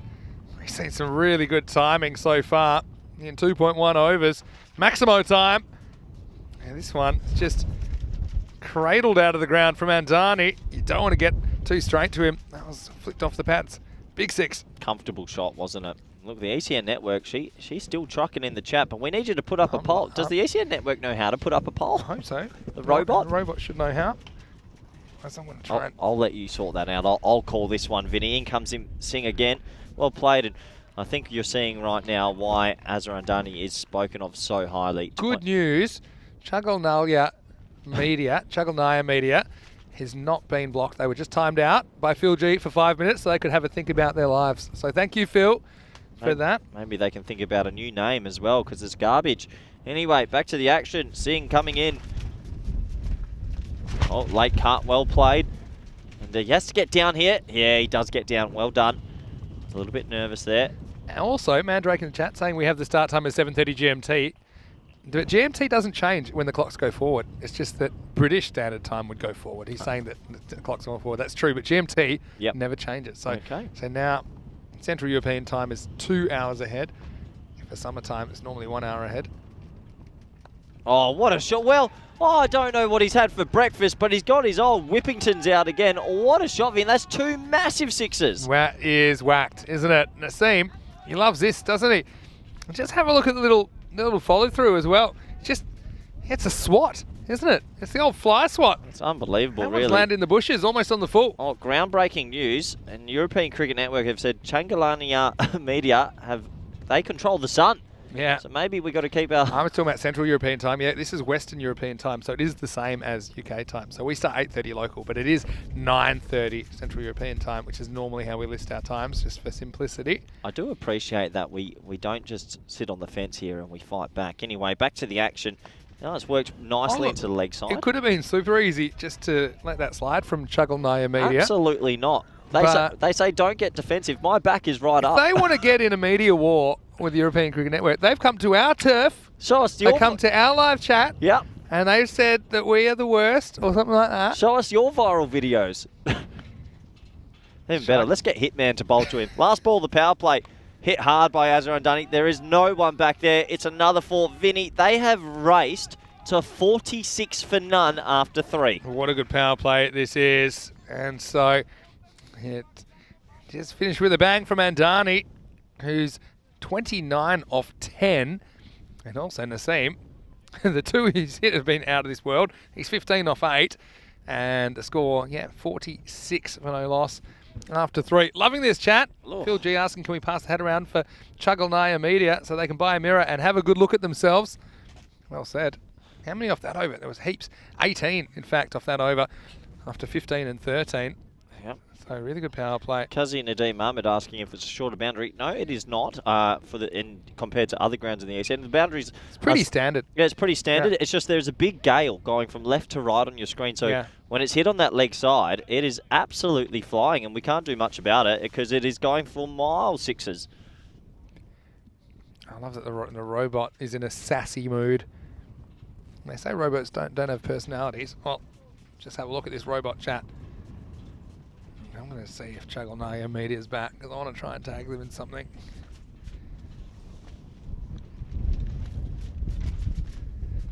Well, looks like they have been untimed out potentially. So Kitty's voting for European Cricket. Still waiting for the poll.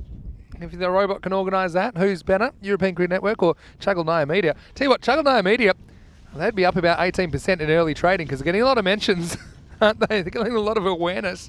Yep. But anyway. Anyway, back to the action. Should we get back to the action? Probably a good idea. Ankush Kumar's going to bowl. See if he can stop the bleeding for the Coimbra Knights.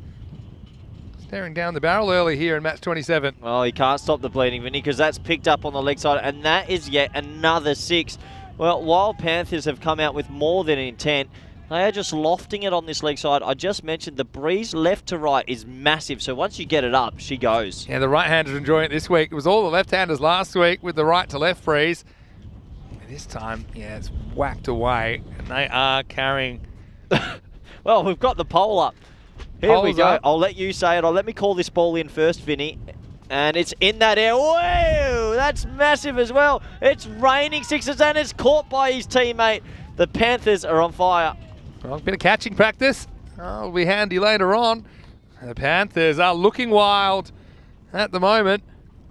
And yeah, I think their teammates enjoying what they're seeing. 50's up now in the 4th over. Well, do we have something special brewing here? 6-6. Well, early in the poll, is Changalania Media the most awesome ever? And yes, is 68%. 6-6-1. It should only be 1. They might double back for 2. I don't think it's on. I would have thought the poll question would be, is ECN the worst ever or who's better? But Yeah. they've put it, this is why it matters how you write the question. And Changalania Media is looking good in the poll at the moment. This will be a huge upset.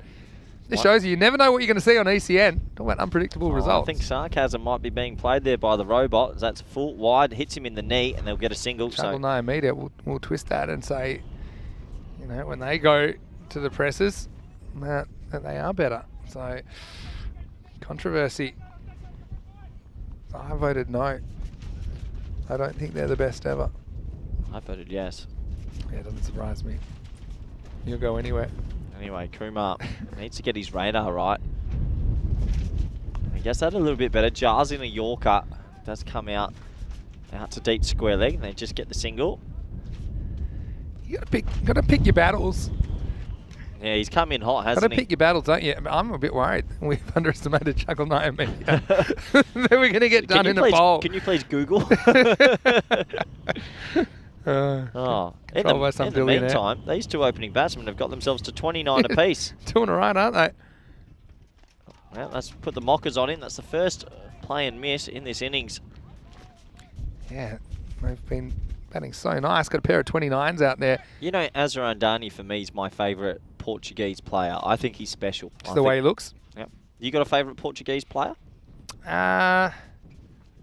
hard to pick favourites. They're all my children. Well, he's just put that in the air. 6 more runs. Nice shot. Azarandani. Azarandani, I can understand. He hits that on cue for me. Gets a low full toss and clears the rope beautifully. Yeah, backs himself. It's a bit risky in a way because if you miss-hit this, you can be out. Yeah. He doesn't miss-hit at all, though. Takes on the fielder and wins. That's the end of the 4th over. Score is 68 for no loss. And a great chance to get Corey to stand up. Go on. Show us how the blanket's coming along for you. It's a little bit chilly, so I've draped myself. That is what you call... Look at that. I look like an Olympian. European Cricket Network badge behind me. What I will say is, you know, you won over Para the other day in the chat. I'll say hello to Chuggalnalia Media. Hello, sir. I hope that we can win you over as well. And I think the one thing's for sure, that a lot of people around the world are enjoying the European Cricket Network and bringing a lot of joy to the world, as we have the last couple of years. And now Corey's proudly showing his colours as well. It's my favourite company. And he just is happy he's got a thermal blanket. Anyway, I hope you're enjoying this clash between the Panthers and the Knights. And I know that these two will both be pretty keen to get some points as they are in the bottom 2 positions of the ladder at the moment, although it is early. Whereas the men in the deep purple at the moment have been the more impressive of the 2 teams as they're 68 off just 4 overs. Now 170 pace. Oh, there's going to be the first wicket. No, it holds up in that breeze and he falls over his own feet. It should just be 1. He's lucky not to cop this in the head, actually. Yeah, that could have been That's a falcon. Lovey Saini. He was the lumberjack the other day. He's gone for a more traditional undershirt today. I was worried this was going to hit the ground and bounce back into his head. Yeah, brings Andani on strike. Yeah, but he's just got all the shots, doesn't he? He's very pretty to watch. What I like, pretty's a nice word, he just times it. He doesn't go over the top. Like, that's a giant no ball. That's going to be no ball 6. Oh, no. Oh, no, I know. It just gets worse. They're on for a huge score, Vinny. Yeah, that's just a gift, isn't it, for Andani? It's super high. I think this is pretty much throat high. See you later. And Barry is gleefully signalled, and look at the 6 signal here. He's been, there's no doubt that is a 6, in fact a 7 when you add on the no ball. Arguably, I think he's meant to be an umpire. He looks born to be an umpire. Yeah, and that could be his role. Anyway, free hit time, strap yourself in. So, does he have enough? He does. It is getting violent, Vinny. 47 off 14. Oh boy, what an innings. Avert your eyes. This is hard to watch at the moment. He's just timing it. That's not overhitting it. It is just gorgeous. He must have a good blade in his hands. He's timing it beautifully. And after missing out on day 1, which I said was rare for him, he's not missing out now. Oh, he gets another long hop. He doesn't get it as well. No, he does, because that breeze takes it over.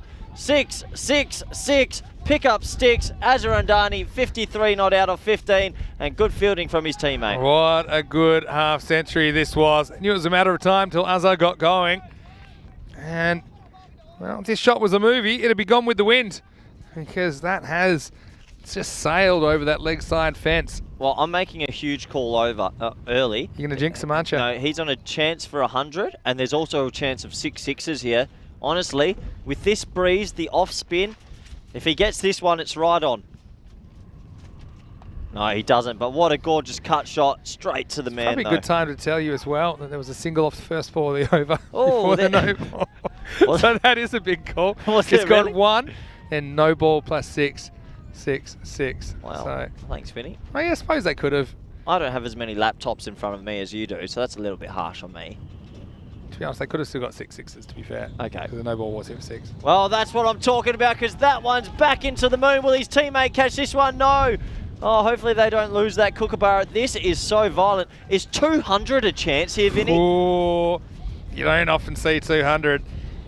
But, yeah, I mean, this over's hurting, to say the least. At the moment, it's worth 28 with a ball to go. Well, Ranjit Narayan. we know we play boundaries that are good, fun sizes, but we don't usually get a breeze like this. Yeah. And it is so heavy left to right that if you get it in the air, it is just going miles. They've been too straight and too short to Andani, haven't they? They haven't got the ball full and wide of the off stump to make him at least go fetch it like that. That's good bowling, but that's even better batsmanship because he just leans on it. Another 4. The over is astronomical. It goes for 32, and that's the 100 up after 5. Bang. Well, there you go. They are on the 200 pace at the moment. 100 up after 5 overs. Carnage at Cartaccio at the moment as Narayan goes supersonic. He concedes 32. 100 for no loss after 5 overs, and it also brings up the 100 partnership in just 31 balls. Mandrake says, is this good batting or just poor bowling? A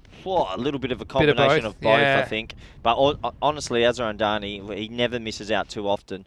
And he went a duck and 5 the other day. He's not missing out now. He's my favourite Portuguese player, a very talented man. Quickly, Vinny, I'm going to test you quickly with your favourite players from around the world, and you're going to have to, I want spitfire answers. Are you ready? Okay, hold on. I just wanted to give you the poll results first. I don't want to know. Shakal Naya Media. Yeah, they're the most awesome ever. 69% said yes. Okay, you ready? 30% said no. So Azhar Andani's our favourite Portuguese player. Who's your favourite Spanish player? Robert Cameron. Okay. Australian. Andrew Simons.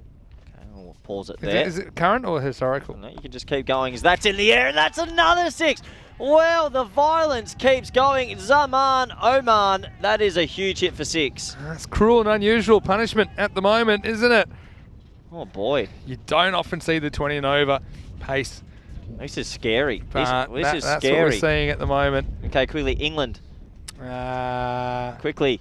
Meant to be quick. Ben Stokes. Too slow. I want it quicker than that. And he comes again. It's a no. It's not a no-y. It's a full toss. It's helped around the corner for 4. Oh, thankfully it's not a no ball for him because it's only 4 runs, but that hurts still. Hey, it's not easy to come up with a favourite English player. Yeah, that's true. All right, let's go India. Sachin Tendulkar. Pakistan. Wazir Akram. Bangladesh. Mushfiqur Rahim. Oh, he's a good one. And let's go Zimbabwe. Tatenda Taibu. Yeah, he was good. Just a little bit of knowledge, and we think that Azhar Andani's one of our favourites from Portugal. It's like those ink blots.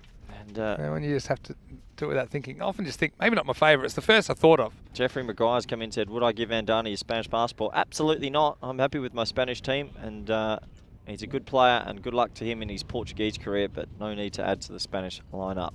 Anyway.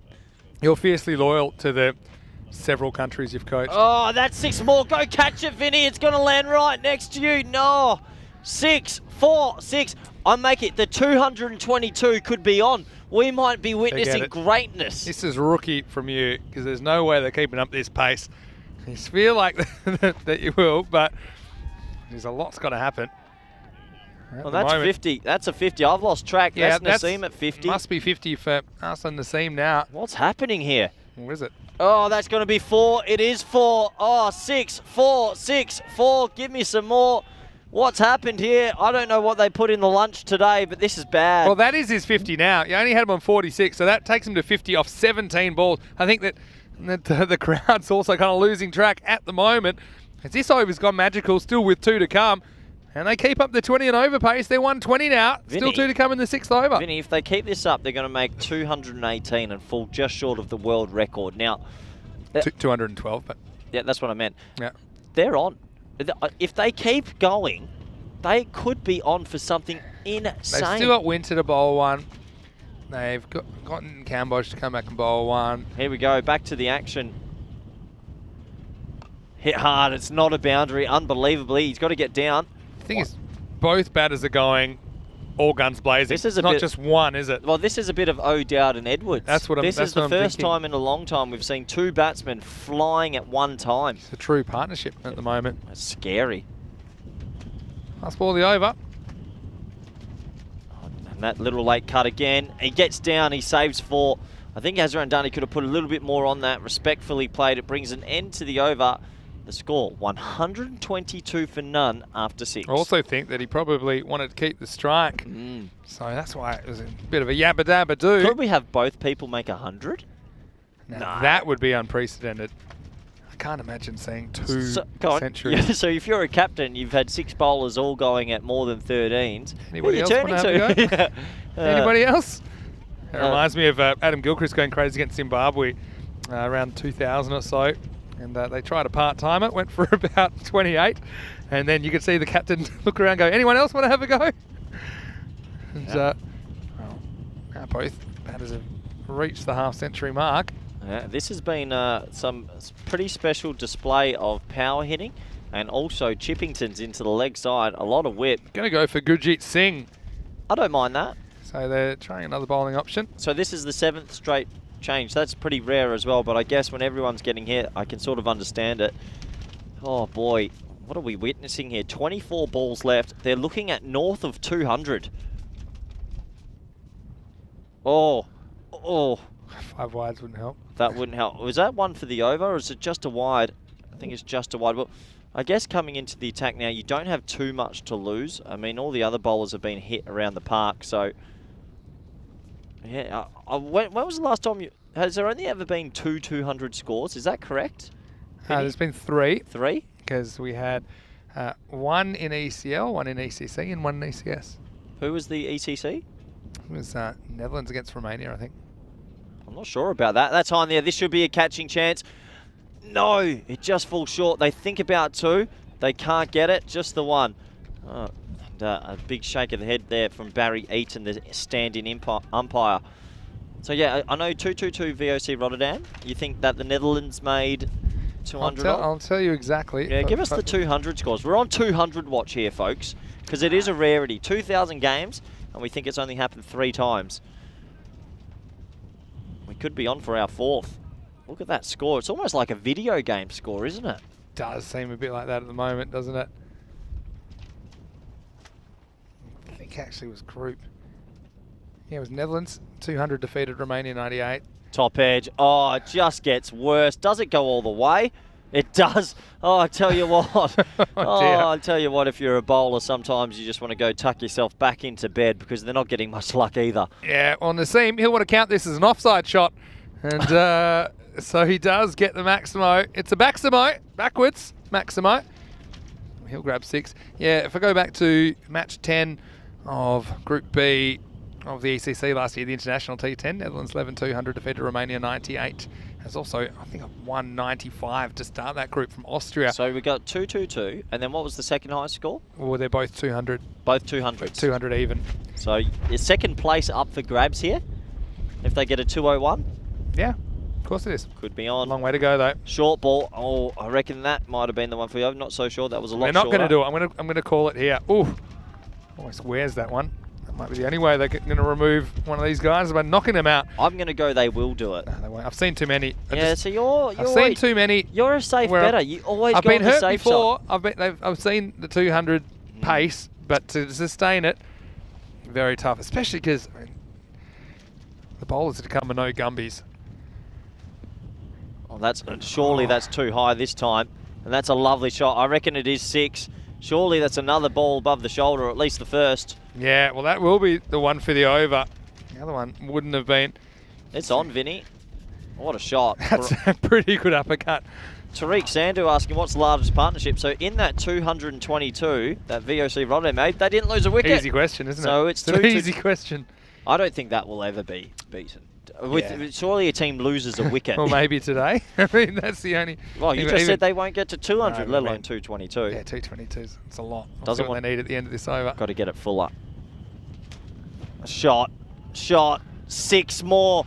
Well. Maybe it's 4. I might have called this too early, and looks like we're going to go up to the limited review system to have a look. Let's have a look. got a fair piece of it. Moseyed outside. And, well, I can't see. Can you I see think that? that's 6. Yeah, I think that's 6. And it looks like it has just... Yeah, it looks like it's just gone over the rope. I'm not too sure what the third umpire will decide. Hopefully they have a better view of it than us. Yeah, I think... Yeah, I'm pretty sure I saw it as 6. We'll have a look one more time. We'll slow it down. We see it's bouncing. About... Yeah, it's coming up over here. It looks like it's being signalled for, Vinny. Oh, see. Tough one. I think they've struggled to see that. Well, that's why you and I are in the commentary box and not in the officials' Suppose tent. so. Anyway, cost them a couple. And Danny on 79. Oh, that's... It's probably not a... Yeah, it is a wide.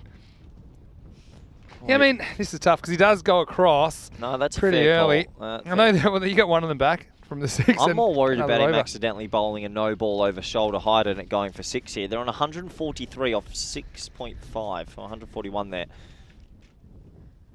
This is crazy. And Dunny's 77 off 22, Vin. What's the quickest 100? 20. Oh, that's 6 more! What a shot that is! He goes from 77 off 22 to 83 off 23. Oh my word. Yeah, I was going to say the quickest 100 is 28 balls. It's on. It is on. And it was actually set all the way back in 2019. And you know who it is? Ahmed Nabi from Dreux. Your favourite player. Oh, well, hello, Vinny, and everyone around the world. I hope you're enjoying the European Cricket Network. And That's not to scale because Corey isn't quite that tall. But that tall. If you do want to follow us on social media, you can get me at Mr. Maximo or Corey at CRuckers_28 or Corey Ruckers on Twitter and Facebook. And don't forget to follow at European Cricket. And you know what's really exciting as well is that we're on TikTok now as well. Do you know that? I We're on know that. TikTok at Yep. European Cricket Network. So if you are watching on YouTube, of course, don't forget to subscribe to our channel, European Cricket Network. And I know that a lot of nice comments in there backing us up after our little media feud that we had at the start of this game. But it's been aggressive stuff, not just in the chat, but out on the field at the moment. Great As to it's 148 on the board after 7 overs. Well, Gamboj comes back. He is a good bowler, so he'll be more difficult to get away. And he's going to start with a dot ball, a rare dot ball. See, that hurts you, right? That hurts the What do they 200. need to get to 200? 52 off 17. Yeah, 52 off. Well, They need if- 17 and over pace. Yeah, if you ever had a chance, this would be it. I mean, 52 off 17 when you're going at plus 20s, they've got a chance at least, but they've got to take down... You got Cambodge to bowl one. You got Winter. Andrew Winter to bowl one. Yeah. You know. So it's not easy still, I'll admit that. Oh, maybe it is. No, this should be caught. Oh, Winter, he doesn't go for it. I don't think he read it at all. Didn't see it. I don't think he sees it. Straight away, it goes up in the clouds, and I say clouds, it's just this light kind of cloud cover at the moment. The white kookaburra goes up.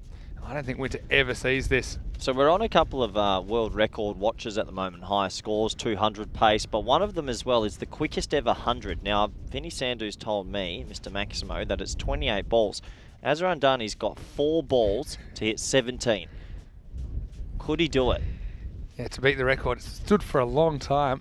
It would be amazing. He's got 4 balls to hit 17 runs. We're all behind him. Oh, he's gone cheeky. funky. I don't... Oh. 3 to get 16 now. Well, how about this? I can't believe I missed this in the chat. Mohammed Rattan Ali saying, I am the commentator of Chagalnaya Cricket Network. I think he's probably joking, but it's a good call. I do like it. Sorry to go back to that. 150's up. Decent partnership. Lost in Saigon, saying happy to catch some cricket. 6+ hour time difference to Vietnam. Only 2 off this over. Only 2 off 4 balls, and this has really dented the 200 hopes. I'm disappointed. 150 is up. Well, they're going to get their overs in on time here, Vinny. In all seriousness. Well, we haven't had any wickets slowing things down. They've got, I mean, excluding allowances, so there might be a couple of minutes for allowances. They've got to bowl 9 balls in about 5 minutes. Oh, that's plenty of time.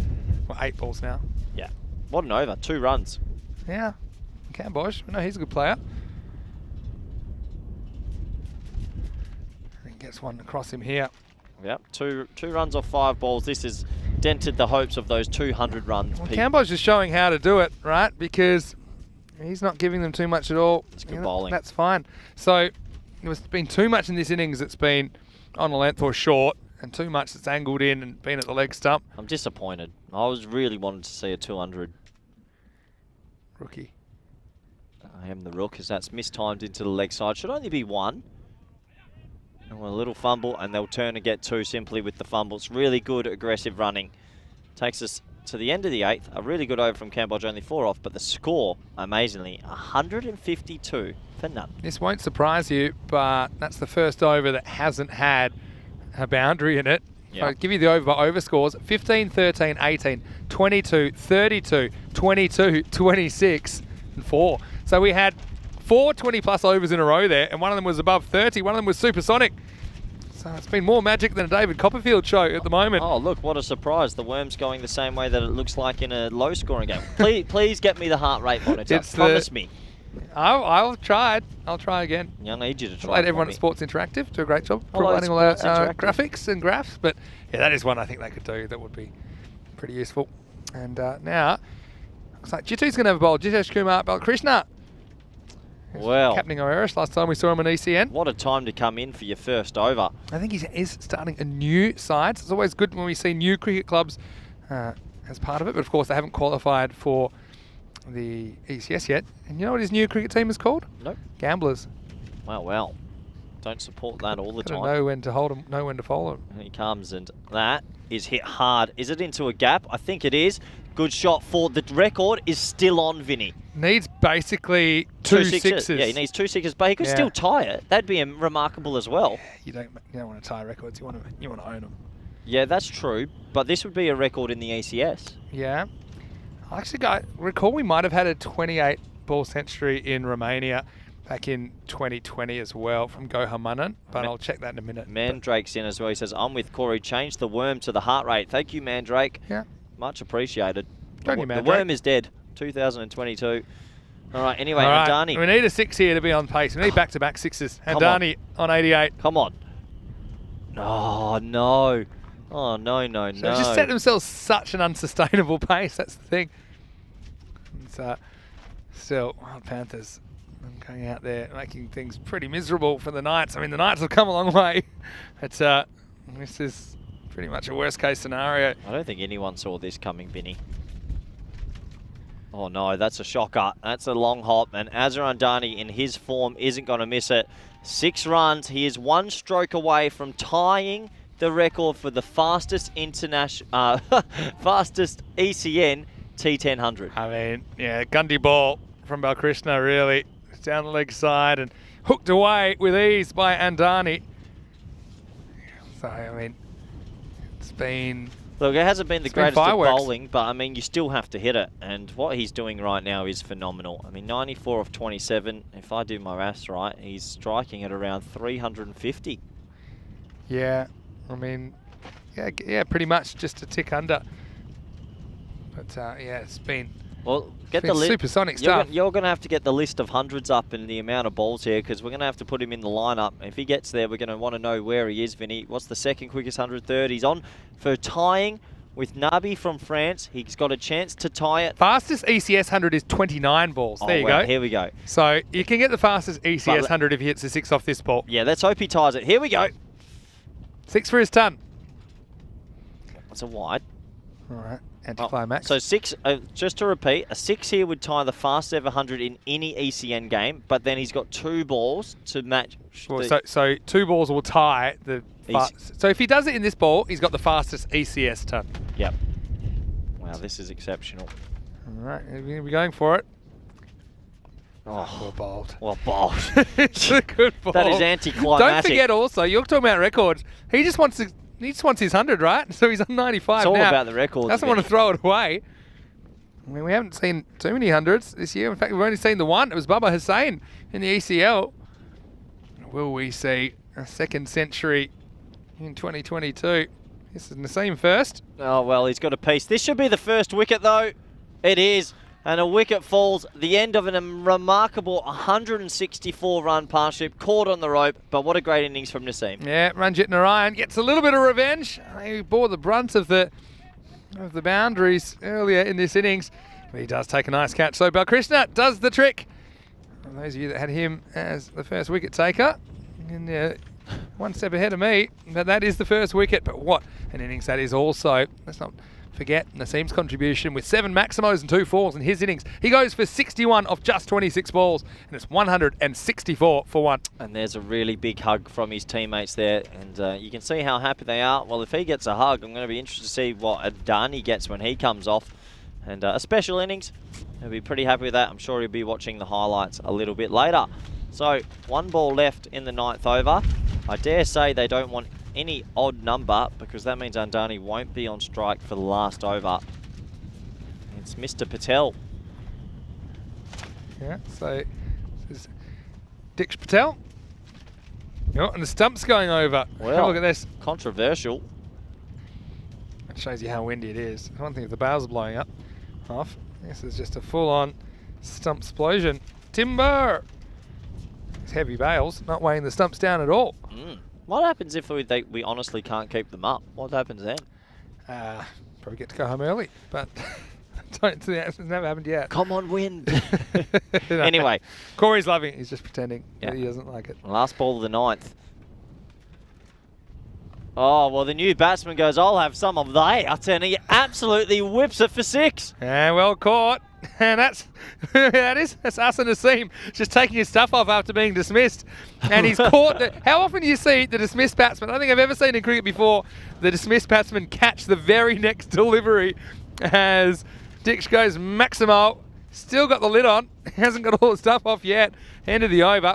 170 for 1. Well, with the over to go. He's probably the best person to take the catch because he's probably got his eye in the most. That's true. I often see a fielder in a helmet. 55 off the bat. Well, we're on for Andani watch here. You need a supersonic finish to get the 200, and to be honest, with winter bowling, it's not going to happen. 200's gone, but the 100 watch is on. That's what we're excited 100 watch. about. Here's the thing: if he doesn't hit a boundary, he might find himself at the other end. So,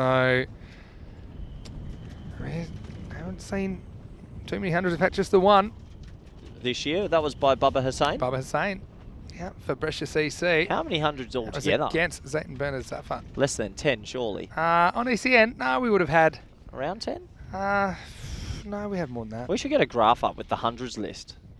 I think we would have had 30 to 40 hundreds. Oh, well, I was way off. Anyway, here we go. Last over. In the air. Oh, no, it could be all over. Will he get there? He won't. They should come 2 if they can. Gotta go.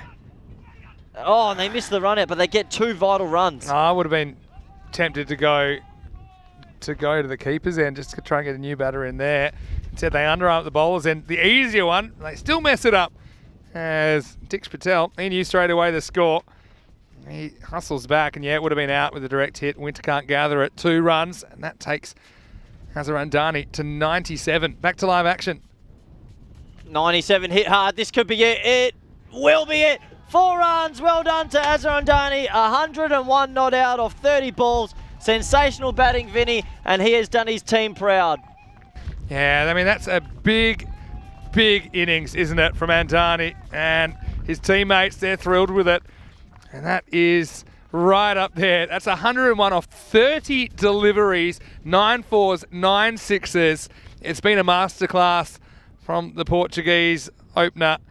And a very memorable innings from everyone, not just at the ground, but watching all around the world on the European Cricket Network. And he brings it up with a boundary, and his teammates, they are ecstatic.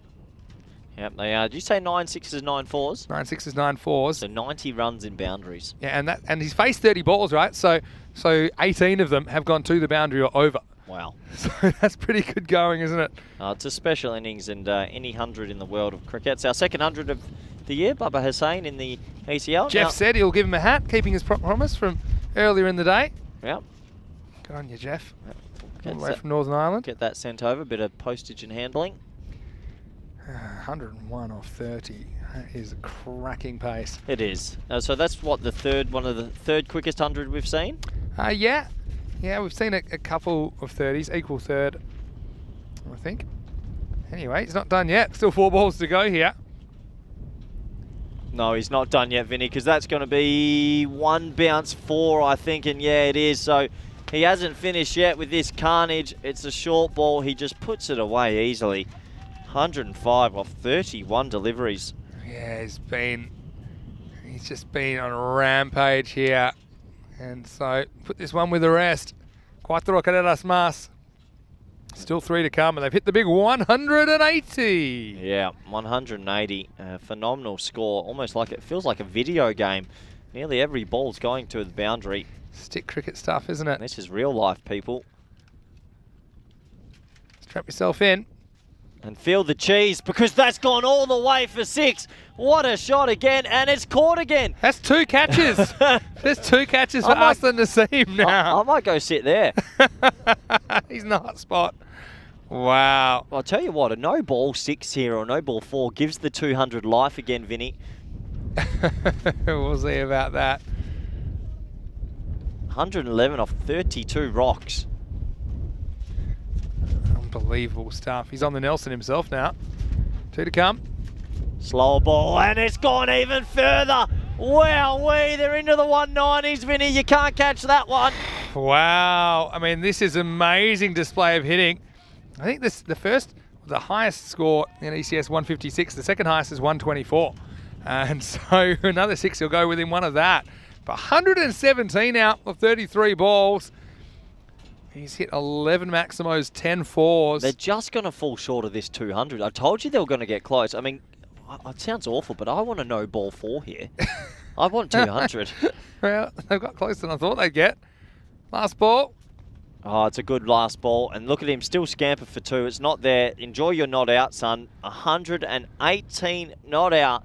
The score, a remarkable 193 for 1. I mean, no one saw this coming. I mean, they got off to a flyer, but they just kept going with it and getting some congratulations from the Coimbra Knights as well. That's very sporting of the Knights as well, because they had a fair bit of leather chasing to do in that innings. But Andani, yeah, he will finish 118 not out. It's the highest individual score we've seen all year on the European Cricket Network. What a time to do it. Wild Panthers, bit of a mixed bag the other day. Don't forget Andani. He went for a golden duck on Saturday. It just shows you that cricket can turn around pretty quickly. And the Knights, well, they were hoping it would turn around for them, because it was a big power play that set this up. It was 46 in it, as it was Aslan Naseem and Azhar Andani, the captain, to open the innings. And well, a huge opening partnership set up this total, didn't it? With 164 in just shade under 9 overs. It was just boundary after boundary. That was a pretty classical one. And what they did pretty well is they used this wind, they harnessed it, and you saw how windy it was there. A couple of gifts as well. That was the left-right combo over the rope, and no matter what the Knights did, just weren't able to peg things back. And before too long, it was just a full-blown emergency for the men in red. Yeah, it was an emergency, because just sit back and enjoy some of this power hitting. I mean, how else do you describe it? There's so many superlatives. There was a lot of balls that were hit through the leg side. We've mentioned a few times how big the breeze is going left to right, and you can see some of the sixes today. They were big sixes. That's the European Cricket Network flag. Me and Vinny enjoying the weather and enjoying the cricket on offer. You can see how happy his teammates were there from Wild Panthers. They were just in shock, I think, of the amount of boundaries they were witnessing. Unfortunately, that was the first wicket. That brought an end to the 150-plus run partnership, and he got a warm hug from his teammates, because it's always difficult to go out there and bat the way he did. And then he took a catch. I mean, I've not seen that happen before. You get dismissed and then you take 2 crowd catches. Unbelievable scenes. And Andani, though, he was the man of the hour. He went on to make 100, and that was the special moment. You can see his team absolutely ecstatic, and there's the celebration up to the people in the clubhouse and everyone here around the Oval. Well done to him, and he thoroughly deserved it. There was the second crowd catch to his dismissed opening partner, but a warm round of applause as Andani ended up not out. A big century, the second century we've seen this year on the ECN network in 2022. And just remarkable batting, really. Not much else you can say. Let's take a look at the batting scorecard, and this will really emphasise how amazing the power hitting was from the 2 opening batsmen, and even number 3. 118 not out of 34, 61 not out of 26, and 6 off 1. Unbelievable. Only 8 extras. So they kept their head up high, I guess, with the ball. They weren't spraying it too much, but Azhar Andani, an innings to remember. 118 not out of 34. Unbelievable. Exceptional hitting, and 193 for 1. You don't see that score every day. Now, let's look at the bowling figures. Turn your eyes away if you don't like violence, because, oh, this is not going to be pretty. Well, one man at the top, though. 2 overs, none for 19. Cambodge, pretty good. Everybody else, oh my golly, going at 18, 18, 22, 32, 22, 26, 18. Oh, I'm going to need to go for a cold shower because that was violent. That is just an extraordinary bowling card. Very rare you'll ever see anything like that. In the end, it takes us to the halfway stage. Kumbra Knights need a miracle, beyond a miracle, to get this score. 194 required. Join us back in 10 minutes for the all-exciting run chase. Thank you.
Hello and welcome back everyone around the world to the European Cricket Network. We're at the halfway stage of this T10 match between the Wild Panthers and the Canberra Knights. And well, if you've been with us, you just witnessed one of the most special innings from Azharan Dani, a big 100, the second 100 of the ECN network this year in 2022. So congratulations to him from everybody at the staff, and everyone around the world has really jumped in and said what a special innings. They ended up with a remarkable 193 for 1. And, well, when you make a score like that, it's pretty tall order for Canberra Knights. And if we're honest, that they might not get there, probably won't get there. But what I would like to see is them apply themselves and maybe get themselves to 120, 130. Give it as much of a shot as they can. I'm Corey Ruckers, and welcome back around the world, everybody, especially those in India via FanCode, and to everyone on YouTube via the YouTube chat. Been great interacting with all of you. Well, almost all of you. Well, it's a bit of argy-bargy in the first innings. But we're back to all the positive energy. I absolutely love it. It's a cold, freezing day here in Portugal, but the cricket's been great. The fielding's been good. The batting's been even better. And the bowling's been okay. So let's enjoy the second half of this T10 match. We're all ready to go. Just waiting for Barry Eaton, the umpire in his debut match. Good luck to him as well. As soon as that arm goes down, here we go.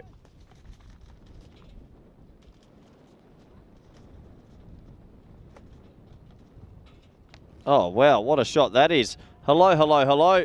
The sixth procession just keeps going, and I actually think that might have been the biggest out of all of them. That went miles. He got every piece of that. I know the wind's going there. That actually went over the tents, into the bushes. That is a white cooker we are never getting back. I hope we've packed a few extra runs for this trip, because some of the sixes are going massive. Angolia says, well, 193. Oh, I can do that. 6 off 1. Tell you what, if they get close to this chase or pull this off, this would be better than the South Africa chase of Australia's 434. This would honestly be better. Oh, yeah! He got but that's bigger! Oh, we're losing kookaburras. Oh, I hope we've got some backup money at the ECN, because these cost us a few. That is huge! This game's had it all. I'm looking over at Vinny Sandhu in the box. He's shaking his head because we don't know what we're watching, but that was massive. Oh, I was saying maybe 120 would be nice. They're 12 off 2. Could you imagine? This would be the greatest chase in any game of cricket in the history of the world.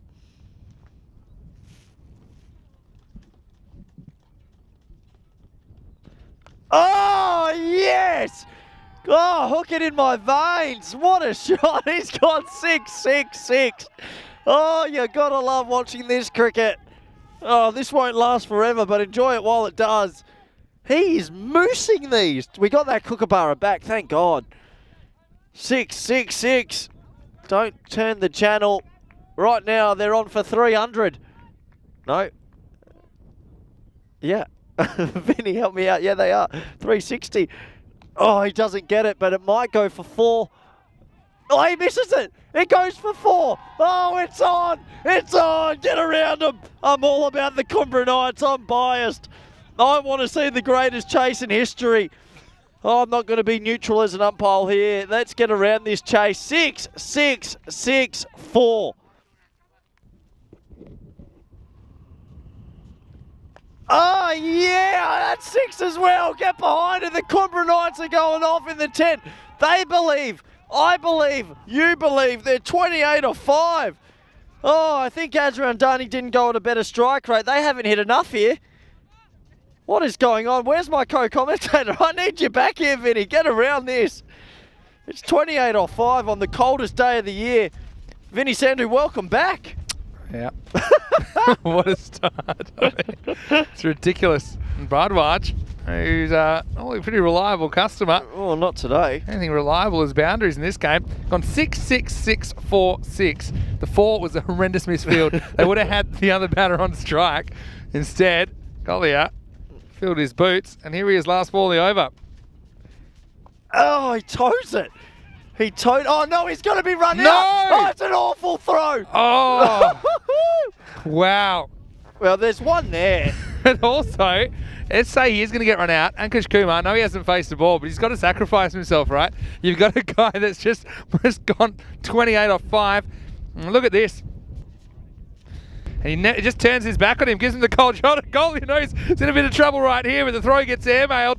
And then Ankush Kumar said, look, you might be a big shot hitting 20 out of 3, but it's not going to stop me spraying you. Saying, look, it went straight to the fielder. And goalie said, yeah, but aren't you seeing how well I'm batting? And at the end of the over, it's 28 for no loss. Oh, there was definitely a 1 there. He just turned his back on him. And the Wild Panthers are running around like headless chooks. They're actually in a strong position. They aren't going to lose this, surely. So there's your 222, right? But it just took 11 overs. There's been 222 runs in this game, Corey, so far in 11 overs. There you go. Wow. Yeah, Ankush Kumar.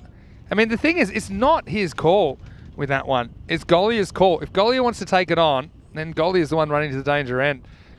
That almost was a disaster. Yeah, good on you, Ankush Kumar. You keep yourself a strike and then you miss it. It ruins the fun. We'll be kind to him here. It's, yeah, missed out on the first one. Oh, he has to go from ball 1 as well. There ain't any time to get yourself in. You got to keep swinging from the hip. Parth Patel, or at least get the 1 and get the Gollia show back in session. Oh, he's hit that hard through mid-wicket. And, oh, it's another horrific misfield. There's been 2 hats ejected. Have a look at this. This is funny from Aslan Naseem, who had plenty of fielding practice in the first innings because he took 2 crowd catches. Have a look at the hats flying here. 1, 2. And the ball's somewhere in there as well. They do get back for a couple. Yeah, the ground fielding's been subpar today, that's for sure, Vinny Sandhu. Nothing subpar about the hitting except for that one, and that's a poor innings. He goes for 2 off 3. He should have run the 1, and he's cost his team. Harsh analysis, but I think Ankush Kumar will be upset with how that's gone as he tries to take this on down the ground. And of course, even though they probably do cross, they'll have to cross back. The new batter will be on strike. It's a wicket for Parth Patel, and the first one falls. It's 30 for 1. Yeah, funny to see how worked up the Panthers are. They've got millions of runs on the board, but that first over just sent them a few nervous shakes.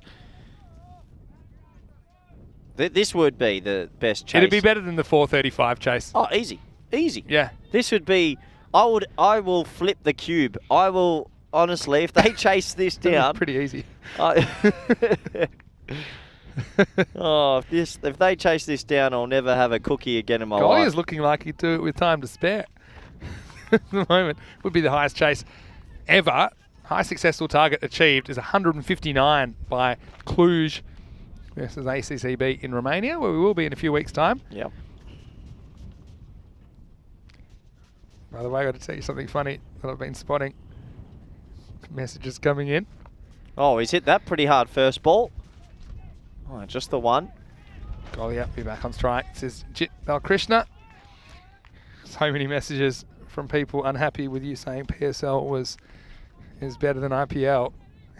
You've caused a ruckus. What do you mean? You caused a ruckus with our Indian viewers. I got asked a question. Why don't you say something nice about the IPL then? I like that. I never said I don't like the IPL. Yeah, fair enough. I never said I don't. IPL is good. I just think that the bowling standards is better in the other one. That's all. Fair enough.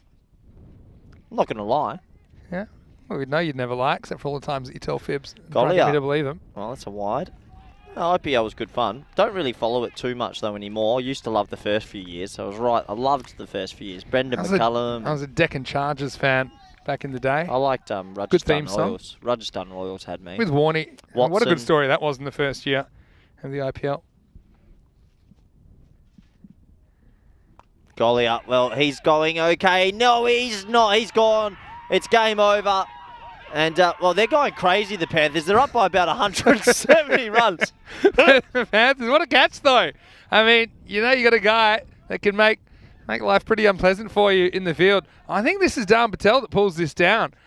And he doesn't pull it down at the first attempt. Look, up he goes. It comes down. He just clutches it to his chest with the left hand, flicks it away, and says, thank you very much. And Gollia, one of the more entertaining knocks that you'll ever see, that only lasts a couple of overs, and he departs in the second. So both openers have been dismissed now, and it's 32 for 2. Oh, there goes the fun in this chase, Vinny. I can't see him getting close now, but it was fun while it lasted. I shouldn't have ignited this flame again. Harshal saying, well, the batsmen are much better in the IPL, so of course the bowlers will look bad. Well, I'd say Babar Azam's the best batsman in the world at the moment. He's from Pakistan, isn't he? Yeah, tell you what, you are the wind-up king, aren't you? That's true, though. You are the wind-up king. You got a little glint. And one thing you got to know about Corey is he's a stirrer. And you're stirring several million people right now. So you got to be careful of the consequences. I think Ravi Jadeja is my favourite Indian player, but the best batsman in the world at the moment is Babar Azam. End of. A little glint in your eye. It's a very Australian thing to stir your friends. I don't think all of the viewers around the world get it, but you're entitled to your opinion. Everyone is. I like Rohit Sharma as well, to be honest. Anyway. Keanu's going BBL is the best with lol face. No. As we see her. BBL is not even in the top 5.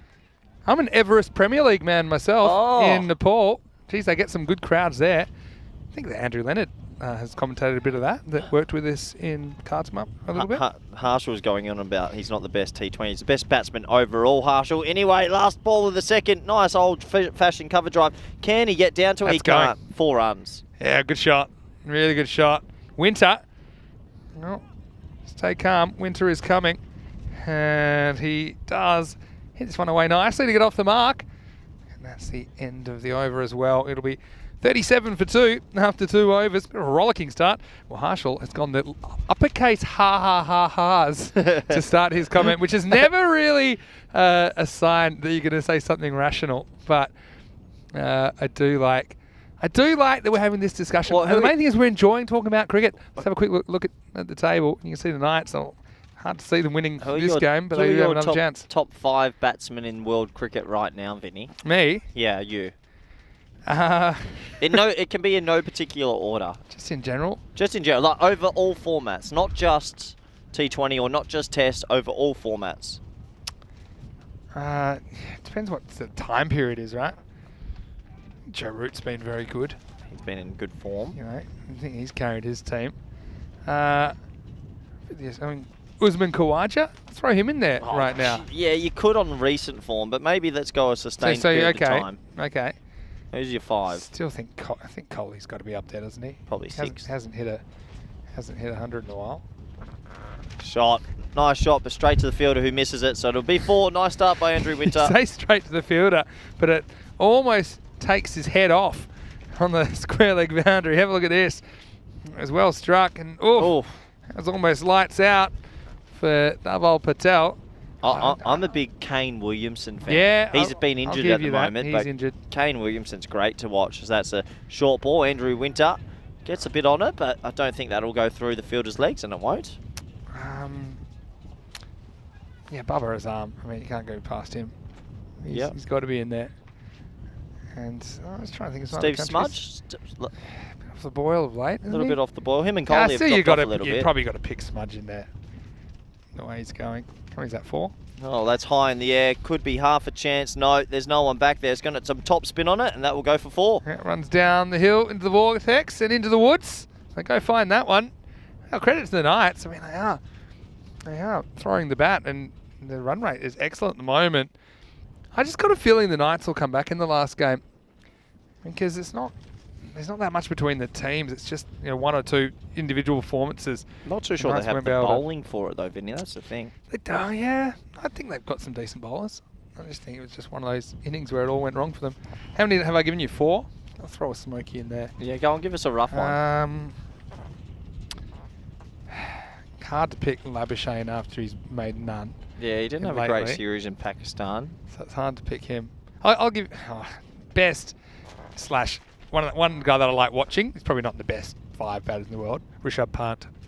Oh, that's not a bad shout, you know. Like some of the stuff he tries. There's my Smokey. He's changing the game in Test cricket, isn't he? That's my Smokey. He's really changing the game. So anyway. Live and die by the sword. If he gets out first ball doing a bit of a crazy shot, he'll do it again, and you got to respect that to a certain degree. Sam Nick puts an interesting comment in about Ross Taylor. He's a bit unlucky with his era, because if it wasn't for Kane Williamson, I think Taylor probably go down as New Zealand's best ever player. Although he's got a bit of competition there in bygone eras. One Crow. The Crows. Sir Richard Hadley. Yeah. Or maybe he said best ever batter and player. Yeah. I mean, I like cricket debates, and they're friendly debates, right? What about your top 5 bowlers in world cricket? So we're talking about men's cricket as well here. There's someone else has put some interesting comments in. Of course, Alyssa Healy is in pretty good form in the women's game, to say the least. Yeah, absolutely. Big 170 in the final yesterday. Bowlers at the moment. Top 5. Pat Cummins. He's number 1. He is different gravy at the moment. Anywhere he goes, he's taking wickets at a good rate. I was going to say, this isn't for this. This is more the last question, and the Ross Taylor, Kane Williamson point. But Stuart McGill was always unlucky that he played in the Warren era. Yeah, whipped away to leg side and should just be the one. And it is. It takes to the end of the third, 49 for 2. Yeah, pretty good power play. In fact, that's a better power play, I think, from memory, than the Wild Panthers got. They were 46 after 3. The Knights are 49. Yeah, so you got Cummins, obviously Bumrah, very good. Bumrah, yeah, got to pick a spinner somewhere, don't you? I think Ravi Jadeja is probably across all formats. He just does enough. Yeah, you're talking all formats. I'm kind of thinking Test cricket, but yeah, you're right. Jadeja's a pretty useful bowler and can adapt his game to various formats. Who's better, Nathan Lyon or Ashwin? I'm not going to fall for that. Imagine bowling on Indian pitches. The Lyon would have had about 1,000 wickets. Yeah, it's true. You going to rile up the Indian viewers anymore? No, just asking. I said Ravi Jadeja is one of my favourite bowlers. Yeah, true.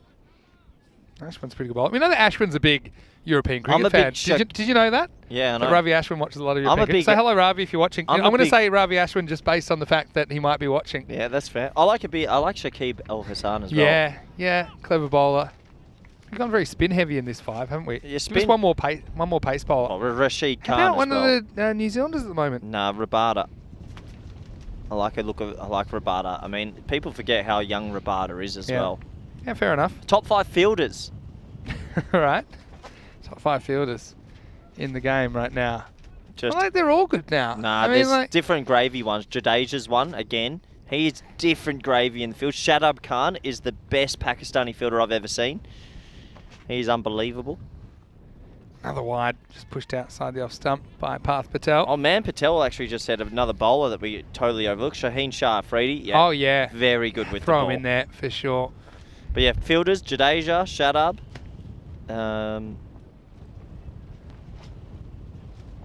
You have to have an Australian in there, wouldn't you? I mean, they normally I'm trying to pretty think high of standards. I don't think there's an outstanding... Oh, Glenn Maxwell.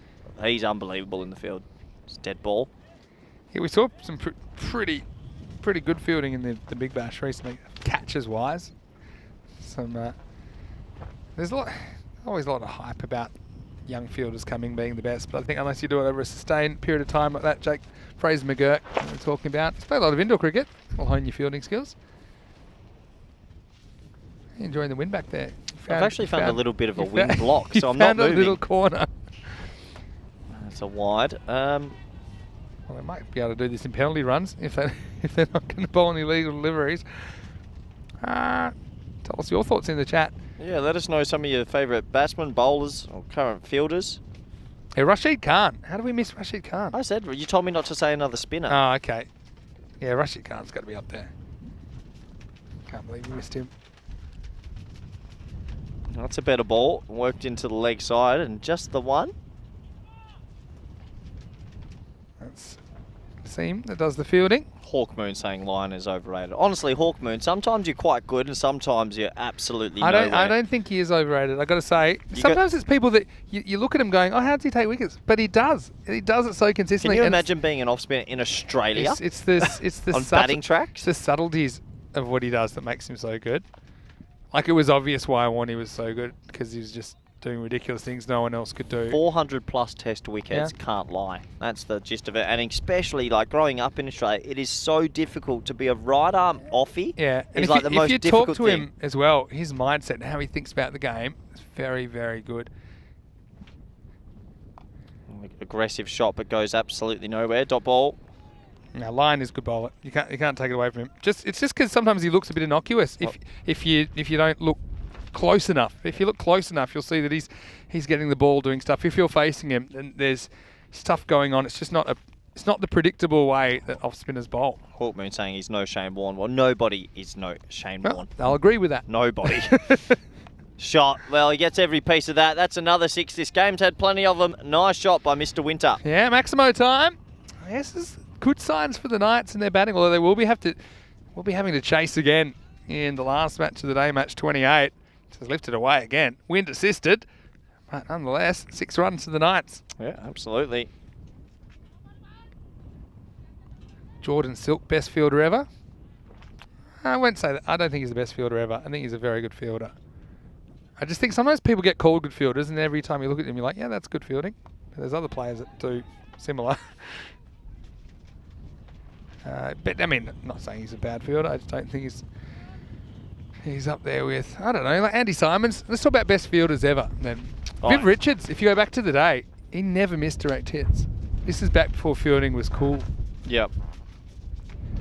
Andy Simons, one of my favourites. Yeah, he was a phenomenal cricketer.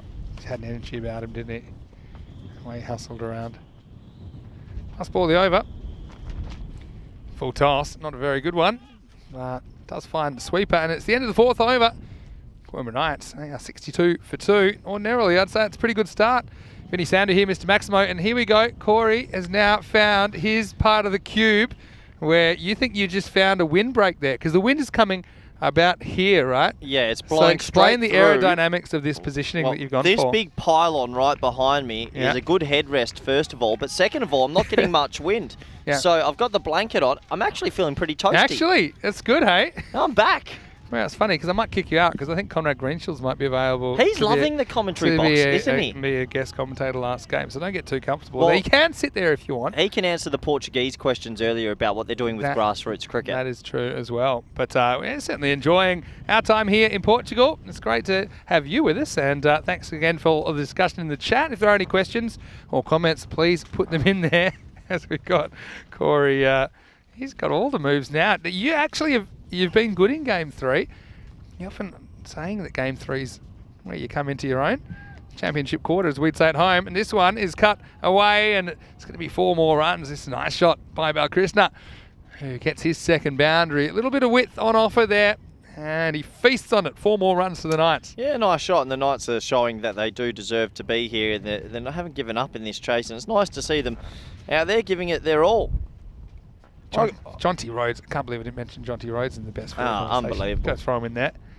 So what do you think's going on with, this is a little bit off topic, but what's going on with English cricket at the moment? I mean, 17 tests, 1 win.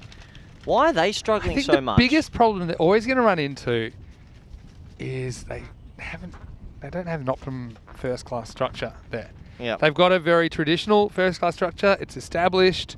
But I think it's very hard to funnel 17 sides into the next level up. Do you know what I'm saying? Yeah. So I know they have a lot of overseas players that play in county cricket and Do stuff. you believe all this hype that Joe Root's not a good leader? Because you look at the stats and he's the only one that's I been don't buy into performing. that. That's a dot ball, that's off. Yeah, so I mean, who else is meant to take over that reign? I don't buy into that. I think people like to write stories. They like to sensationalise things. Yep. I mean, I think that it's Joe Root's teammates that let him down essentially at the level. I don't think you can blame him. Yeah, you can pick on some isolated things, but I think he's the man to lead him. Yeah, that's going to be a wide outside off. Yeah. But you know how in the 100 they have 8 franchises. That's probably what you'd rather have as a first-class structure. And I know they do have kind of Division 1, Division 2 county championship now, and that's what they've tried to do. But if you could just start again, which obviously you can't because there's a lot of history and reasons why they have that structure, you'd want a first-class competition with about 8 teams. Just so the whole competition is... Yeah, maybe in an ideal world, as a little bit of a fake throw. Like Australia has 6 sides that go into one. India has like 1 million, but then they have they normally try and have kind of a lot more of the kind of second tier regional things to kind of feed into the national setup. Do you think that they're going through a little bit of a period that Australia went through as that's spliced away and it should just be the 1 down to 3rd man and good bit of fielding? Yeah, excellent Do you think fielding. they're just going through a bit of a barren period with the amount of good players coming through like Australia at the end of their golden generation? And also they've had a pretty tough draw, some of the teams they've had to play as well. Although, West Indies they would have fancied, but it was away from home. Yeah, perhaps. I mean, hindsight's always 20/20 with these things. Yeah, it is. Very interesting things going on in English cricket at the moment. As that's a ball outside Hold on. Stop the presses. Stop the presses. Corey Fangirl in the chat saying that, hello Vinny, hello Corey. How are you guys? Always good to have high-scoring games. Good fun, eh? Well, why she said your name first? Well, maybe. Oh, you're not playing this well, Fangirl. I'm done. I'm out. Hello. I'm not interested. Move on. I think I can win Corey Fangirl over. Vinny Fangirl. This one, that username would be taken, as well as all the numbers. Oh, she's just sending another message. Oh, no, that's Hawkmoon. And Hawkman using all 6 emojis with the 6 emoji limit. Is it? Yeah, It's and he's used all of them on 2 love hearts and 4 kisses. How about we get the viewers to put in their 6 emoji limit of how they feel about Vinny and Corey? Yeah, And you can, everyone and use we'll, their we'll six, try but don't to, use the 7th because Kiana will block you. Yeah, don't use 7, and we'll try to describe what you guys are trying That's to say a fun to us. game. Yeah. Why don't we do that? So you get up to 6 emojis to tell a story About me and Vinny. and we have to try and pick what you're saying. It's about how you feel about me and Vinny, and we'll try and get you what you've got. Got to say 8D songs. Saying, Vinny, you're a big fan. I'm a big fan of you. 8D songs. I'd like to see 8 dimensions. Maybe in my lifetime we will. Anyway, here's Arslan Nassim, who batted well. He's with the ball. Oh, bold. And swing and a miss. So 10 come off the 5th. And halfway through this reply, Coimbra Knights are 72 for 2. Well, I'm waiting for the first viewer to give us the 6 emojis, and well, can't read Tipu Jeet's one, but yeah, give us your 6 emojis on how you want to describe me and Vinny and our relationship, maybe. Man Patel has just said, best couple ever, Corey and Vinny. Well, that's 6 words. I would have said, why is Corey's name first in that? But then the other thing I would say is that Corey Fangirl, let us know if you've come over to my side now. I take I'm it just back. saying. I take it back. Bubba Azam isn't good. I love Indian cricketers. Hello to all our Pakistani viewers as well that might be watching on the There we go. subcontinent. 8D songs has come through. Back to the action, play and miss. We got the old Star Eyes, Love Eyes, 100, Radical. That's cool.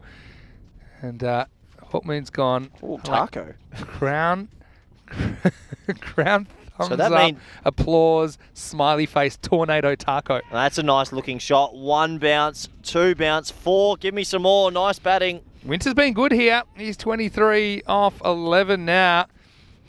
He's just got a good technique. That's no half volley, but he stands and stands tall. Oh, I can read Phil G's one, and it's curious clown bomb that Vinny is. Corey Beers volcano hospital trip. As he comes back in, and whoa, what a shot, Vinny. Is it going to be caught or out? 6, no. That's over the top. Maximo time. Winter is coming. And now he moves to 29. Well, you can't see him chasing this down, but it's good signs for the last game of the day. I just reckon the Knights are going to come back pretty strongly. You know what this will do? This will show that the Coimbra Knights are a good team at going at a high rate. They wouldn't have batted like this if they were batting first. I guarantee it. So now that they've got the shackles off and they have to go at everything, it just shows what they can do. Had to throw caution to the wind. Here's another one. This is driven, but straight at Azarandani. What a day he's had. So talk me through Sam Taptil's Dancing Monkey. Is that Grasshopper? 100 Star Eyes Beers. Yeah, I'm with you. And I like Ahu's Cricket TV. He's just done 6 clown emojis. So That probably is the most logical. maybe the most accurate. That's scary. Oh, play and miss. He'd be disappointed. Maybe some buys here. Yeah, there is going to be some buys, and it's going to go for 4. That hurts. That might have been 5 if the helmet was on the field. Instead, it's just 4. And so some bonus runs for the Knights as they move up to 87. I'm going to tip the Knights to win the last game. I know they've been thrashed here, but we know that things can turn around pretty quickly in the T10 format. Oh, it's hard Big call It's a big based call. on this performance, but they'll be determined. Swatted. You can already see they're determined in this chase. That's just a bridge too far, isn't it? How about Golia? How about the start that Golia had? That was great fun. That was good fun to see. Brings an end to the 6th. It's 88 for 2. And so, Maiden Waters saying that's dedication for the game of cricket, rugged up like snowmen. It's hard to fathom as an East Coast Aussie. Well, it's not even that cold anymore. I've just kept it on. It's about 16 degrees now. That is not that. We're in the shade on a breezy, cold Portuguese day. It is freezing today. Yes, this is these kind of days. Probably the days I wish I was out in the middle, at least running around a little bit and wind the clock back. And, well, we're here, and so now this is going to be Krishna Nirpane. Oh yeah. Who's going to bowl the next over. 6 overs down. You see the 2 wickets went to Parth Patel. Everyone in double digits. Bardwaj. You don't often see him getting that kind of treatment. Gollier whacked him for 28 off the first 5 balls of this reply. Woken Nightmares came out with one of the more ludicrous questions. I'll read it to you as they go for a single and get through comfortably. He said, Corey, Vinny, do you think a score of 300 is possible in the T10 format? Well, it's theoretically possible. No way. No way. I don't think you could get 30. It'd have to be, honestly... It would. I mean, you'd have to be... It would be like kindergarten versus a national team. Yeah, something like that. I think we said this the other day, didn't we? 240, 245 maybe. I think we said 250 is probably... The like top end. They're all things that could happen. It's just like how often. So like you might get a 300 score once in a million games or whatever. We probably won't play a million games. You know, these... Yeah, it's just a frequency. How you could get 250, you could get 260, you could get 270. It would happen once in such a large amount of games that you probably won't see it in our lifetime. I think we'll get 300 in a T20 game soon enough. Yeah, that's pretty that close. could happen. And what was the one the other day? I mean, we've broadcast a game in Cyprus in their T20 competition where a team scored 311 in a T20 game, and one player, Adaula, scored 250 not out. In what? In a T20. Wow. And that was broadcast on the European Cricket Network back in 2020. That's not okay. That's going to be a wide. It hits the keeper in the knee. A little bit of Corey a hobble. Fangirl's come out, and yeah, Corey's Fangirl. Well, she's showing some inside knowledge here because Corey Fangirl's emojis are burger, cricket, baseball, piano, beer, unicorn. And we know whoever the fangirl is. It's someone on the staff. It's got to be someone on the inside. I think they're sitting over there to our right, actually. Nice shot, that one. It goes all the way for 6. Really impressive batting this by Winter. He's showing that his team are still in this competition and putting up a good fight. Yeah, Maximo time. I know they haven't had the easiest of starts, to say the least. Knights losing a couple of tight ones on Saturday, and they look like they're going down here. But they've got a lot to offer. And I'll have to go try and find that one out of the bushes. We've lost a few balls this game, haven't we? Yeah, we have, actually. Oh, Krishna Prasad, hello from Orlando, Florida. How about that? Nice. I'd like to know where everyone is from in the chat with a little flag. Or I'm gonna call out 2 minutes for lurkers as well. I'm doing my daily call out for lurkers. If you're lurking, if you're watching and you're listening, get on our YouTube chat and let us know where you're from. Yeah, ECN European Cricket Network. Just say hi and let us know where you're watching from so we can acknowledge you. We want to say thanks for watching. They could put their flag there, couldn't they? Just a little flag. And Christop's our director's lurking. He's put himself in the chat saying what's up from the production room. Hello, Christop's. It's good that you're here. He's my favourite director. That is for sure. Well, you were digging into him before when he missed one replay. Yeah, poor form. Doesn't miss too much. No parno.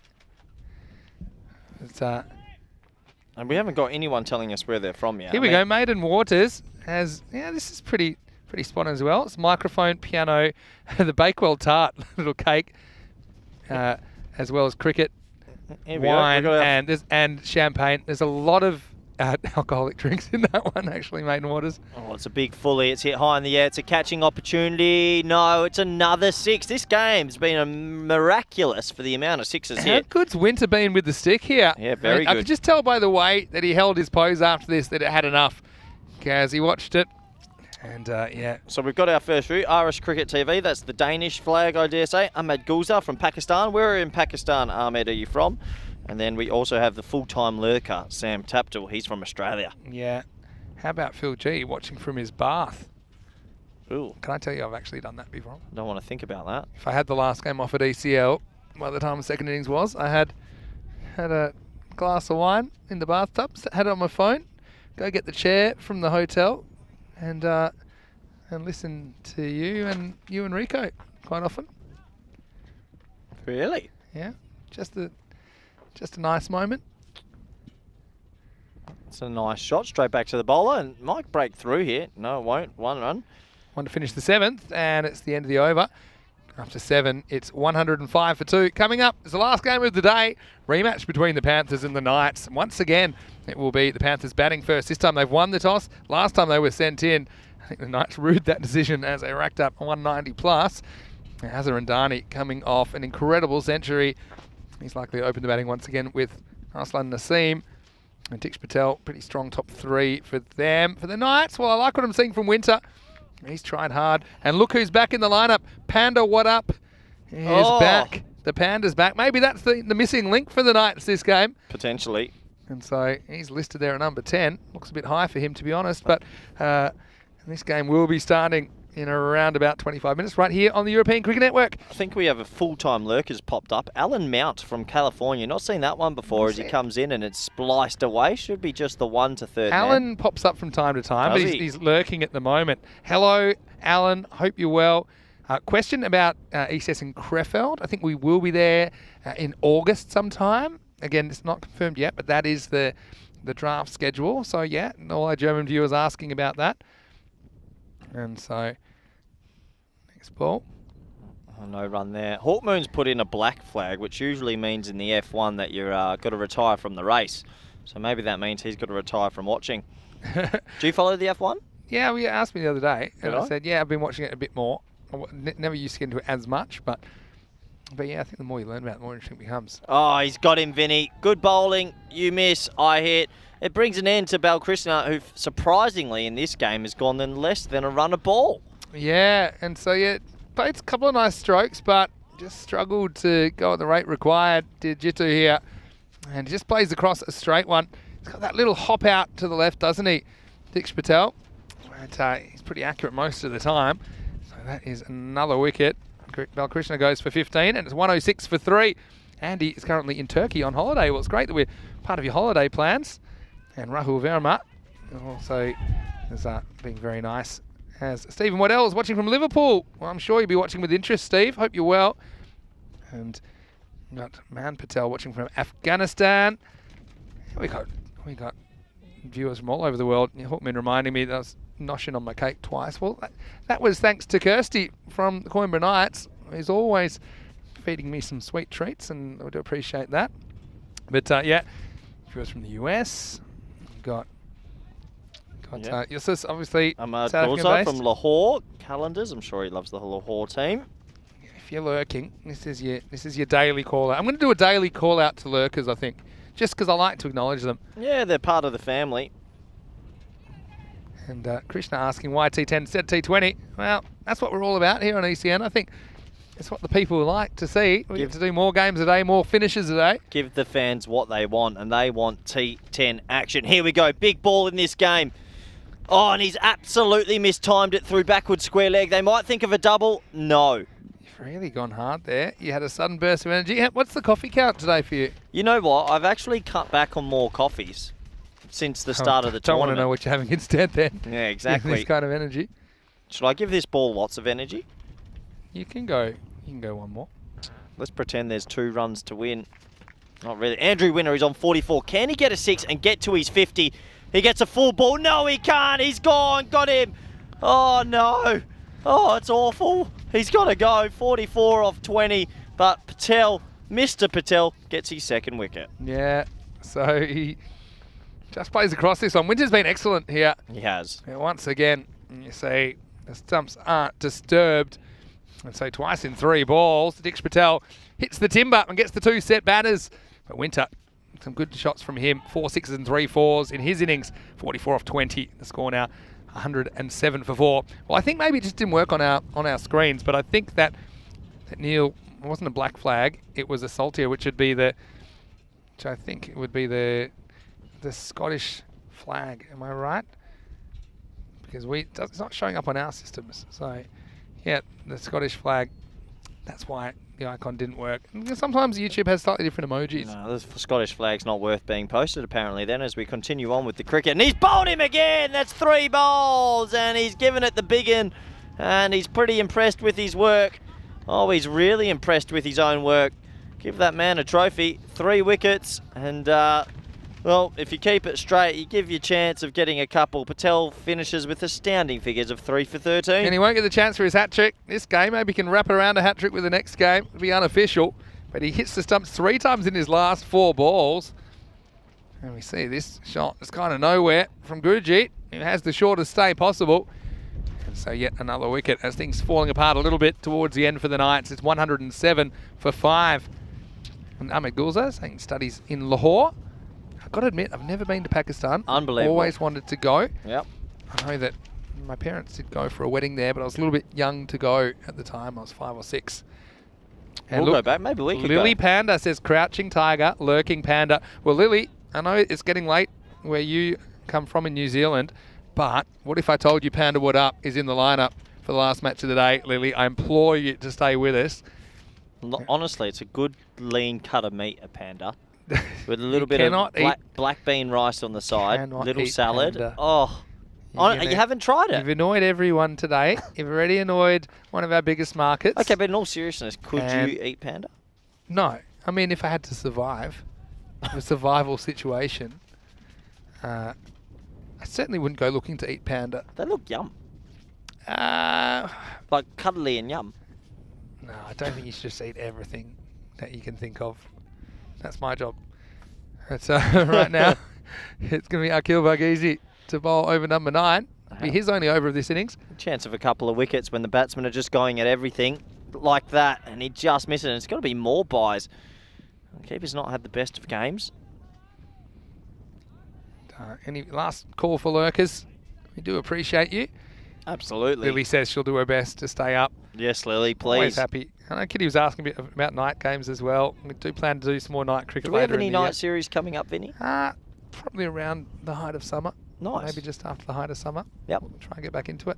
Sounds good to me. Is that is a ball back of a length and be a dot ball? Still to be confirmed. I mean, this was about the time last year that we started the Portugal T10, the night series. Yep. Which was, I think it's the first actual series we did that was night cricket.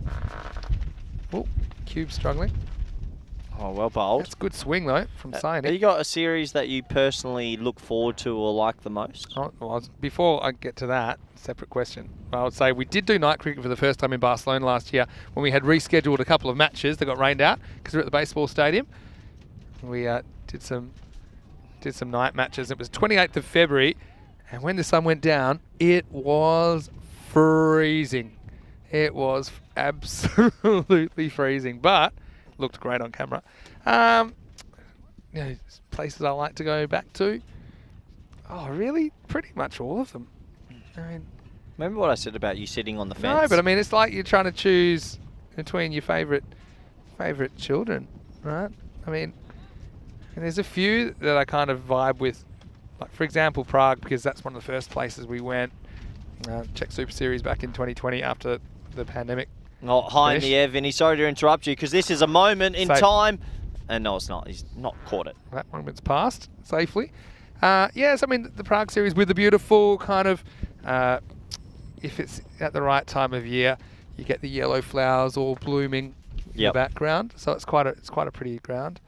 I mean, Barcelona is somewhere that, now it's over a year since we've been there for a day series. I know they had the night series there late last year. That's always one I like as well. Another play and miss to end that over.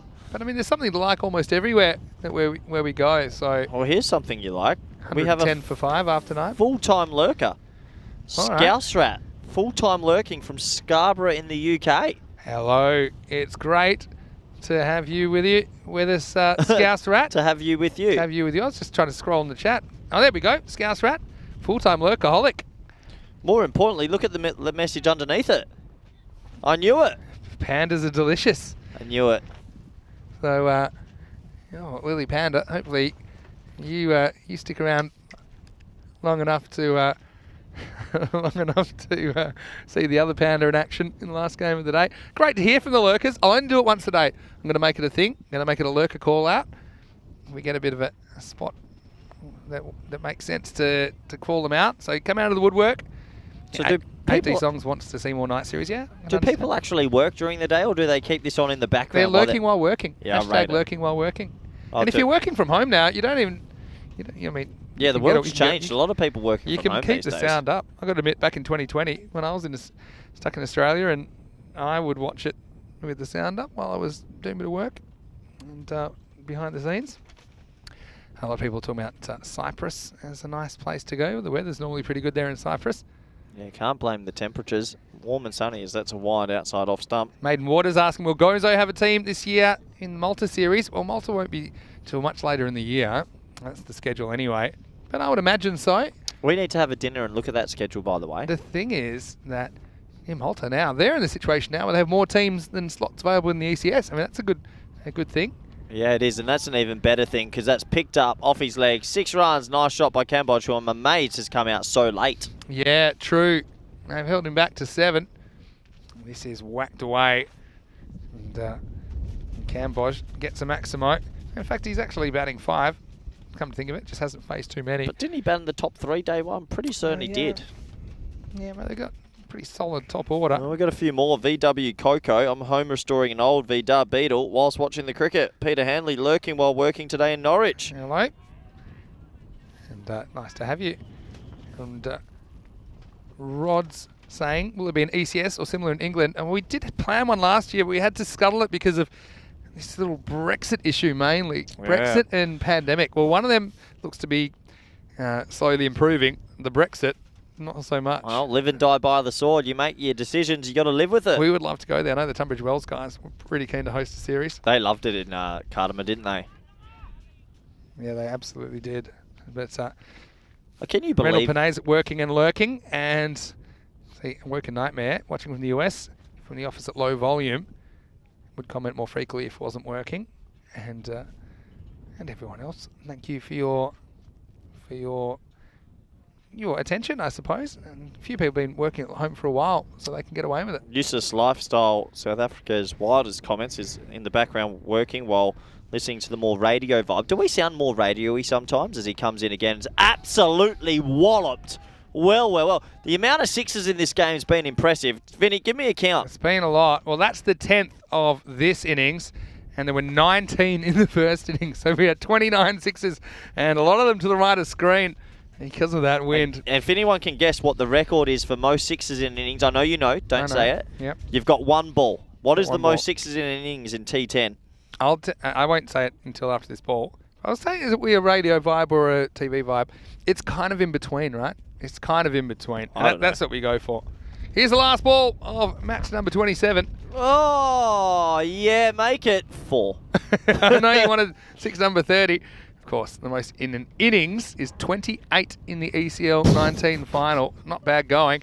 As we get 29 here in match 27. Now that took 2 innings. And Coimbra Knights, they're going to finish on 129. Not bad. Not too bad at all. If they can put that together with a improved fielding performance, then and they're every chance of springing a win in the last match of the day. But it is Wild Panthers, and in particular, that innings from Azhar Andani, that this will be remembered for. 118 run out. He made off 34 balls in the first innings. As we look back to the second half of this game, and early on, Goliath was going absolutely crazy, and we thought the impossible might actually become reality early on. Yeah, absolutely, because this first over had it all. He was walloping the ball. There was a missed field that helped as well, but really impressive batting. We knew it was going to be a tall order, but this got us all excited in the comm box. 28 off the very first over. Sensational hitting.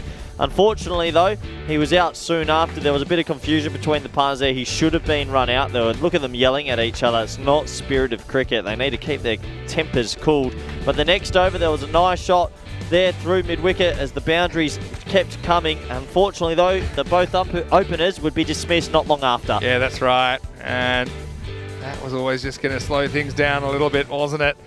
And so you saw the one.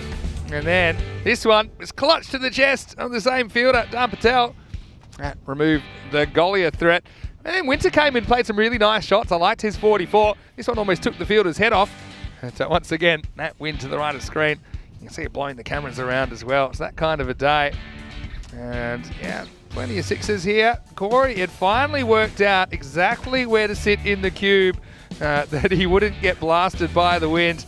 And meanwhile, there are a few blasts of their own for Coimbra Knights, even though this target was out of reach. But what they did do is get some decent batting practice and get some confidence with the bat. I think it's just a matter of whether they can perform with the ball and remove the threats of the Wild Panthers openers in the next game, which is just around the corner. That's why I like the double-header format.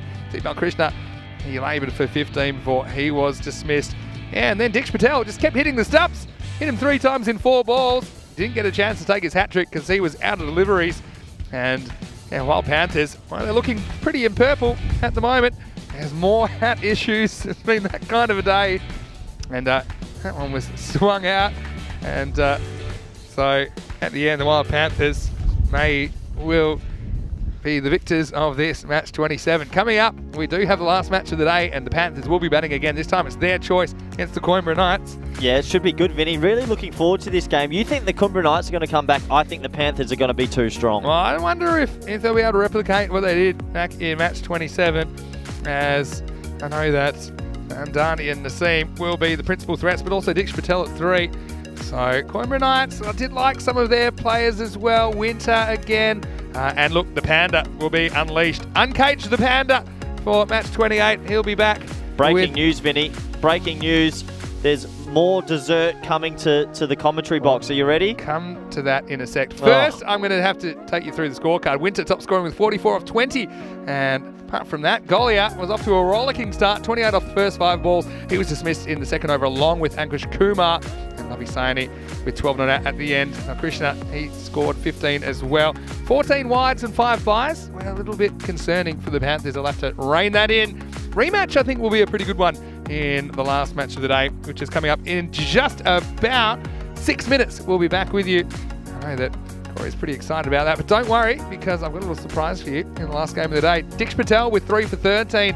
He was the best of the bowlers, 2 for 22 for Parth Patel.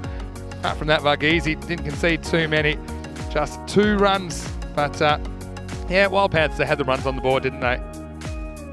And yeah, here we are. Vinny Sounder here, Mr. Maximo alongside Corey Ruckers. And look, if it's okay with you, Conrad Greenshill's just going to pull him in, because I know some of our viewers have some questions in the last match of the day, so we may or may not see you later in the day. But here we go. Kirsty has come up with the goods again, and the Knights. And how did you feel about that last game, Kirsty? You can tell us quickly. Fought back. Yeah, fought back. Knights fashion. Yeah, Knights fashion. Yeah, it was pretty good fight back. Lemon trickle. So this is what I'll be doing in my break. Corey, would you like some? Are you still on yet? No, I'm all about my body. It's a temple. Well, everything's going in my body. Thank you so much for that. We appreciate it. And look, we will be back in just a few minutes. A quick turnaround. I'm going to have to eat this, and I'll see all of you later. We'll be back with more ECN cricket shortly. You're watching the FanCode European Cricket Series.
Hello and welcome back. We are in Portugal and it's time for the last game of the day. It's match 28, the last match of day 7 and the start of the second week of this FanCode European Cricket Series.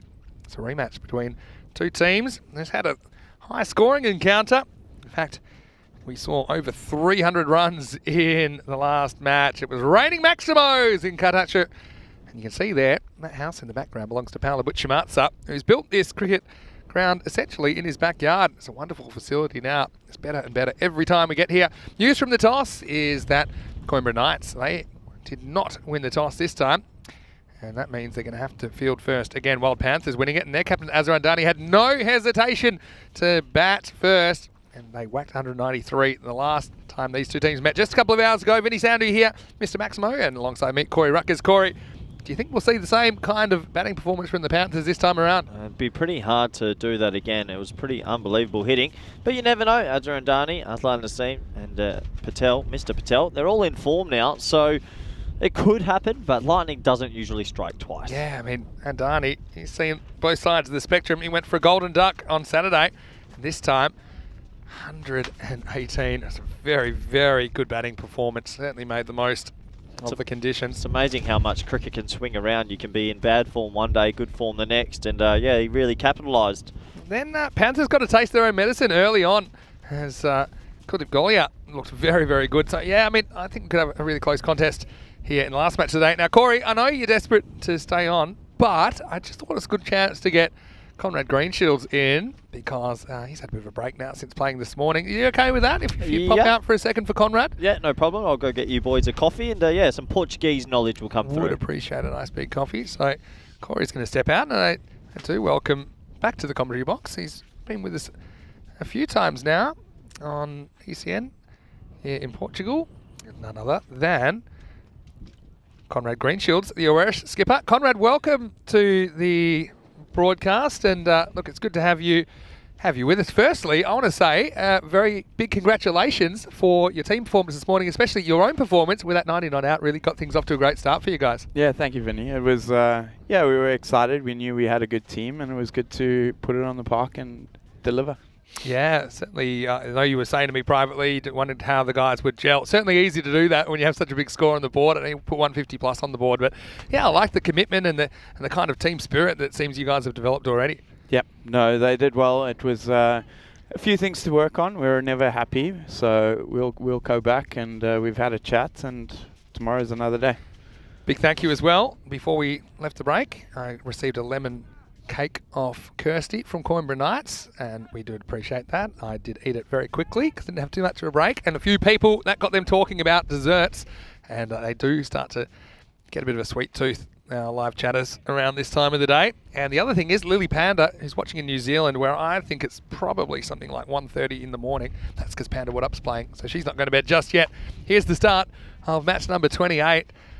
And also, Conrad, I'll get your thoughts. I mean, Azhar Andani, he missed out on Saturday. He certainly didn't miss out with that big century in the last match. Yeah, Andani is a class player. It was good to see him get in on the scoreboard. He had a bit of a shaky start on Saturday, but we know his class, and he came through.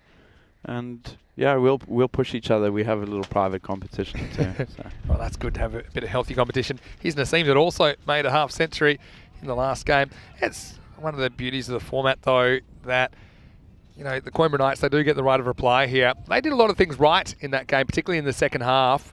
And if they can keep the Wild Panthers down, they showed they've got a bit of firepower themselves. Yeah, I think they kind of let themselves down with the ball. We know the wind's blowing cross, so square is an easy hit, and I think they were maybe a bit short. They'll have had a chat and discussed what their plans are, and I think we'll see a fight come back from them. Yeah, I think Knights, yeah, they didn't bowl particularly well. I think that was the root of it. Also, it was some really good batting they ran into. Again, a bit short, but this is outside the off stump. Patted away, but no run. We had Rod asking, Conrad, do you have any plans to play in England at the moment, or do you think you're playing most of your matches here in Portugal? Yeah, there's been a bit of talk, but you know, I'm quite fixed on trying to develop cricket here in Portugal. If the right opportunity comes, I quite enjoy Australia, so those seasons, you know, they gel better. It's probably a better fit for you to try and get away for a month or two in the European winter to go down and play some Australian cricket. I know you played previously at Melville, which is a club that I know very well, home of Adam Voges and Mascarenases and a few others. Yep. Yeah, I would love an opportunity in England, but I'm here, my family's here, so we'll stick in. Now this is whipped away, and this is going to be a boundary. This wasn't a good ball from Cambodge. It was a full toss. It was about shin high, and this is a sign of a player in form. He times this well, and it flies off the middle of the bat down to fine leg, 4 runs. Yeah, Undani is class on his legs. Not so sure about the field setting, and we had a chat earlier today, and I think fine leg deep is the way to go, especially with the ball drifting into the pads with the left-hander. So maybe a little chat there between the brains trust. No time to chat because they had to go find that ball. A Rod saying, good luck to you wherever you play. Conrad, yeah, certainly, you know, it's one of the exciting things, the mobility, I suppose, of being in this location that, you know, obviously we've already seen you playing in Kartama last month, and the fact that if you did want to sneak off and play some cricket elsewhere, you can. We see that with players like Balwinder Singh, the cross-handed bandit, who we saw playing in Group A, and we'll see him again in quarterfinals this week for brothers. This will just be turned away, oh no, it's been the story of the day. There's something going on. I don't know if there's a few wormholes, but that one has just eaten up Lovey Saini, and so that'll be 4. An unearned 4 really from Andani to finish the over. And at the end of 1, it's 10 for no loss. Yeah, maybe push him back and the ball comes slower to him. He might have got that. But yeah, maybe. Not great fielding. There's been a few of them today. No one's really been immune. We saw it in your game actually earlier when we had the 4 overthrows. That was one that amused us. I don't think it amused Nippo, who was bowling. No, it didn't amuse any of us really, but you know, it's part of the game. We need to tighten up, and that's one thing we would like to work on in Portugal is the fielding. I don't think there's enough training done, but it will come. Yeah, and also, I mean, there's a few bobbles in the field. That's going to happen. I think it's a wonderful field, though. It is fast, so it challenges the fielders to react and get in a good position quickly compared to a field where it maybe becomes a little bit slower. So 10 for no loss off 1. We had a question earlier, and I thought this was one to put to you about is there anything happening with junior cricket or trying to involve young people in the game in Portugal? Maybe you could enlighten us with the situation currently. Yeah, we're definitely pushing. So OIS, Oeiras International School, they're going to introduce cricket into their curricula. St. Julian's is part of it too. Here's Winter with his first ball. This is whipped, and well, it's been missed again. This has been the story of the day. Ranjit Narayan, I know he took a good catch earlier, but he did injure his finger in the process of doing it. And this one, well, it's pretty much straight to him. Gets a bit casual. He's still on the move. And I think that's gone for 6, if I'm not mistaken. So it is. It's Maximo time. And that hurts, doesn't it? Naseem moves to 7 off just 2. Just wait for this ball from Andrew Winter. He wants to go leg side again. He gets under it. That's well executed. I think it's going to be more of the same. And yeah, this one gets upstairs. I'll probably have a look at this. As Winter digs it in, helps it round. We'll see if we can track the ball here. And that one is 6 by some distance. So Maximo time. Wow, Winter is bowling into the arc of horrors on that occasion. Yeah, so you say that, yeah, a couple of schools involved. And yeah, Porto have schools involved. So the development is coming. It's you know, always tough when a football-dominated country is around, but there's definitely interest growing. Brave Generation, which is actually the main sponsor for the national side and the league, they're a part of it. They're putting some teams together, and it's growing and it's exciting. Yeah, I think that's got to admit that is the challenge, isn't it? I mean, to get people to try it and stick with it as well. I mean, there's not a lot of media coverage on the ground here in Europe, and still becomes quite unknown. That's much better from Winter. I think, yes, the Wild Panthers batted very, very well, particularly these two. But I think Coimbra Knights gave them a few too many hit-me balls. Yeah, that they were able to kind of use that breeze. Well, there's Winter, one of the shinier heads in Portuguese cricket. Jeez, he's pretty good for a guy in his 6th decade, isn't he? Beautiful to watch. He's Lovely incredible. action.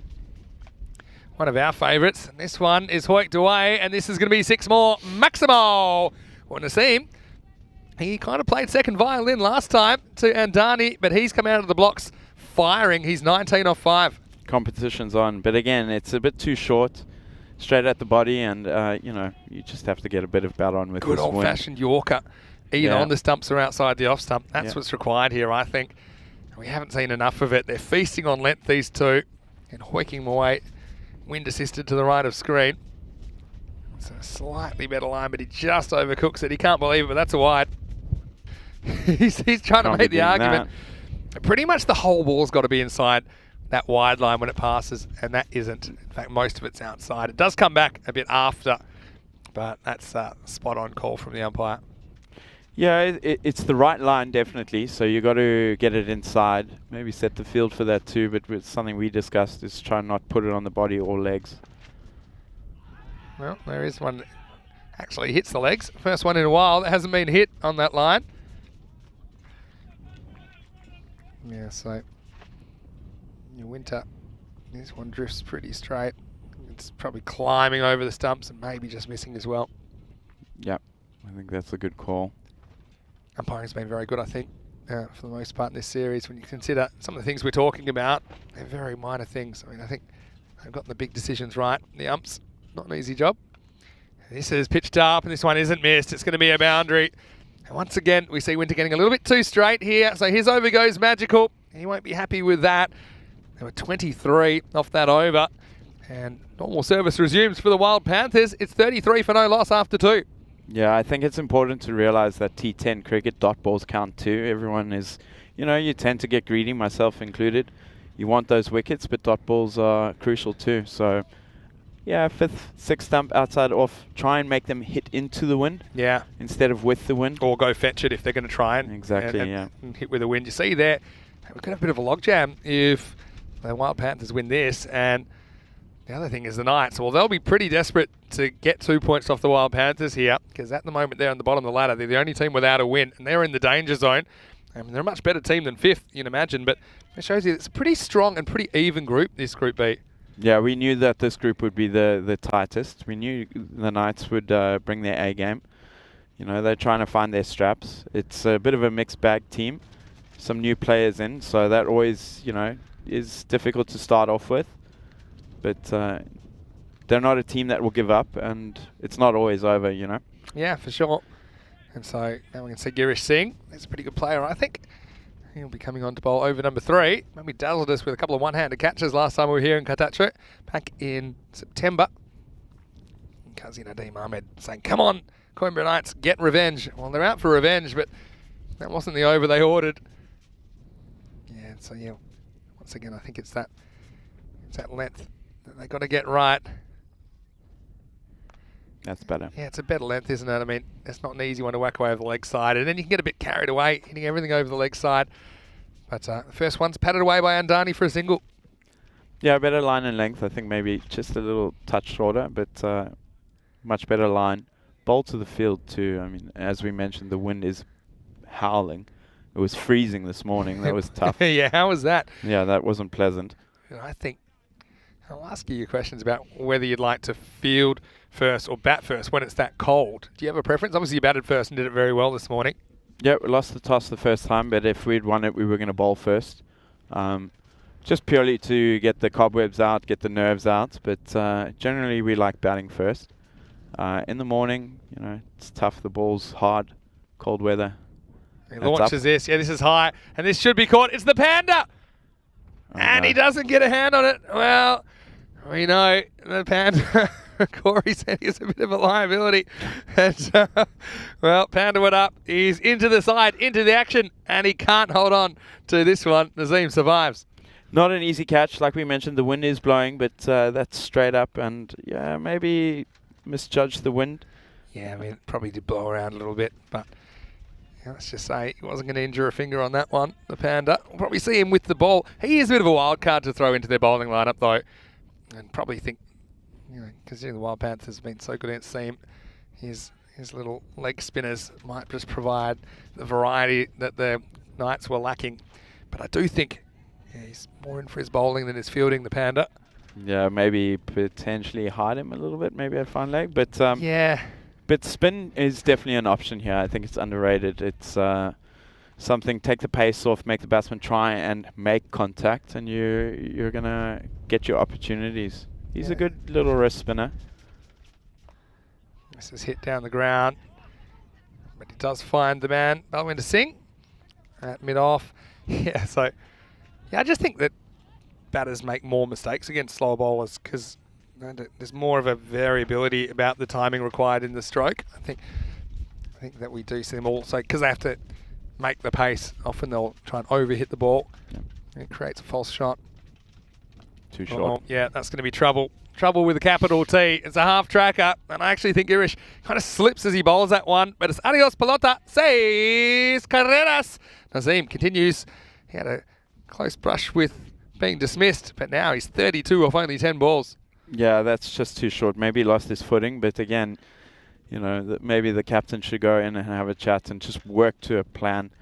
They've got the skills to follow that plan, so maybe just, you know, put it a bit fuller, make them try and hit through the offside, which is against the wind. So if anything, if it's through 4, good shot, but you're going to limit the 6s maybe. They've got to just kind of reset here before things get out of control of the Knights, because it's a similar sort of power play now than the Wild Panthers put together in the last game.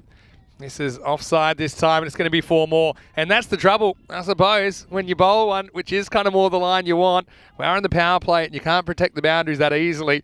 This is a good shot selection for this ball. He doesn't drag across it. We've seen Naseem wanting to go leg side, but this time he plays the perfect square drive for another boundary. That's the end of the power play. 48 for no loss. Well, last time they were 46 for no loss after 3. They ended up putting a 193 on the board.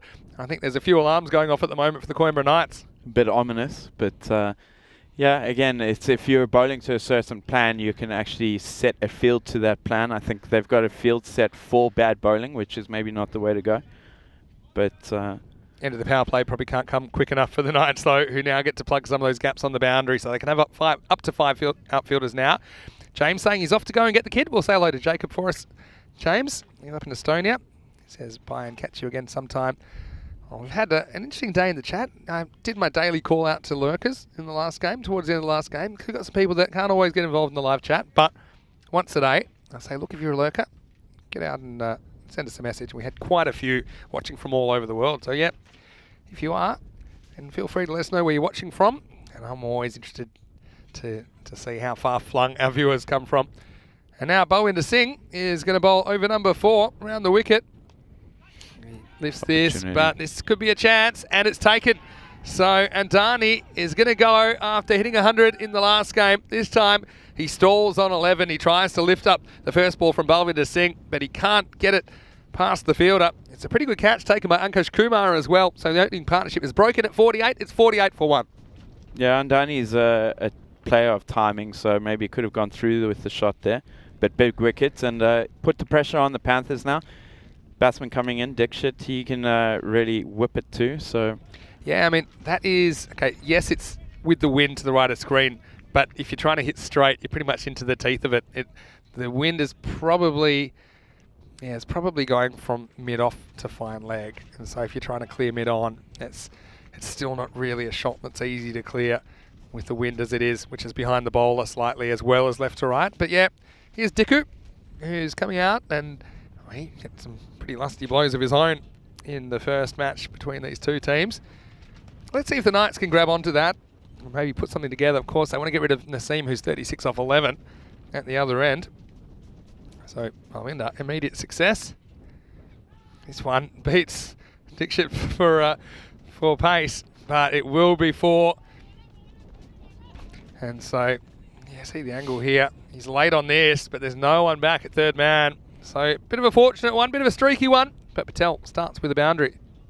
yeah, a bit of a strange one. There's also another thing we had a chat about is try and at least have a short third man, but have him a bit fine, because anything goes past the keeper it's done deal. It's a de facto slip as well sometimes, isn't it? Correct, yeah. Because you get a few edges flying in that direction. So it's a run saver and potentially a wicket taking position. 50's up now for the Wild Panthers.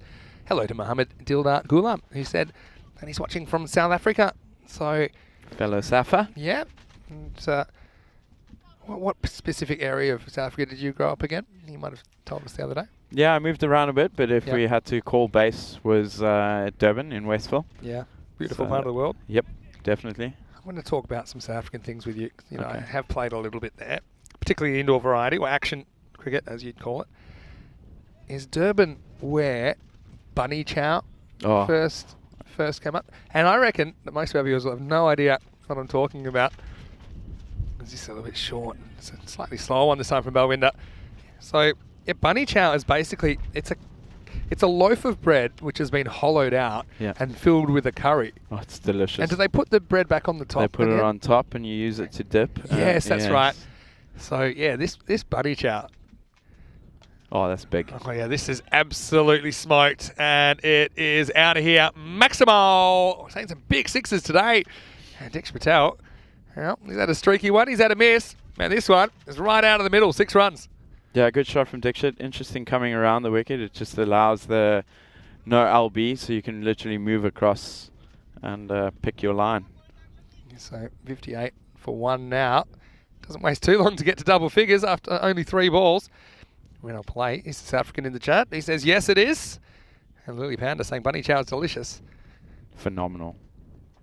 It's making me hungry, actually. So you know, yeah. Well, the other thing is there anywhere else in the world where they do Bunny Chow? I've only ever seen it in South Africa. I know that Lily's in New Zealand, or do they have Bunny Chow in New Zealand? Lily, let us know. And the other thing is they had some of the spiciest ones that was just off the chart. Nothing like a Okay. good spicy curry. This is a bit short again, getting the length. And Narayan has had a few issues in the field today. I think they will settle with 1. So Patel will keep the strike. It's the end of 4 overs. And the score is 59 for 1. Vinny Sandu here, Mr. Maximo. Alongside me is the ORS skipper, Conrad Greenshields, as guest commentator. And thank you very much to Corey for stepping aside for this game. But yeah, I mean, what was it like? Just tell us. Now, obviously, you're the 10th team to enter the competition. Were there a few nerves amongst some of the guys, particularly some of the ones that hadn't maybe played an ECN tournament before? Yeah, nerves all round, to be fair. I'm always nervous before a game. And yeah, the guys handled themselves well. Like I mentioned, there's a few things we could work on, but it was good. 2 Yeah. wins. Yeah, 2 wins out of 2. You can't do much more than that. And yeah, I think you've kind of nailed it earlier when you said that it's a pretty strong group you're in. So you're probably not taking anything for granted, even with those first 2 wins in the bank. No, 100%. We're out here to win it. I think we have a good balance. We have a good top order, middle order, and our bowling attack is probably somewhere where we can work on because of the extras we gave. That's always disappointing. Yeah, it wasn't an easy breeze to bowl with. To bowl with, I should say, 'cause No. it was blowing a few down the leg side. I know you, being a swing bowler yourself, probably lost a couple, and it was unpredictable when they would go and when they wouldn't. But I think that's a factor that all teams have had to deal with. Narayan comes on, and he didn't have a good time earlier. He's not having a good time with this first one. Maximal Patel gets 6, and that was just a half tracker from Ranjit that disappears. No, unfortunately, that's got to be called a pie at that pace. And of Dixit's caliber, that's going to be mowed all day. I think a bit of more flight, like we were talking about with our spinners, is if you put it in the air, you get that drift. And it does grip, especially in the afternoon. So put a bit of pressure and get the mistiming.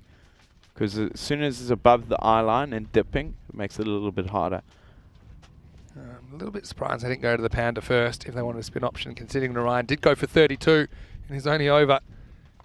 But this might have worked, except Winter is coming around and he's not able to get it in the end. He was looking up. He thought that maybe Girish Singh would come in from long off, and I think he just took the eyes off the ball long enough that it got away from him a little bit. You see here, he looks over, but that was never going to carry to the man in the outfield. And in the end, he's not quite able. Good effort, though, from the 50-year-old, but he can't pull it in. This next one has gone and been fetched, and this one is another catching opportunity, and it's going to be caught. It's going to be caught at the 3rd attempt by Balkrishna Jitu, who kind of dropped that one onto his own chest. Well, luckily he hasn't been hitting the gym too hard because it would have bounced off. Instead, he got another opportunity. He took it. End of a cameo. But it will be Naseem that's going to have to go for just 36. I say just. He is on to a bright start. But Narayan gets some sweet revenge on the opener. And the score is 66 for 2. Yeah, big wicket there. It brings in another new batsman. Good catch on the boundary there. I think try to get it over square, just didn't get underneath it completely. The timing was maybe off. But again, Coimbra, are fighting back well here. 66, 4.3. Yeah, they Try and keep them under 120, 130. They especially didn't 'cause bat too badly. That's exactly right. I mean, they batted well Yeah. in that first game. They ended up making 129. Yeah. And that was with kind of taking the foot off the gas at the end. That was with Golia going early. So now we'll have Dan Patel to join Dix Patel. Yeah, so Lily saying yes, they've got Bunny Chow in New Zealand. There are South Africans there. But here's the thing. In Perth, where I grew up, there's something like almost 10% of the population is from South Africa now. Did you know that? Yeah, we're taking over, I've mate. never seen or heard of Bunny Chow. So they've been keeping it a secret. The South Africans where I grew up. A good idea to bring it there then. And I know, trust me, I've got plenty of South African friends. And it was only when I went there, I said, what is this sorcery? Literally a loaf of bread. It's phenomenal. It's an I'm amazing salivating. food. We actually do normally talk about food in the last game of the day. Bit of food chat. Beats the bat again, Narayan. Well, it shows you how quickly things can turn around. We talked about Andani going golden duck on Saturday and then tunning up today. This is a pretty dramatic turnaround as well from Narayan after his first 7 balls he delivered today. Went for 38. Yeah, better line and length. Yeah, that was just a wide, and it is. And you won't love the call, but I think you'll see that this grabs some of the line as it goes past. So that's a good call by the umpire. Yeah, outside half of the ball out on the line there. Line belongs to the ump, so good call. Yeah, and some people think it's a bit harsh, but again, you don't want to encourage too much defensive bowling. I think you want to encourage the bowlers to challenge the batter rather than trying to bowl around them. It's the end of the over. Pretty good one from Narayan in the end. Only concedes 8. So a confidence builder for him. And he removes the dangerous Arslan Naseem. It's 67 for 2 after 5 overs. Yeah, they've pulled it back nicely. I think if I remember, they were 48 off 3. So restricting them, and it's always better and nicer to have new batters come in, put them under pressure, and if you bowl to your plans and just restrict them to singles, you bring your way back into the game. Got to say a quick hello to Culp, who's watching from Trinidad. Oh, good morning to you. We're in that part of the world. Trinidad. Yeah, Trinidad and Tobago, beautiful part of the world. I can't say I've ever been to the Caribbean. That's right up there. I would love to. I think the day might come that we take the European Cricket Series out of Europe, and I think the Caribbean will be high on That would be phenomenal. high on my list. And you might have to find yourself. You might sneak into a commentary role because you're doing quite a bit for us now, Conrad. So Yeah. imagine that. Just remember that comment. Kenny. It's on tape now as we go, and it's Mel Winter who gets the second over. This was a bit of a check drive. Winter was hunting it and almost had a chance to run out Dan Patel, but he didn't pick it up cleanly. Yeah, maybe took his eyes off the ball. Yeah, any food chat you want to put in the live chat now is the time. Sam Nick saying he loves the lamb nahari from Pakistan. Divine. Did you ever try Johnny's Roti in Durban? Also a good So I actually haven't late spent too night much dish. time in Durban, but I just heard that's where it's from. Oh, when I had okay. my bunny chow, I was in Johannesburg. I was in Centurion actually, playing there in Pretoria. So it's going to be a wide. Just gets a little bit too far away. But it's probably better if you miss a wide that way and you just concede 1 run and sure you have to re-bowl it. But if you get it wrong on the leg stump, you're disappearing for 4 or 6 with regularity, I think, in these conditions. This is better, but it's going to be a chance, and this time it'll be caught at the first attempt by Dishesh Kumar Balkrishna, and so he's had safe hands. And this one is even safer, and so things turning around here as Dix Patel has to go. Diku ends up with 18 of 10. The 3rd wicket falls, and the Knights just feel like they've got a sniff here. It's 68 for 3. Yeah, the line is much better from the Knights. It's a lot harder fetching a ball from 5th, 6th stump and trying to hit it over cow. Yeah. So that kind of illustrates perfectly the lines that you need to bowl. Yeah. And that, okay, I mean, if he'd got that, it's possible it could have gone for 6, but it's a more difficult shot. I think just playing the percentages. And so, yeah, the top 3 back in the shed now. They've come up with 65 runs between them. Let's see what the middle order can do. Yeah, Reynolds saying that I haven't had the best bunny chow yet. Because, yeah, I only had it in Johannesburg. But, yeah, let us know what your favourite dishes are, maybe where you are around the world. And so, Yeah, Kazi Nadeem Ahmed saying we should try Kachi Biryani from Bangladesh. Well, I've tried a few biryanis. It's a bit of a Biryanis are favourite good. Oh. around Europe, especially the backgrounds of some of the players. Yeah. I do like trying things. That's the thing. I'm pretty experimental Are with food. This one is elevated over cover, but Giri Singh will pick it up. Now, good throw might have him in trouble here. I think he's going to be gone here. They'll have a look at it. And so, yeah, they decided to take it on. You just felt that a decent throw was going to have Patel in trouble. You see, makes the decision to go. And we'll slow it down as much as we can. You see here, it looks like he's in trouble. It's going to be tight, but he's gone. And yep, the ball is in the hand, or it's at least the ball hitting the stumps. So I don't think there's any issue there. So it will be out. The decision will be given. And the Knights storming back into contention here as Patel is going to be run out for a duck. And now it's 69 for 4. Yeah, good fielding there. It's something that always kind of bothers me is I never understand why the guys don't run in a straight line. I think if he runs straight there, he's made his ground, and also sliding the bat, because it's a lot more difficult sliding on the bat on the grass. Yeah, that's true. You should be probably running on the edge of the pitch. Yeah. And I don't think too many umpires are that concerned with you running down the middle of the pitch on this surface. But Not on a carpet. Not on a carpet. It's an age-old debate we've had, but I certainly think that's what I would be doing if I was out there. I think Corey was saying Dean Jones, one of his mentors, would say, well, run as straight as you can until the umpire tells you otherwise. Makes sense, doesn't it? Yep. Simple geometry.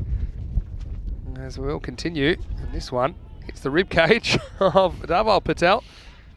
And so, yeah, I've liked the bowling of Balwinder Singh for the Knights. I think I was a bit worried when he was coming around the wicket, thinking he might go the journey, but he seems to have the batter's measure. The other thing is, I suppose, he's bowling to batters that aren't set. Yeah, correct. I think maybe good bowling to the lower order. Yeah, for the most part, he's got the ball outside the off stump, but I mean, that's a good result as well. Yeah, look from here at the end of the 6th over, 70 for 4. I mean, look, the way they're going, let's say if they can keep the Panthers to 10 and over from here, 110, that's very chaseable with their batting lineup. And I think they probably learned a bit chasing that really high score, what they're capable of, the Knights, when they just free themselves and be ultra attacking. They scored 129, and I think they need to take that approach into this innings, no matter how many they're chasing. Yeah, I agree. I think one thing I made a comment off comms was that, you know, I think Knights kind of lost that game for themselves in the bowling with their bowling. So this performance is a lot better, and you know, Kuldeep is a great batsman, so he can light the innings on fire. Yeah, and they got good depth. Mr. Winter. It's a crazy start by Golia last time. Yeah. Kuldeep I've seen him do worse. took 28 off the first 5. You see, that's the situation at the moment with the bowling. But we'll come back to Narayan here, over number 7. And this one has been lodged in the keeper's pads here. Was there any bat in that? I guess not. Look at this. I was looking for the ball somewhere because I couldn't find it. And the reason was it actually lodged in the keeper's pads. There you go. That's one way to catch it. Now, next ball will be pulled away. Now, Krishna, there's been a few player movements.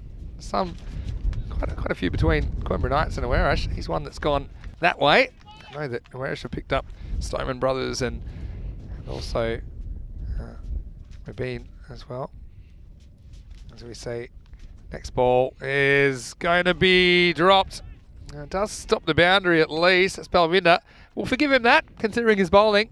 That one was a pretty spicy one. Can't be easy. I mean, this has got the wind behind it as well. It's a bit of a laser beam, but he does block it and keep it to 1. Yeah, that was a rocket at him. It's also a bit tough because of the hazy clouds and to pick up the white ball. So we'll give him the benefit of the doubt there. This one's dragged to leg as well, just for a single, I should say, because it's Singh who is off the mark here. It's Manjit Singh. So just a single. Yes, a few people talking about Biltong in the chat as well, another South African favourite. I'll get your thoughts on what your favourite Biltong is as well, which is kind of a... Oh, this is edge, and keeper's trying to find it, and he is going to find it in the end. Kuldeep Golia, we're just talking about him. He caught one between his legs. This time, he has to stick it in reverse, and he is able to take the catch. So, Mandeep, just a single, and he's out soon after. Narayan, well, what a dramatic turnaround for him. He's got 2 for 11 now with the ball to go. So, yeah, justifying the captain's decision Andrew Winter, who's leading the Knights in this game, justifying his decision to stick with Ranjit, and he's delivered for him. And now the Panthers, they've fallen in a bit of a heap here, 73 for 5. Yeah, it's always good to test the middle order. I think there's quite a few teams that are top heavy and rely on their top three. And if you can break through that early, you know, you put the team under pressure, and we see that now, much better performance. And Ranjit, you know, he's a fighter. He loves cricket. Yeah. And not a bad bowler. Nice to see him getting another opportunity to get out there. Yeah. If he didn't bowl this game, then I think he would have been stewing, don't care who you are, about that over where he went the journey. So good batter too. yeah, look, that was a good catch by Goliath, I've got to say. It's not easy when you're under the lid to pick those up straight away, especially when they're blowing around, but he got in the right place and took the catch. And so Narayan's got one delivery to go in his spell. Bowling to Rahul Bhardwaj. Bit of talking behind the wicket there, maybe. Or maybe just forgot to bowl it. Last ball coming up with the 7th over.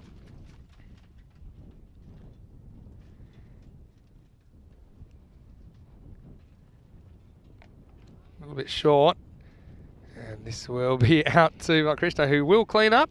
That is the end of 7. It's 74 for 5. That will give us a chance, Conrad, to look ahead to tomorrow. It'll be day 8. And I see that you're in the afternoon against the Wild Panthers, so you'll be watching this game pretty closely, won't you, at the moment? But in the morning, we'll get to see Punjab, who have the day off today. They're taking on the Coimbra Knights, and the way things are shaping up, and the Knights, I mean, they're going to want to play really well. Punjab, they were very hit and miss. They whacked 134 in match number 23 it would have been, but then got bowled out for 60 in their next match. But they almost defended it, so they're an excitement machine. Punjab CC, they're new to the ECS, but they do look built for T10 cricket, don't they? Yeah, they're a good side. They've got some big hitters. They've got good bowlers. We saw that in the first game. This is hit pretty well. It's going to take some stopping, and he is not going to stop it in the end. Well, he made an interesting decision to try and go with the foot in the end. I know that Narayan's got a slight finger injury from a catch that he took before. Maybe that's why he doesn't go with the hand here, and he almost stops it. Just, we've seen it a couple of times today, rolls into the rope for 4. Yeah, so starting again tomorrow, of course, at the regular time, 7:30 a.m. GMT, which is 9:30 in Central Europe and 1 p.m. in India. Join us for more action on day 8 of the FanCode European Cricket Series. Here's Girish Singh, he's back and tastes the boundary first ball. A strike by Bhardwaj. I was going to say, what sort of biltong do you like? Dry or softer? And what do you like on it? They're the big questions coming your way here. Last game of the day. You have a favourite? I do. I remember, it's been a while since I've been back home, but always remember driving, going camping up in Sidwana Bay, Mozambique, and we used to have this shop that sold the most amazing wet and fatty sliced biltong. Yeah. It was delicious. We used to buy kilos of it and smash it within half an hour. Oh no, it's addictive, isn't it? Oh no, I was going to say it would have been a wide, but find some bat on it, and so it'll go down for 1. Hey, if you're not sure what biltong is, it's like Americans would call it beef jerky. It's not exactly the same thing, but that's the idea. We invented it. It wasn't. Yeah, that's a dried kind of meat. Various ways to make it too. There's dry vorse, which is also really good. Oh, I used to love that. Actually, this one's hit pretty hard. It'll be a 1-hopper down to Ankush Kumar. And now they think about a second on the wide throw, but they're not going to get it. Also, South African sausages. Yeah, boerewors. Boerewors. We actually have really good food. It's you have amazing braais, I should say, barbecues. Yep. South African barbecue, you really do it well, and just the cost of it as well when you're in South Africa. Next to nothing. Right? I was loving it. Oh, well, there's a bit of an appeal here. I think this might have hit the trousers. Flap of the pad. Yeah, it just seemed that the bat was away from the ball. I'll see if we get a better look at it here. It might have just grabbed a bit of the shirt on the way through. But nice take, though, by Goliath. Yeah, Goliath's a good keeper. He's a good all-round cricketer. Stands nice and still behind the stumps. Yeah, his fundamentals are pretty good. Yeah. With the gloves. Goliath. Last ball, the over. That's mode. Loads up on this, and this one is out of here. Vale.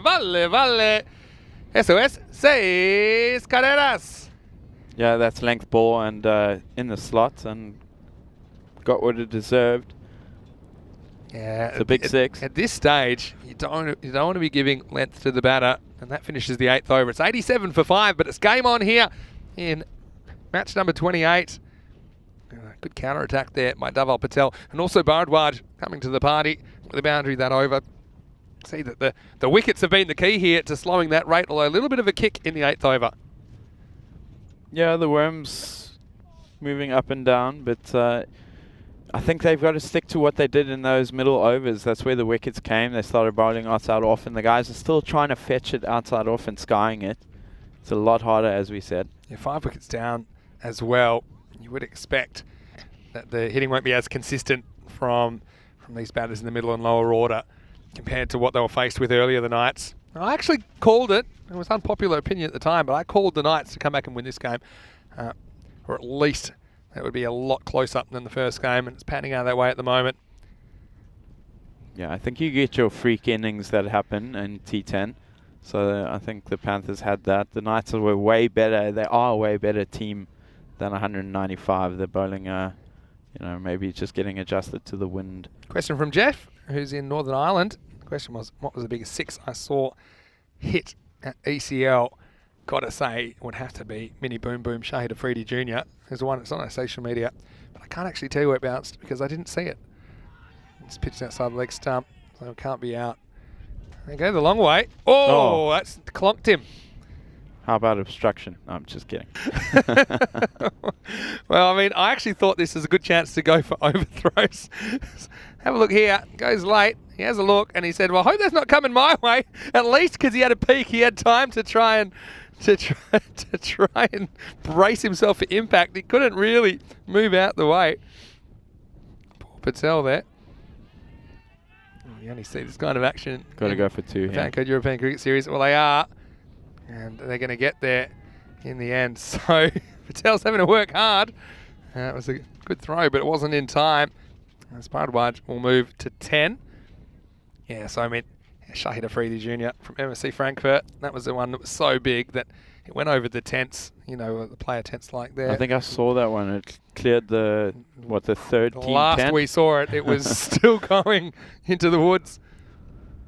Yeah, we've seen some big ones though.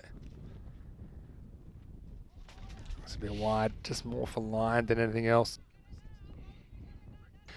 And this is also probably the one for the over for Cambosh.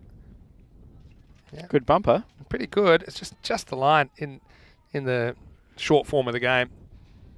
Yeah, it looked like he tried to follow him, but the batter maybe juked him. Yeah, smart. This should be a really good game, I think. Yeah. Cambosh always tries his heart out for his team. This is Fuller. It's a pretty good stop by Golia, but it's not going to be that effective. He got a glove on it, and it will be 4. And you'll see here, he takes a wicked deflection, and he does pretty well. He gets a fingernail on it. I thought maybe he did enough to at least keep the ball in the field of play, but there's too much pace on it, and that's a fortunate boundary for the Panthers. Yeah, not much you can do about that. He at least got a glove to it. It's not always the easiest off the inside edge. You can't really set a field for that either. So lucky, but the run's on the board. Cambodia with the comeback ball. And this one should be a wicket. And it's been taken by Narayan. Well, that's a really good catch coming in because the wind was blowing that kind of back towards the pitch. So he knew he had to get in and hustle in quick. He did. And Bharadwaj, his little cameo comes to an end on 14. It's 96 for 6.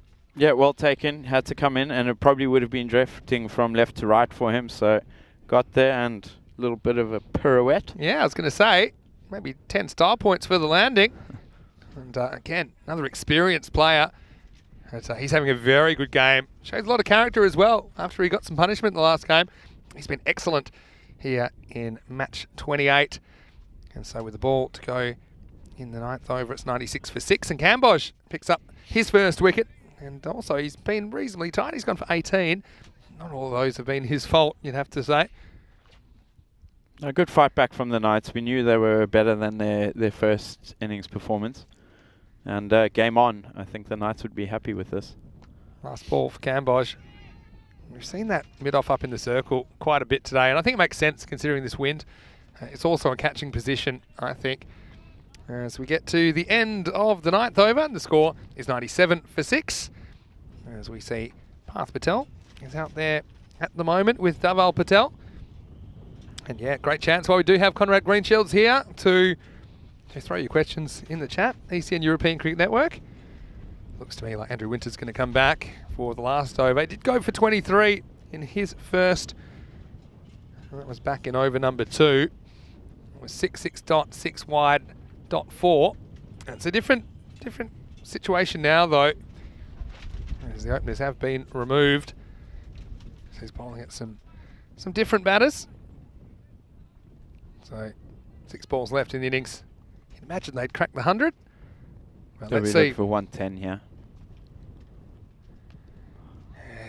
Winter, uncharacteristically a bit loose today, and this one's on the leg stumps, picked off. Once again, he gets a little bit too short for where he wants to be. Look how deep he is in his crease there.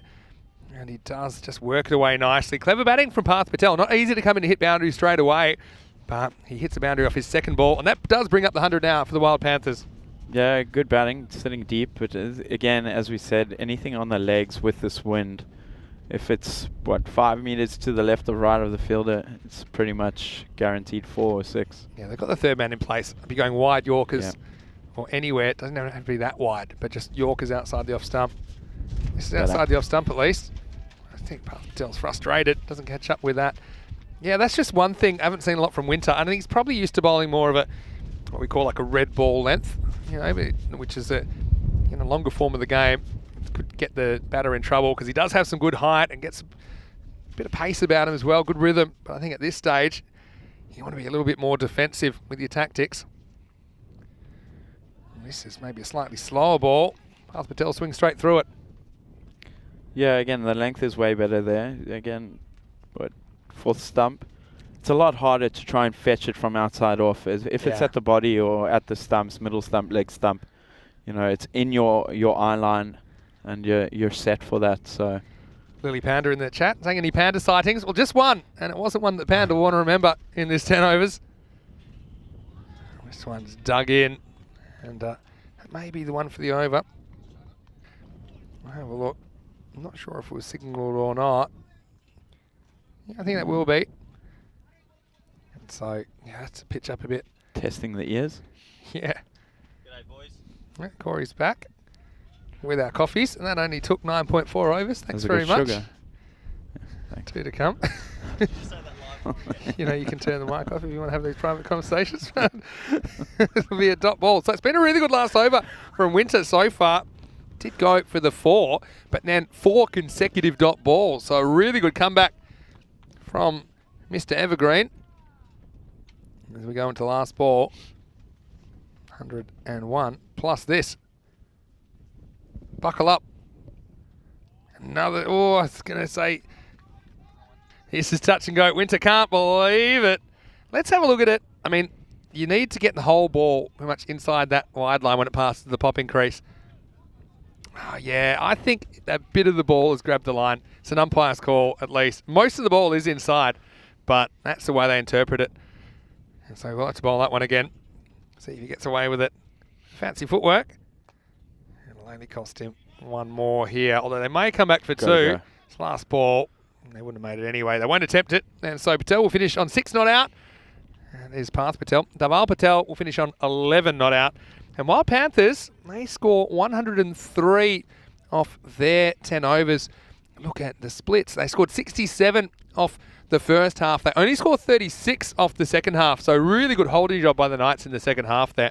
Yeah, I think their bowling was a lot better. They pushed it outside off, try to make the batters fetch it and try, the wind does tempt you to try and target that area. But yeah, they thought about it a bit more and bowled well. Let's have a look at some of the highlights. And we knew the Panthers, they wanted some more, didn't they, after they were able to put 193 on the board last time. They were assisted a couple of times by some, let's just say, less than satisfactory fielding efforts. It was head in the hand stuff. Let's expose the head of Winter and get him into the attack, but he didn't have a good time in his first over. He conceded 23 in the second, and then later on he would close out with a bit more success. Now, early on it looked like it'd be more of the same, didn't it, as the openers went on a bit of a rampage. They took 48 off the power play, and at this stage we thought we might have a repeat. And then the Panda, well, Panda catchers are endangered in this series.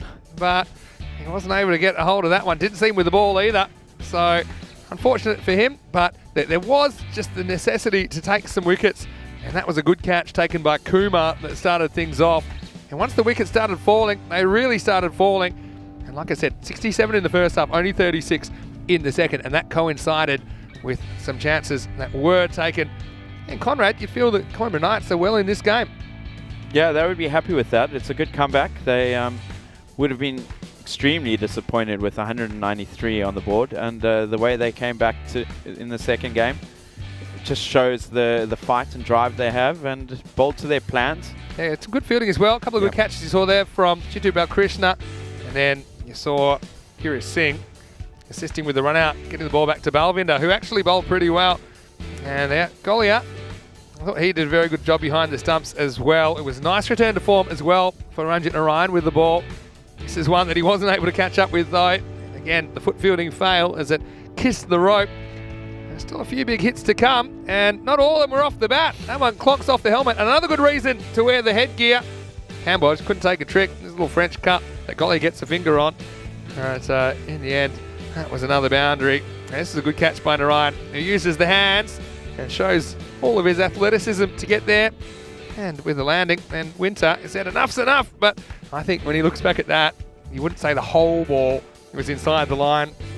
But still a very good last over. You only concede 6 off the last, and so 104 will be the target as the Wild Panthers finish on 103 for 6. And well, Azarandani, he couldn't replicate his century in match 27. He fell for 11. Naseem ends up top scoring, but couldn't go on with it. He fell at a crucial time. Just felt that stalled things a little bit. 36 off 12 though. That's quick batting. Dix Patel with 18. Davor Patel 11. Rahul Bharadwaj with a cheeky 14 as well. And Parth Patel came up with a boundary, but also couldn't score off a few of the balls in the last over. Only 6 extras, and that's not too bad compared to what we've seen today.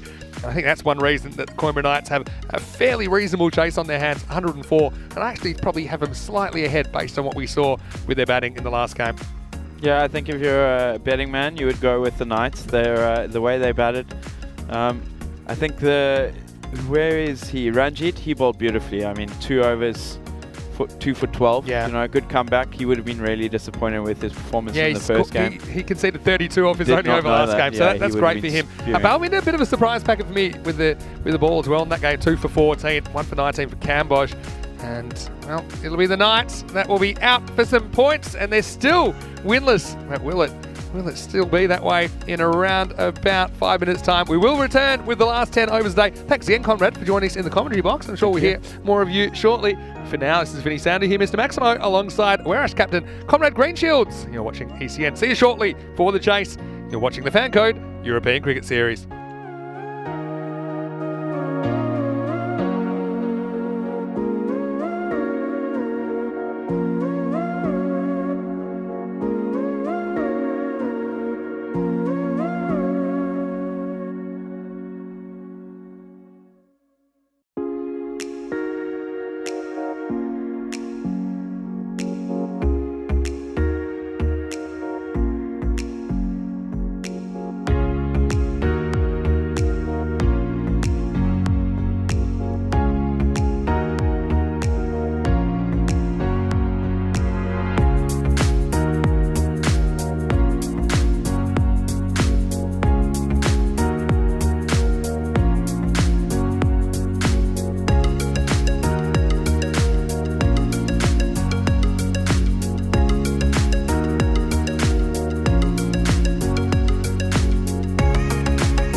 Hello and welcome back to the Cadet round in Portugal for the last time today.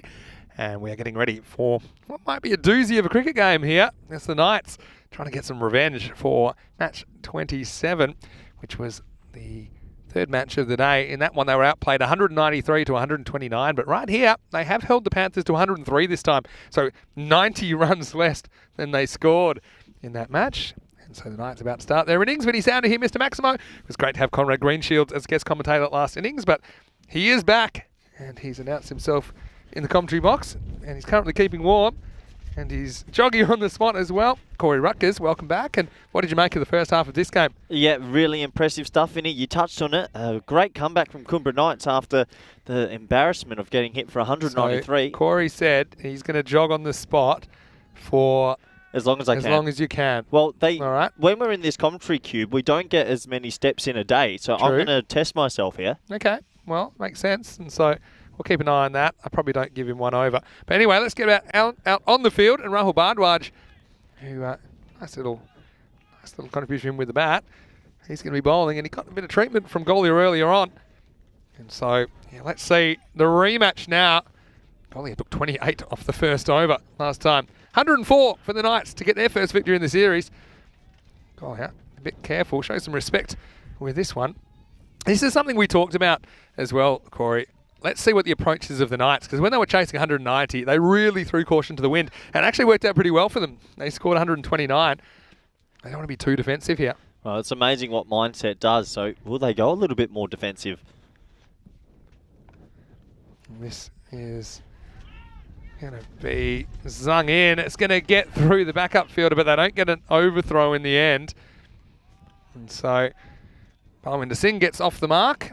So, yeah, 2 singles off the first 2 balls. And so, yeah, Jeff Maguire said good comeback from the Knights. It was in the second half. I mentioned the splits, 67 and 36. First half, second half of that first innings. Nice shot.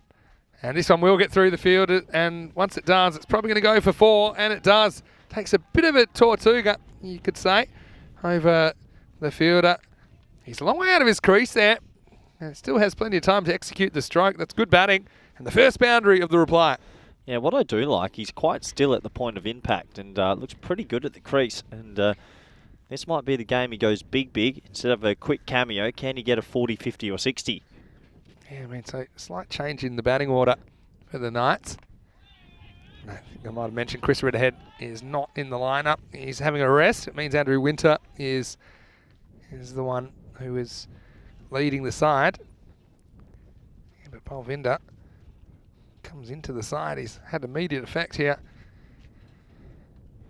Oh, Goes after this and goes after it pretty good. That one's out of here. It's straight, it's long, it's strong. Maximo! 6 more. And at the moment, it's the Knights that have had the better of the start. yeah, Golia looks really good. I mean, even earlier in that game a couple of hours ago, that 28 off the first over, some beautiful cricket shots. There's something about him. But if he can bat 20 balls, he's going to help the team a lot. Yeah, Golia 4 then 6. And Balwinder at the other end. He's just faced the 1 so far. But, yeah, Bhardwaj, he's going to have nightmares about Golia tonight. He gets one more crack at him here. Straight pull. This was what happened last time with the last ball of the first over. There's a bit of a misunderstanding. This time Golia doesn't want the run. That's the end of the first over. Pretty decent one for the Knights. They're 12 for no loss. Yeah, you can tell he's a good player because he has a lot of time on his shot. So he's got off to a bit of a flyer himself. He's on 11, Singh on 1, and what an evenly poised game this is. This should go right down to the wire. Could do. You got the tingle? We haven't really been in tingle territory today, have we? No, I don't think there's any tingling today. We're just saying that because, you know, it'll take longer if we have a golden ball, but it's worth it. It's still... Yeah, we haven't really had a close one today, have we? If we go through the games this morning, I mean, Awerash 154 to 115 over Friendship early. The second one closer, 111 to 95, but still... It felt like really it was going to dead the lineup. early. Yeah. Yeah. And then 193 to 129 in the third game today. Oh. It's time for the second over. This one completely cuts through. And this is Parth Patel. You Gets know, this one through Balwinder Singh. He just needs to get off strike here. they haven't done it yet, but Cambodge, who's down the order around that 5-6 mark, I'd be opening him. I'd get the lefty-righty combination out there. Yeah, true. It looks really good, and you've got to have time at the crease. Yeah, true. Left hand, right hand. We saw that. That worked pretty well last week in Group A. This probably isn't that smart. I know maybe they've sent up Balvinder as a bit of a pinch hitting kind of an option, but... Look who's jumped into the chat. Toby Marriott, Mr. Cricket District himself. Oh, hello, Toby. a bit of royalties jumped in the chat. Hello, Mr. Sir. Hope you're doing well. Hello, Toby. It's great that you're with us. He does some amazing things, Cricket District. Yeah, he's pretty good on the camera, isn't he? Got a bit out of us last week, didn't he, as well, with that video. It's gone viral. Over 1 million views on Cricket District, I saw. Yeah, could you get it up above 1 million? Do we ask Toby when the royalties will be paid? Because I don't think I gave licensing for my name to voice to be around the world. I do believe that is part of the deal when Is you it? sign up. I don't remember seeing that in the contract. I don't remember seeing a contract, actually. That probably means you can get rid of you any time without notice as well. As this is down leg side, not a good delivery from Parth Patel, but it will be a wide. No, he does some good stuff on Cricket District. Did you see the Rashid Khan video? Yeah. Not a bad reverse. I watched your 6 and out video as well, 6 moments from the last week. He actually played like a standing reverse sweepers. Didn't want to get the coach's manual out. It was a bit of an interesting shot. This one's not a good delivery at all. Oh, he's going to throw at him, and he would have been out by some distance. And they just do decide to try and switch the strike back. Goliath takes a calculated risk, but this was a chance to get rid of the opener. It's almost off the pitch. It's just been called a wide. And then this one, yeah, for sure. Then that finds him short. But it's missed. You know, Toby has been called a social media Jedi. Really? Because he's very skillful with what he does. Wasn't into Star Wars personally, and he comes again. Oh, Whippington. What a shot that is, Vinny said. He got every piece of that. Pure timing from Goliath. You feel like he has a score to settle because he looked so good last game but couldn't bat for long enough. And this is just manoeuvred away behind square. Beautiful looking shot. Takes it off middle and leg. Gets 4. He looks more than an accomplished player. Like I said, he just hasn't been able to bat any length of time in the tournament so far. If he faces 20 balls, they'll go on and win this game. Yeah, the rate required about 21 per 2 overs. That's pretty much where they're at. And gets full toss, but this is hanging in the air a long time, but it will be 4. It's going to be 1 bounce, 4 runs. And yeah, they didn't have the long on back. I guess they can't have them everywhere. And this is a slight miss hit from Kuldeep Goliath, but he does get the boundary as they rock into the 20s. Yeah, just had a message come through from Toby himself. He hasn't done it on the YouTube chat though, hiding behind the WhatsApp message saying royalties must have been lost in the post. Can happen. Look, I don't mind. He can take us from our, he can use our energy and what he likes with videos, but surely there's a couple of pennies involved. You're always trying to squeeze a bit more. Oh. Hello. And this one's, the line was straight at the fielder. Had to deal with a hat ejection. Well, the hat blew over the rope. Does that count as 4? I don't think so. Reminds me of an incident we had in a game. I played him once, but right now, I'll tell you the score at the end of 2. It's 24 for no loss. Yeah, someone took a catch, and then batter was walking off, and his hat had blown over the rope, so he had to go get it, and he took the ball over the rope. This is like a good 20, 30 seconds after the catch. I'm a huge fan of this. And what the batsman said, well, hold on. Yeah, is he allowed to do that? And the umpire said, yep, off you pop. Because it was so long after. Yeah, look at the table here, Vinny. Cumbra Knights, can they register their first victory? Yeah, well, they got a very good chance here, you'd have to say, and they'll want to just to stay in touch. Otherwise, they're in some pretty deep stuff. Oh, there we go. Toby has put it in the chat now. Well, we probably could get a poll up. Does Corey deserve his royalties? Stop hustling for money in the chat. You've been warned. Donations are accepted. But watch. Third over. All right, goes for this, but it's straight up in the air. Is anyone going to be catching this? Well, maybe. And it's put down. Big moment in the game. And I think the keeper's hunting this one. Manjit Singh is behind the stumps, but because of the wind, it's always going away from him. So he ends up falling in the lap of Parth Patel, who can't hold on, but I think he's slightly distracted.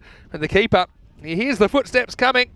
Slight misjudgment, takes it away from the middle of the hands, and Goliath survives. Yeah, not easy in these blustery conditions, but it is a big chance missed. This time it should be a simple catch, and this time it will be taken, but it's Balwinder Singh that's got to go. Akil Varghese, he gives it the big chuck of the foot there style, and he will take the catch. Bardwaj gets his first wicket, and the opening partnership is broken at 25 for 1. Yeah, it might be a blessing in disguise for the Coomera Knights because he could never really get going in this innings. Nice safe catch. We said the weather conditions are blustery and you can see takes it quite simply. So that's the first wicket down in this run chase. Watch this. Chuck the fate Hey. style. What do you think of that one? I'm not a fan. One of my favourites was the Punjab Lions when Stone Cold Scott Austin started doing it. I was playing for Punjab Lions. I was back in Group E. Stone Cold made a comeback last night, WWE. Yeah, I saw that. Ronda Rousey hanging around as well. Yeah, good knowledge. Nice catch by Varghese. Yeah, you got to enjoy your celebrations as well. Why not? I think we should make more of the celebrations. We I need to see think more random Life celebrations. is about enjoying it, and especially after the 2 years or so that the world's gone through. Enjoy life. I actually enjoyed the lockdown. Did you? I took Stockport County from lower league football on FIFA to Champions League Football glory. match, huh? Yeah, sure. Why didn't I see that in the headlines? This is Ranjit Narayan, who Conrad mentioned his batting ability. He's getting an opportunity here at number 3. The left-handed. Cambosh. Yep, thank you. I just think they're missing a trick by hiding them lower. Get them out there. Go win the game. Maybe because it's still in the power play bit. I would have thought Winter batted so well that last game.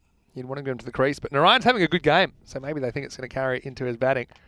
It goes straight. Well, there's something about this shot. It's a flat bat, straight pull from Goliath. It's dismissed out of the ground. Maximo! 6 more to the Coomera Knights. Well, I'll tell you what, this shot's something that's come into cricket just in the last few years. A lot of teams practice now almost baseballing it straight instead of going square. That's an amazing cricket stroke. And there is something about Goliath hitting. He seems to have so much time. Thing is, with that shot, you've got to get it spot on because it's so easy to top edge that. You have to judge the bounce perfectly, and he did, though, as he moves to 27. He's got 27 out of their 32 runs, and he wants more, and you can forget this one because this has gone a long way. Maximo, back-to-back. Goliath looks in a hurry. The Knights are out for revenge, and at the moment, they're looking on course, as that is a big hit. Back-to-back sixes. Well, revenge is a dish best served cold, and it is cold here, and that is great batting. A couple of sixes. He is smoking them at the moment. Well, I said if he bats 20 balls, this game's over. He's on his way. Lily Panda saying, promote the Panda. Well, if the Panda comes out at number 4. The predicate picked, did he? Panda, yeah, he's in the lineup. Didn't feature with the ball. Can you imagine being hit? There was a catch into the Panda enclosure, but let's just say it was not eaten by the Panda. They can get a bit fickle. Anyway, Goliath, what's he going to do here? Last ball of the over. He just wants one here. But he's not even going to get one. So he's greedy, but he's going to have to stay and watch because that's the end of the power play. Knights in a pretty good position to get some points on the board here. They are 38 for 1 after 3. Yeah, you can't help but get around them. They are the underdogs after being 0-3 and being hit for 193 earlier. Credit to them. A couple of hours later, they're in box position here. Box, box, box, box to get that first win. Yeah, well, you sound a bit like a chicken. Bok, bok. That was Formula 1. Box, box, box, box. You don't ever feel with these headsets on that we're a little bit like the pit stops? Yeah. I do feel like it, yeah. You could say so. Hey, Jeff Maguire is talking about favourite celebrations. He's talking about the shoe phone, of course, from the ECL, and then the bat phone. Tell us some of your favourite celebrations. I know that Imran Tahir's got a kind of running celebration. He just runs. That's not really... yeah, there's a certain way he does it though, right? And then Brett Lee's chainsaw was always a hot one. chainsaw. What about, come back to that in a second, as we see at the start of a new over. It's just out of the grasp of Dix Patel, who's come on in the 4th over. Narayan gets off the mark, does well to get to the other end. Shoal Bakhtar, the old flying plane. I was actually thinking Shahid Afridi with his kind of standstill celebration. Lazy celebration, really, because you don't have to move. It's like a star, isn't it? Yeah, starfish. That's what he looks like. Yep. Here's Goliath. Set your watches. It's Goliath o'clock here. As he goes after this and drills it at the fielder, though, on the bounce. Just the one. Arslan should be in good catching form. He's mostly caught his teammates sixes so far today. Lawnmower. Yeah, do like the lawnmower or the chainsaw, whatever you want to call it. Portman thinks Tahir's is hilarious. Get your cardio in. Oh, shot. That's a straight hit, and this is going to be 4. I mean, that's just hit so well. And so, I think Narayan's saying, get me in on the action. And he drills this one back past the bowl up for a boundary. Celebration. Sheldon Cottrell with the salute. Oh, the yeah. Army salute. I'm a big fan of that. The thing is, it can always look wrong. What's the notebook celebration, the CPL as well? That's and remember the batter. that's and then, Pollard. Yeah. No. I know what one you're talking about. And sorry, then the batter just gave it back to him. This one is dragged out to the leg side. Yeah, favourite celebration. I think I told you about one. I took a caught and bowled in a junior grand final and ran off and did a football-style knee slide, and everyone ran in with me. I remember really well that I knee slid, and then everyone copied me. Pity there was no crowd. And that also ripped open my shirt. That's when I had Corey-style enthusiasm. And I kept that shirt as a kind of souvenir from the game because I couldn't wear it again because I had a big rip down the V-neck. Oh, okay. That happens. But I wrote my bowling figures on the front and became part of my trophy cabinet. The old pool room. And I looked like kind of a 70s cricketer for the rest of the day because I had that really crazy V on the shirt. Anyway, that's the end of the 4th over. As Dix Patel just goes for 8. The score now is 46 for 1. Vinny Sander here, Mr. Maximo. Alongside me in the box is Corey Ruckers. And Corey, still running. He hasn't stopped the first 4 overs. Isn't that right? Well, it's You chilly. definitely didn't forget for a couple of overs in there, did you? No, I did, let's be honest. But no, it is a bit of a chilly day. But it's been an exciting day of cricket, and I'm hoping this might be our closest match of the day. I think it could be. It just has that feel. But if Golia's there, it's not going to be close. We're going to be going home early. So we've seen a bit of a topsy-turvy performance from the Panthers so far, even in their series against Punjab CC on Saturday, because there was a dramatic turnaround in the second game. Panthers only had to chase 61. They made hard work of it, but they got there. They split their series last time. At the moment, it's looking like it could be the same again, but it shows you this Group B, I think it's pretty hard to predict. I know Warish were pretty good this morning, but I think they'll be tested as well, especially when you think of some of the individuals that each of the teams have, like Azhar Andani, for example. If he clicks, well, Panthers, you can't count them out of this tournament. There you go. Let's move on. Cat's got your tongue there, Vinny. Someone actually estimated that probably when we're doing this, as this almost gets away from the keeper but doesn't, I'll probably say about 250,000 words a day. Sorry? That's probably how many words I would say in a day. You reckon? Someone estimated it. Someone that has a background of this. So that's about 1.5 million words a week. And that's just when I'm on the air. So you reckon we're saying 250,000 words a day? I 100%. When I've had my third coffee, I'm a bit more consistent than me spitting them out. No wonder. You're hibernating in the corner of the cube. Yeah, but I'd reckon you'd be in the 100,000 range, 100 to 150,000. No wonder I'm exhausted by the time I get home. Goes after this, but it should be caught, and it is. That's actually a pretty good catch by Varghese, because this is swinging on him, and so it's going to be a wicket. It's the second one for the Coimbra Knights, and this is Narayan, who can't replicate his heroics with the bat. And so he will go. He's the second wicket to fall, and it's 47 for 2. Yeah, a big wicket at this stage of the game, but in a funny way, I think Coimbra Knights would be happy to get that dangerous middle order out to the crease. So 47 for 2, and you look at the comparative scores. Wild Panthers were 66 for 2 at this stage, so they were miles ahead, but they only made 103. This game is right on. I mentioned the splits, right? Yep. Yeah, 67 and 36. I find those 5 over splits pretty useful to let you know how the overs have panned out and whether it's a deceleration or an acceleration. And we found actually probably the first over across all matches. First over is the cheapest, and then after that they're all pretty the same across all matches. So sometimes you see teams able to lift the rate, sometimes they just can't really stay on the rate that they've created in the first few overs. Yeah, it's well bowled as well by Mitul Patel, who gets an early wicket. He's got 1 for 1. And yeah, this is a good move, I think. They've got Cambodge up there in number 4 now. Absolutely. Left-handed batsman. He's more than accomplished. They've still got Winter in the shed as well. So they've got some batting to come. He gets a full toss and not able to really time it. There was only 3 in the ring, that ball, Vinny. You had cover, backward point, and mid-wicket. Spot there, did you? 1, 2, 3. Show me where the 4th person is. Yeah. Still don't see it. Still think that they just have... Yeah, because there was a lefty. See, this is the thing. Yeah. And they've just picked up on it there, the mid-deep and off. But that was missed by the umpires. That was definitely 3 in the ring. Yeah, it's tough because I have to watch it every single ball. But, yeah, catch a break there. This one is driven, and it's driven pretty well, and it will be 4. That's good timing from Golia. He's not all power. He's also a bit of poise, and he moves to 40 off just 16 balls. And while he's there, you'd have to say the Coimbra Knights, they are well in control of this match. Well, they'll be feeling comfortable with shots like that. Just leans on that drive, puts it through extra cover. 4 runs, good batting. But still, when it's at that 10 and over mark, it only takes 1 good over from the bowling team, and then that blows out to 11 or 12. Yeah, So 2 right. Yeah, you remove Golia right now, and I think, if anything, the Panthers might even have their noses in front, or at least be 50-50. Well, Golia's there. He's playing shots at will, although this one does find the fielder. It'll just be 1, and he will retain the strike at the end of 5 overs. Bang on the rate. Coimbra Knights are 53 for 2. yeah, good game brewing up here. Don't turn off your TVs or your mobile apps or whatever your device That's you're a watching question on. I like to ask sometimes. How do you watch the European Cricket Network? Are you watching on your TV? With your eyes, Vinny. Yeah, okay, with your eyes. That's one thing. Maybe remember the Google Glass. Remember that was going to be a thing? Is that a thing? It's not really a thing. It was a good idea. 41 of the 53 runs have come off the bat of Golia. You can see some of the batting they've got to come. They've still got, Kumar. They've still got Krishna. Still got Winter. So, yeah, they don't want to be too conservative here. I think this is a key partnership, though, with the left-hand, right-hand combination. Yeah, how do you watch? Some people watch on their mobile devices.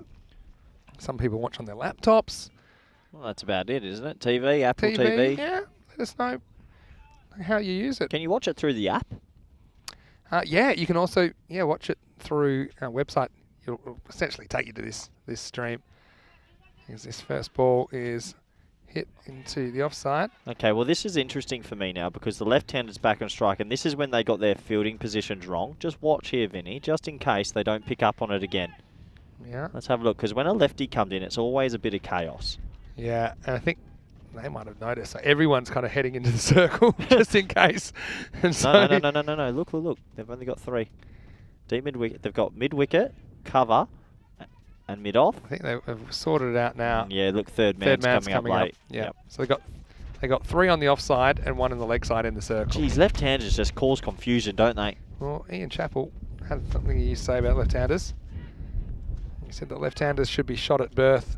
Whoa. Which is pretty heavy. Sorry to all left-handers out there. Just to quote. It's funny, some sports, like field hockey, for example, essentially you can't play that left-handed. You have to play it right-handed, although the reverse has come into the game a bit more. You have to hit it by kind of switching the stick over because you can only use one side of the stick. It's a bit more difficult. Here's Diksha Patel. Oh. Edged and past the keeper. And so it's a big moment in the game again, as it will be 4 in the end of the night. So this could have quite easily gone to hand. Yeah, it's a game of margins, Vinny, and that is close. Flat-footed, wasn't he? Yeah, I mean, balance and look how flat his feet are. See, he's not that low, and so he can't really give himself any spring across. And so it's just out of his grasp. Manjeet Singh. Golia survives and moves to 46. Yep, fortune favours the brave. While he's there, they will canter to these runs, you feel. This one sliced away and over the infield. It's going to be 4 more, and that takes Golia to a memorable half-century. He's looked in really good form so far, and so it only takes him 20 balls to reach the milestone with 6 4s and 3 6s.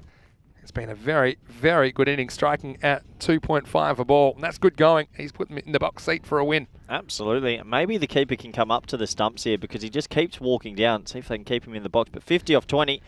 Brilliant T10 innings. They've got to get rid of Golia and quick. The Panthers. The ball's exploding off the bat of Golia at the moment, even this one. He times the pants off it, Vinny. I mean, I want you to keep your pants on, but this is fantastic batting. You'll have some luck then, because they're staying on. I've got to say, just keeping, just a little tip. If Magic starts a bit lower, he'll be able to kind of have a better base to actually spring off with a dive. I think you nailed it when you said flat-footed that time. You see how he doesn't really ever get down. He does to take this ball as it dies at him a little bit. So that'll be the end of the over. And Golia will have the strike in the 7th. At the end of 6, it's 64 for 2. Yeah, so 40 required off the last 4. 8 wickets in hand. Batting sides definitely got their noses ahead, but we know how quickly this format of the game can change. They need to get Golia out ASAP. So Hawkman's clever. He watches on his 56-inch HD television. Only 56. And it's pretty decent. And he texts in on his iPad, so he can still get involved in the live chat while watching on a big screen. Well, that makes sense. Smart. He's retired, but he knows his way around the technology, doesn't he? Sounds like it's a pretty good setup. And does he have the surround sound to hear our whispering voices? Potentially. Hope so. All right, so here we go with Mittal Patel. Oh, This is a beautiful looking shot, and it's going to be 4. So Goliath is just toying with his prey at the moment, and he's shown that he can hit shots all around the wicket. Have a look at that. The follow through, just beautiful. Like I said, the ball is rocketing off his bat at the moment. yeah, it just sounds gorgeous. And you could just see there on that side screen, he's setting up outside of his crease. I just wonder if the keeper could be brave here, Manjeet Singh, and maybe come up to the wicket. Don't think anyone's bowling too fast. See there, right there, he's just come out the crease a bit. Maybe keep him back. Because he wants to drive, that's why. And this one more in the block hole. Yeah, the reason he's out of his crease, I think he wants to play off the front foot. He wants to drive. He wants to be able to whip pretty much off the front foot. Doesn't want to play too many cross bat shots. Did you say whip or whip? Whip. So that's, but yeah, the point is, by doing that, then those kind of normal length balls appear a bit fuller because he's out of his crease a bit. He just might have something stuck into the helmet there. Yeah, a little bit of, or maybe the wind. Bit of dust. It's been pretty blowy all day. Yeah. 36 off 22. They got the rate below. 10 and over required now. Oh, That's no. not a good ball. No ball. And then some. And I'm not sure if this is 4 or 6. And you'll have to see. And it'll be a free hit coming up. So, yeah, not a good delivery. Yeah, it's high and it's dispatched. And it is, I think that's 6. I think that's gone all the way. Go back to where this bounces. I think. Oh, yeah. Yeah, that's 6. It's just made it. Yeah, that is 6. So that'll be 6. So it'll be a 7. Well, it's been signalled 4. I think hopefully the third umpire sees it in time.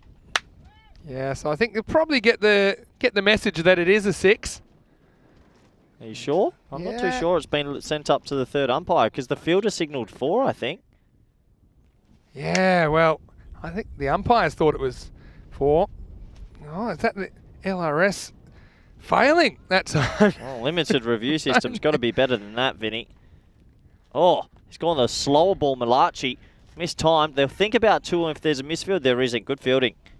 Oh, that's Yeah. a big mo. That's 2 free runs that are missed, Vinny. But I think, was there one that was missed in the first innings as well? I don't know. I was inside. That's right, you were on the couch. Yeah, I mean, at the moment, doesn't seem like it's going to slow the Knights down, but remember that. Do remember that because that is an error. That should have been picked up on. But Yeah. it can happen. That we are human after Late in all. the day. Oh, Yeah, this is going to be another one. And this one, well, this was 4, but you might as well give it 6 because that would square it up. But this one was 4. And yeah, we're going to need a limited review system here. Oh, that's close again, Vinny. Well, how good are your eyes? I saw this live, and I'm pretty confident this is 4. Yeah, I'm not too sure. You're pretty old these days. Let's have a closer Watch this. look. See if I've still got it. Oh, I reckon that's going. There, 4 unseen. Well, can we give it 6 because of the previous Well, I was one? going to say, see, that is 4. But do we But give it? I'm pro square up here. So I actually felt like signalling that 6 just so we got the right result. Anyway, nice shot from Cambosh. We'll get one that he strikes him on the pads this time. Yeah, that was given 4 in the end. This over, a few loose balls that have been put away. There was an appeal here about pitching well outside leg stump. This over sort of broken the back of it. They need a wicket, Vinny, or they're going to lose this game. Yeah, Wild Panthers. They just can't string a couple of wins together, can they? In a series. So how deep is in his crease? You've got to make the adjustment. So contrasting styles. Oh. Yeah, and this one basically turns into a Yorker, but geez, does well to get that much bat on it. And that was very good fielding down there. And it might create a wicket. Oh, and it's got a bit buzzards. Could it go for 4, Vinny? That's pressure on the backup fielder. So they'll come back for 3.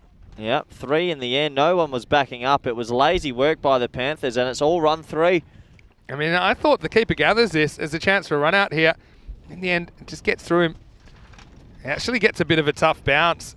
Again, one of the reasons that you have to start low, and then it came off the boot, which is why it made it hard work for the guy in the outfield. 7 overs down, count them up, 81 for 2. Here's tomorrow. Vinny, talk us through it. Yeah, Punjab CC had the day off today, so they've had 2 days off, including the rest day.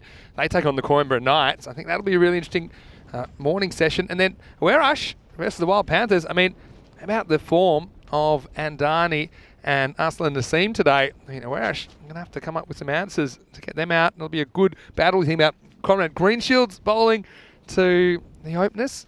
We'll be hunting for early wickets. All starts tomorrow, 7:30 a.m. GMT, 9:30 in Central Europe, and 1 p.m. in India. And the Coimbra Knights, well, they get to essentially play 4 games in a row because they play the last 2 today, the first 2 tomorrow. We'll get to see some more of Kuldeep Golia, who's been really good. His power, his timing, just his class has shown through this afternoon for the Coimbra Knights. Yeah, he's looked really, really good. Here's a brave bowling option. They're going to go to Krishna Nupane, and he's going to have to pull something out of his hat here because they only need 23 off 18. If they don't break this partnership or at least get Golia, can't see them winning. I mean, Golia has 3/4 of their runs, essentially. Well, we said how important he is, Vinny. He's just proven it.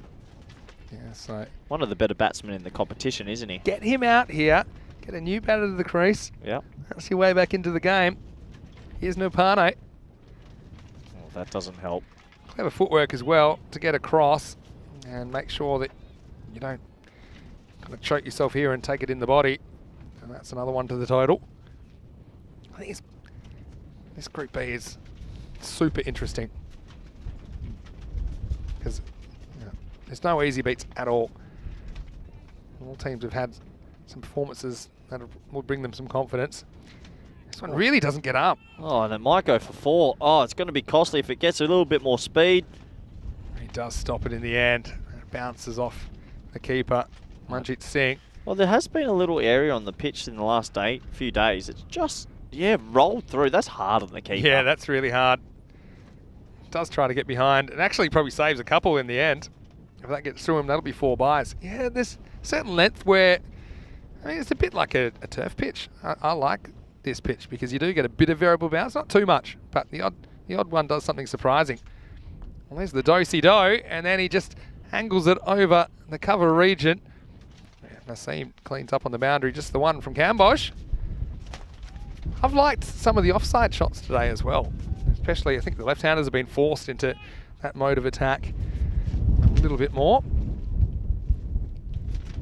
Nupane is going to come over the wicket to Golia. Might be hungry for an early dinner the way things are going. He's batted very, very well. Mid-off up in the circle. Might be an area he might target. He tries, and it will get over the man, and that just sums it up for the Wild Panthers. Nothing going right for them at the moment. This one just enough bat from Golia to get it over the infield. He moves to 64. Yeah, not much you can do about that. It just kept flying. I thought when it first was edged, it was going to go straight down his throat, but it goes for 4. And it's Golia's innings, it's Golia's day, and they are away here. Yeah, and well, do you remember when I actually tipped the Knights to win this game? No. Towards the end of the 3rd game of the day. Don't recall, Vinny. Yeah, funny that you don't remember that. But I said I thought they might come back and pitch the 2nd game. That's exactly how it's worked out. But they had to get the openers early. Oh, They certainly got Andani early, and they got Nassim before he got to wait too much. Well, they haven't 36. pitched it yet.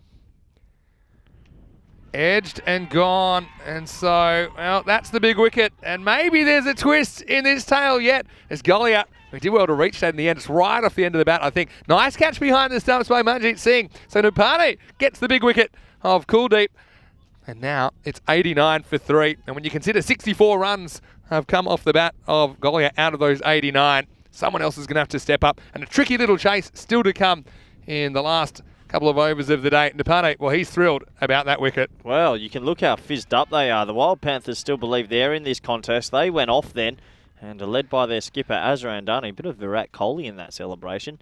Just screaming uncontrollably like a child. So, interesting game this. And that wicket definitely opens it up. Here comes the old boy. He's still got it. Andrew Winter. There he is, Andrew Winter. Good kind of calm head to come out at this stage as well. I think he struck the ball pretty well so far. Mature head. Mature in a good way. Yep, absolutely. Mature, but with still all the kind of athleticism of youth about him, Andrew Winter. He honestly moves unbelievably well for a 50-year-old man. And, well, here he is, the chance to win the game for his team. Oh, that was a really good ball. First up from Nupane. He's gained a yard there. And Winter almost gets castled here. Not a good shot, really. I'll tell you what, if they get one more wicket, they might feel like they have an end open a little bit. This is the pair. Camboge there on 10. Andrew Winter batted really well last game. It was a poor shot first ball by his standards. Game on here. Wow. Last ball of the over coming up. Nupane just gets hit for one. And Nupane's bowled a pretty good over there. He's an option to come back for the 10th. Why wouldn't you at this stage? Because he's fizzed up, as you said. 7 come off the 8th, and the score now is 90 for 3. There's just 12 balls remaining. 14 runs required. Well, maybe you have a little tingle at the moment as we head into the 9th over. Yeah, potentially. Look, there is a chance of it, and I can't discredit it. Yeah, so let's see who gets the 9th here. Oh, here comes the worms, Vinny. Oh, look, a bit of DNA on screen. Yeah, a bit of the double helix about that. You called it. You see both teams just struggling with wickets through the middle of the innings. Fairly consistent wickets falling in the first half of this game. So now Parth Patel, he's going to bowl this over. And he bowled over number 2 that went for 12. So if they're wise here, you got to keep your point and cover tight. See if you can squeeze the odd dot ball. You don't want Winter just to hit an easy single and let Gambodge back on strike. Does look like cover's come a bit tighter, so that's good captaincy. That's good to see. Yeah, so 14 off 12. I think now is the fielding side. You're just trying to make sure you get to the last over. Give Nupane a chance. Again, you've got the left-hand, right-hand combination, which is just causing the field to readjust, causing the bowler to readjust their lines every time. What an exciting game this is. Yeah, it turned out to be a bit of a doozy, Vinny. Here we go, 9th overtime. And this is swing and a miss. Good start from Parth Patel. And Winter just a bit frustrated at the moment. He's played some nice shots, but often, you know, Winter does like to come in a bit earlier and has a bit more time to work himself into the innings. Yeah, he does like that. He's better when he's looking to hit the ball hard.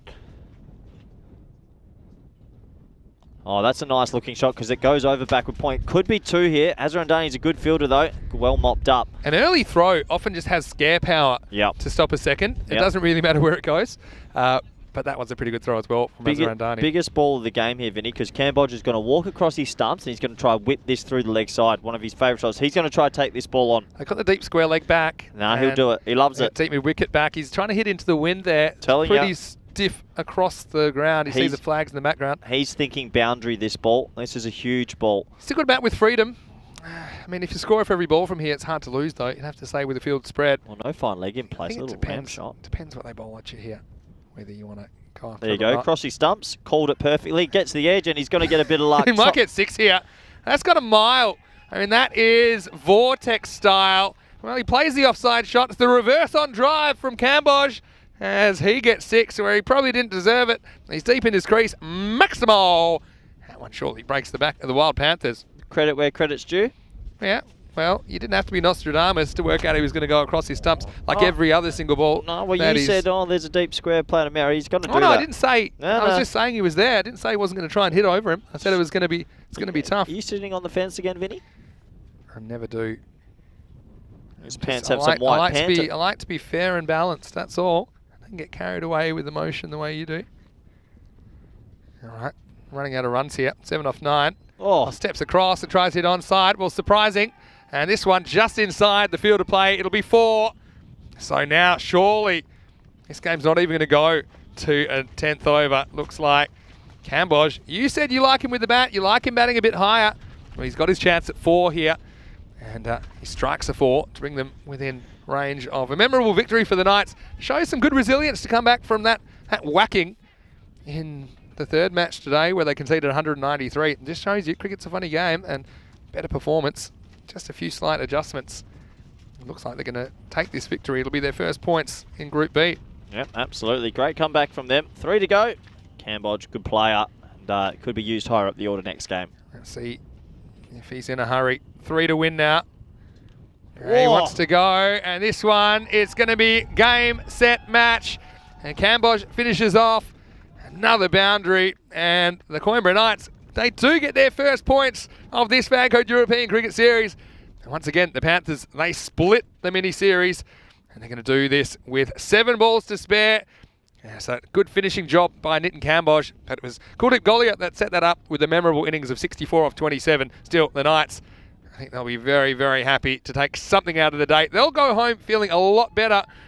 It'll be ancient history, that loss back in match 27. But yeah, that means that all teams now have a win. And yeah, Group B very much alive and kicking. Yeah, absolutely. Quality win. Well done to them. Their first points in Group B, and it does open up the group somewhat. And you were right, Vinny. They're definitely an even group, and any team on their day can win. Now, Andrew Winter, he is allowing Cambodge to lead him off the ground. It's a nice contribution from him. And the Knights, and they're the comeback kids here, really, in the afternoon session. As we saw early on, Kuldeep Golia, he looked so good, didn't he? 64 off 27. And hit a lot on the ground as well. Hit a couple in the air, 9 4s, 3 6s. Pitches the strike back off this one. But yeah, it's a mixture of power and precision, of style and class. And that innings really set up the run chase for the Knights. And you saw this one was a chance to get rid of him as it just blew away from the keeper, blew to Parth Patel. He heard the footsteps coming, Jurassic Park style. And then Marghese was able to hold this catch. It was chuck of their foot there style. For the Panthers, ultimately, they just couldn't get the key wicket of Golia early enough.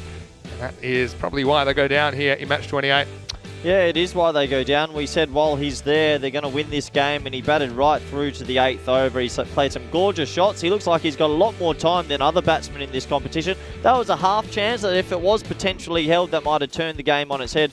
But while he was there, he batted beautifully. Vinny hit it to all parts. Looks like a true 360 player, and well done to him. Yeah, just the way he did it. I mean, there's nothing too sloggy about his batting as well. No. I think you mentioned good batting shape, and he was able to kind of cut through the breeze at times. This is one that grubbed the keeper, came off the foot of the backup fielder. Azhar Andani ended up going for one overthrow, could have been more. And yeah, a couple of little edges at the end just kind of showed that nothing was going right for the Panthers. This is one that just skews over for 4. And although they did get that consolation wicket, it was going to be over in the 9th as Cambodge, he went the accidental Maximo. And before you knew it, he finished it with one more. Good sportsmanship as well. And Dani, the first to congratulate Cambodge and the Knights on that victory. I'm sure the Wild Panthers are disappointed to lose that.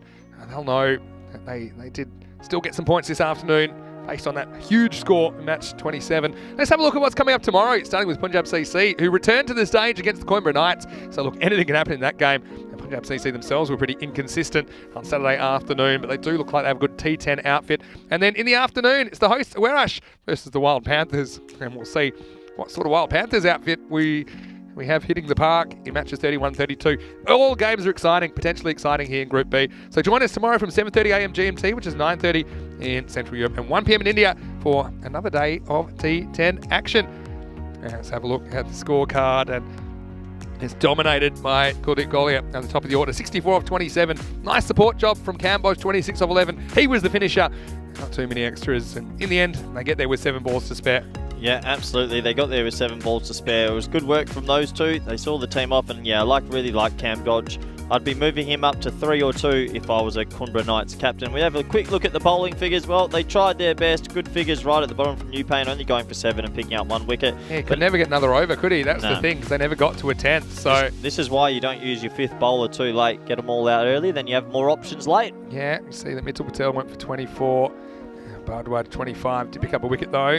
Mitchell Patel with a wicket, Napane with a wicket. So there is confirmation of the result. It will be 107 off 8.5 for Coimbra Knights, defeating Wild Panthers 103. Didn't even get to the 10th over in the end. Interesting repercussions for the ladder as well, because now that means that Wild Panthers and Coimbra Knights, they're tied on 2 points. And probably get a look at it here in a second. Wild Panthers got 2 wins?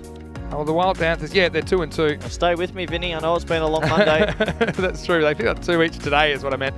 But yeah, it's going to be a very interesting group as it develops. I think Friendship CC, despite winning their first 2 games, they're in a bit of a danger zone. They're on the slide after what we saw this morning. They need a bit more out of Amajad Alam. And I think we saw Imtiaz Rana coming back into form a little bit. Also, Asaduzaman, we saw an epic comeback from him. But yeah, no, Corey, plenty to watch out for. Of course, not just making the 4, trying to finish as high as you can is important.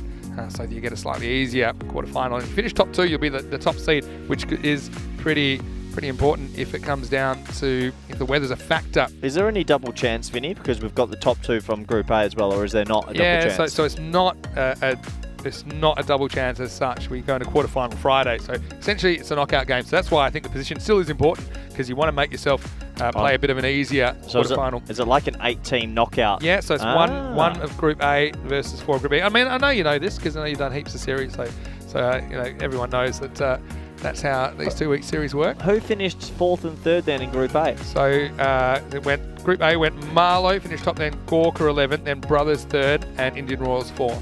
Yeah, okay, yes. And we'll see. We'll come to that a bit later in the week as we get close to the quarterfinals Friday. Big thank you to everyone for joining us today. It's been wonderful to have your company once again from Portugal. Beautiful sunny day. Bit of a cutting breeze, I think it's fair to say. But you found your happy place in the cube. You found your little spot. You can go back to it. Show everyone where it was. Yeah, it was just over here to the left and nestled myself in for a good day of T10 action. No breeze here. So a lesson in aerodynamics from Corey. But I just want to say a big thank you to everyone for your contribution to the live chat. We certainly enjoyed the discussions today, varied as they've been over the last 8 hours.